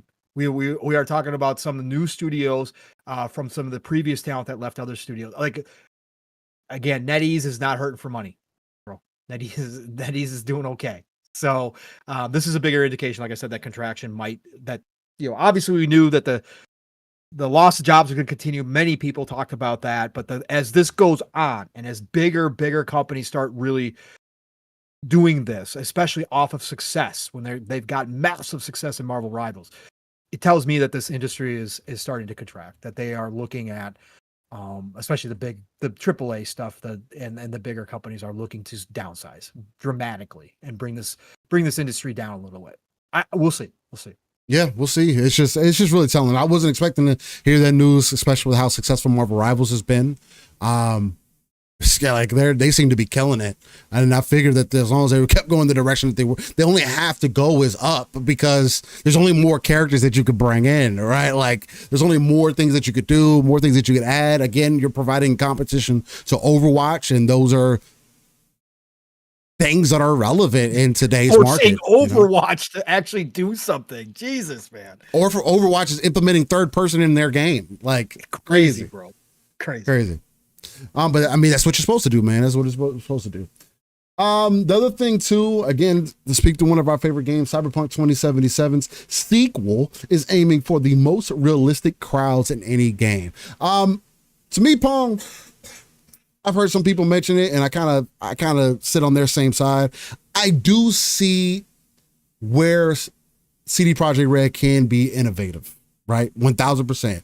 If they're the ones to say it, I believe that they can make it happen, especially with all the updates that they've implemented, making Cyberpunk feel more alive than it did previously. And again, I can imagine Cyberpunk, if I played Cyberpunk today versus what I played on release, it's probably going to feel like a completely different game, right? Now, unfortunately, I'm the guy that once I've played through a game, I typically never return. So I'll never end up experiencing that. I was able to live vicariously through the wife as I was watching her play through, and I can tell you it is a vastly different experience.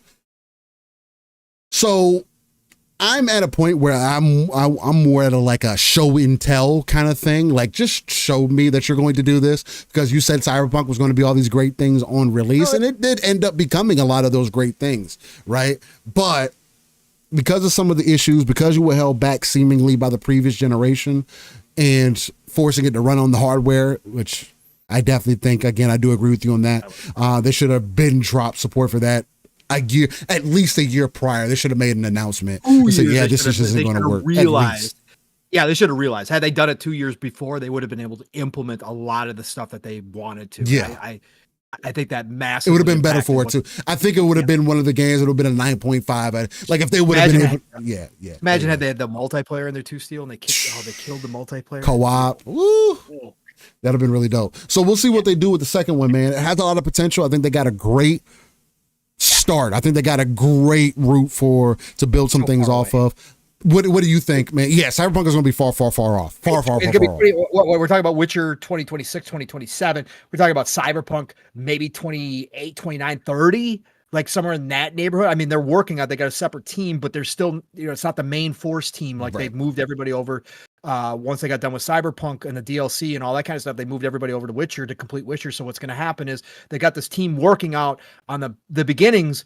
And then once they get done with Witcher, again, 26, 27, then they'll move the full team over to Cyberpunk. So 28, 29, somewhere in that neighborhood, probably for Cyberpunk.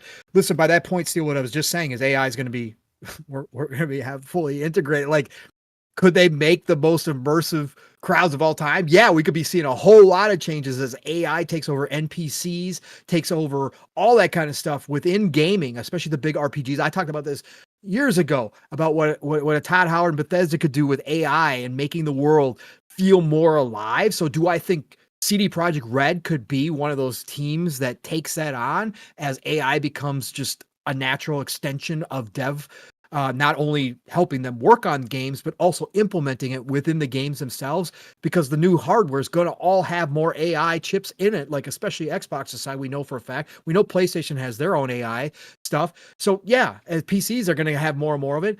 Yeah, I think so. Do I feel everybody who says, yeah, well, let's not overpromise? Listen, I'm so used to that in gaming. Like, again, Todd Howard is famous for that. People have called him a liar for decades because he's overpromised and underdelivered in his games. We had Peter Molyneux back in the day. For anybody who doesn't remember Peter, I love Peter. Obviously, Fable. Milo, which we never got. I like people who shoot for the moon, Steel. And again, I think a lot of Cyberpunk's problems, CD Projekt Red, was because of the previous gen hardware. Had they dropped it, I think what they could have accomplished, obviously from what we've seen through the DLC and all the updates, it's a totally different game. But they would have been able to implement the tram system. They would have had the multiplayer up and running. They would have had the cop AI up to where it is now, as it should have been from the beginning. Like, all those problems, I think, had they not been working on that previous gen, would have been there. So I have faith that CD Projekt Red, while they might not get everything that they always say they're going to get, I think this time around with Cyberpunk, lessons learned, and with where tech's going, I think we're going to see something special out of the next Cyberpunk. I can't find the fact that we're even getting another Cyberpunk when I thought, because of the problems the first one had, Steel, and how it got trashed, and I was scared. Yeah. Remember that I was like, bro, the fact that this might be the only Cyberpunk game that I get to this extent, like, this is a freaking amazing game, because, you know, we both loved it so much, and I was like, that was sad. But the fact that I'm getting another one that CD Projekt Red is working on it right now, bro, I'm blessed for that. So I'm good. I'll wait and see what they do. Yeah, 100%. That's where I'm at with it as well. Ladies and gentlemen, I do got to start winding things down here. Yeah. We had a fucking fantastic conversation about Avowed, and I think that's a good way real to quick, kind of. Yeah, go ahead. Real quick, just real quick. Jeff Grubb says that we are going to get the God of War remasters to be announced near the God of War 20th anniversary celebration next month. Steel, you were talking about the older God of Wars. You were starting to see some of the action, and that the multiplayer was actually still up and running. I saw you make that post. Yeah, no, I thought that was this might be your chance to go back and play the old gods, baby. Let's go. I hope so. Those would be the ones. I love the old God of War. I would like to try them out today. The God of Wars are the best God of Wars in my opinion. So I can't wait. I can't wait for that announcement, because I'm sure it'll come to PC. It's gonna be freaking exciting as hell. Can't wait. Yeah, no, that'll be really dope. I hope that they do that. Those games do deserve to be brought into the modern era. Again, if you're going to do a remaster, those are the type of remasters that are like, okay, that makes sense. Not games that have just came out within the last 6 years and you're going to drop a remaster of it because we want to sell some additional copies. Hey, to each their own, but goddamn. So yeah, no, that's gonna be cool if those end up dropping, because yeah, more than likely they will end up coming to PC as well. But no matter what platform that they're on, hopefully they end up being really good. Hopefully they do well with it. That's the main thing. So yeah, they bring them Xbox. Get God of War on Xbox. Let's do it. we ain't that far yet. No, I don't think PlayStation will do it. But yeah, Nixie, holy shit! Can't wait. Super dope. It's super dope though. That I can at least play those games for like to completion for the first time. So that'll be interesting, because I've only ever touched on them over the years. So kind of like, hey, here's a controller, play for a little bit kind of thing, right? I never played those games myself, although I do like the way those games played more so than what I experienced in 2018. And that's my Kratos. I want angry, fuck shit up Kratos. Full time. And they were fantastical too, man. Imagine all that stuff just redone. Like, I hope they keep all the sexy scenes in there. That was a part of God of War. I hope they keep remastered. They look good. I hope so. But yeah, it's gonna be good. I see people are excited. Yeah, the good God of War. Yeah. Fuzzy for sure. No, Fuzzy Tomato goes. The worry is that this is actually a God of War 2018 remaster. LOL. Oh god. Yeah. No. That would be disappointment. No. We are getting the old ones. Let's go. That would be right. terrible. All right, ladies and gentlemen. Well, I want to greatly appreciate everybody for coming through. As you noticed, we didn't do upcoming games or this day in gaming this week. And as it is, the way it's all going to be dependent on our show flow. Sometimes we get to fit those in immediately. Other times we don't, depending on how conversation goes. And I find that us just getting into the depths of the conversation is much more impactful than anything else, right? Because we can sit here and talk about semantics and whatever else at any point, but us getting into it about the games that we're playing, especially a game like Avowed. I've noticed that it's been the thumbnail at least for the last 3 weeks. So that's something that you guys can, hey, it has been impactful, right? It's been a talking point, something we can continue to further discuss. Again, people are making their hit pieces about it, saying it doesn't compare to well to previous games. And again, when you're making games, these are the critiques that you're going to get, and this is what you kind of got to have to live with. The people are going to always speak and say, hey, this is how we feel. Are the people always right? No. Over the years, I can tell you the consumer isn't always right, but they are going to be the judges. They are the ones spending the money. So we'll see how things continue to play out. Hey, Obsidian says it's successful for them so far. So whatever that means, that's all that matters. Right? So, but every Saturday morning right here, 9 a.m. Central, 10 a.m. Eastern, and 3 p.m. UK time, you can find Living Split Screen right here. And I don't know, Paul, we'll see what we're going to end up doing next Saturday. Friday is the release of Monster Hunter Wilds. Now, boy, we might have to have a playthrough. I did tell people, right? Yeah. It is my work week as well, so it is going to throw things. It is going to throw things a little bit out of whack. But I did tell people that, hey, my initial playthrough, I kind of wanted to do completely solo. Yes, that's true. Because I usually fight every monster kind of solo dolo before I jump into co-op. Now, if me and Paul could do something though, if we could do something special, I would like to see if I can get the dual gameplay possibly working if we do end up doing a game, doing something for Saturday. But I would definitely make an exception to that rule for my brother Pong, at least to get him in there. At the end of the day, it's not that big of a deal, especially if we're going through story more than anything. I just think the moment to moment would be cool. So, hey, if you're down to do that, then we're down to do that. Again, it is my work week, so I'm only going to have, but so much time anyway. I do want to stream it though. So I'll get off of work, see how I'm feeling, and probably get a few hours in. If anything, I just might make it a special living split screen kind of thing where we go live with Monster Hunter and we go live for a few hours or whatever and get some gameplay in and see how Pong feels. Maybe we get a couple sessions in, and we end up seeing how Pong feels over the weekend or whatever for Monster Hunter. Maybe this is one that speaks to him more than the previous ones. And we kind of go from there. So that's kind of what we're thinking about right now. So we may have a traditional episode next week. Maybe we may not.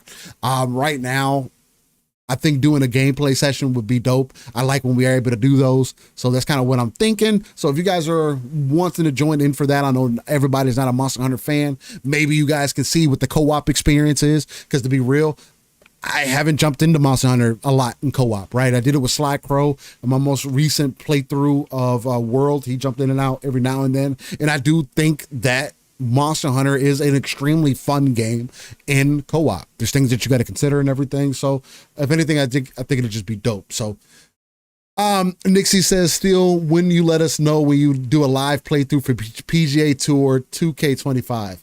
Nixie, I would never play 2K. I would never play fucking golf. I think golf can be entertaining. I think it can be interesting, but I'm not. And I know what it is. I know that it is. It's so time consuming, bro. It's so time. I'm not playing golf, bro. Ah, God, just don't have time. I just can't do that.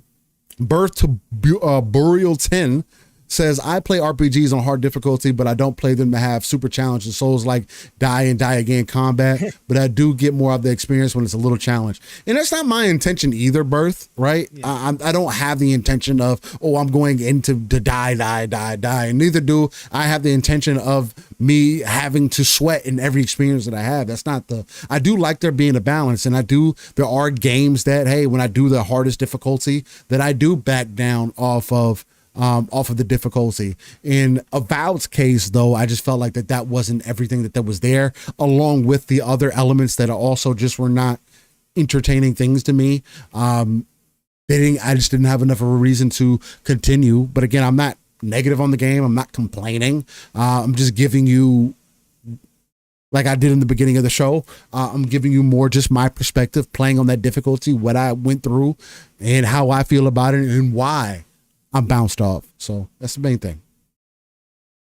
And I think that's important as well.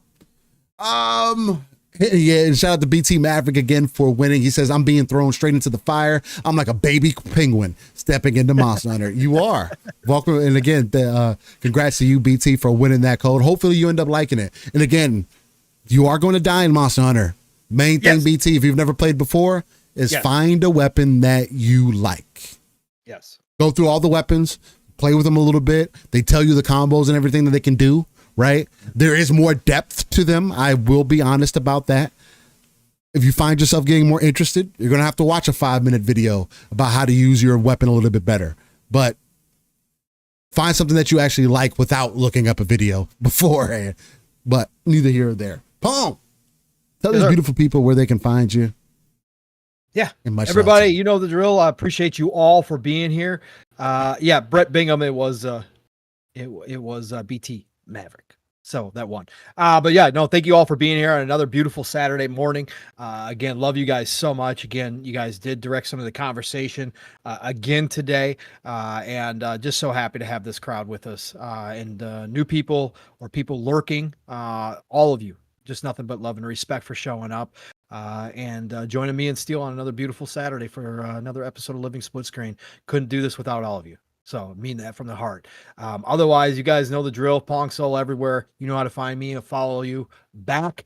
And then, of course, tomorrow, Sunday, new day, new time. The Shot Podcast is back. We had our first show back last week with the one and only Mavo. His PTK is like, he's been doing this for so damn long. I was like riding a bike. He wasn't rusty at all. He was all worried he was going to be rusty. He wasn't any. We just have a good chill time, but it is now Sundays. The Shot Podcast, PTK Blam's channel, Sunday, 5 p.m. Eastern, 4 o'clock Central Time. We usually have a guest or two. We're going to have a lot of Avowed talk because PTK is absolutely loving Avowed. So we're going to have a lot of Avowed talk, and we'll probably talk some Shuhei stuff or something else too as well. But join us for a nice Sunday early evening conversation. It's a great time. So be there for the Shot Podcast. PTK Blam, Fuzzy, myself, and then, like I said, usually a guest or two. Next week, it starts all over again. 5 days a week is the man. Mr. Boomstick, the man. Double Barrel Gaming, the channel. But Xbox Factor Podcast every Tuesday, 12 p.m. Eastern, 11 o'clock Central Time. Join that crew for all good things green. And, of course, my week starts on Thursday with PM in the PM, Pong and Mav in the PM over on the Fun Speculation Network. 2-man show like this, usually, unless we have a guest. Might be a late start. Normally it's 7 p.m. Eastern, 6 o'clock Central Time, but it is month end. Got some big deals at work.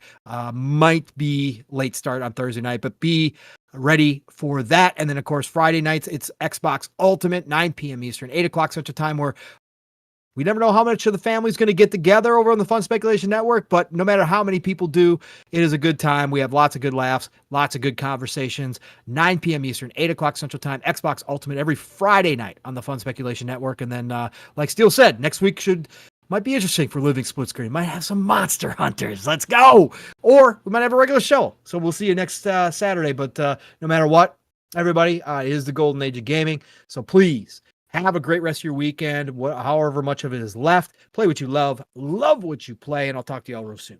Steel, get us out of here, brother.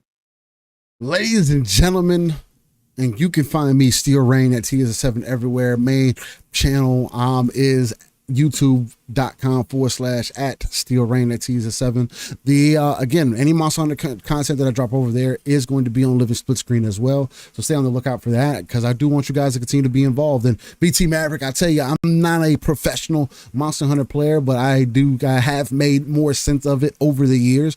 But again, that's why I'm excited about jumping into this one, man. You know, it's going to be super dope jumping into the experience organically, especially just coming off a world, and it still feels, you know, playing Monster Hunter Wilds is playing in that beta, man. It still feels like I'm playing a different experience. It's so crazy how different it feels, even using the same weapon.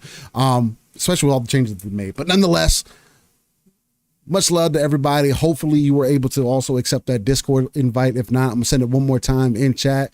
That is the official Live a Split Screen Discord, where we're just gonna have open conversations, because that's what we do here on Live a Split Screen, home of that RTS view and ECP. And another but love to you guys. Y'all stay safe, and we'll catch you in the next one. Peace out and see y'all. Just one question. What if you miss?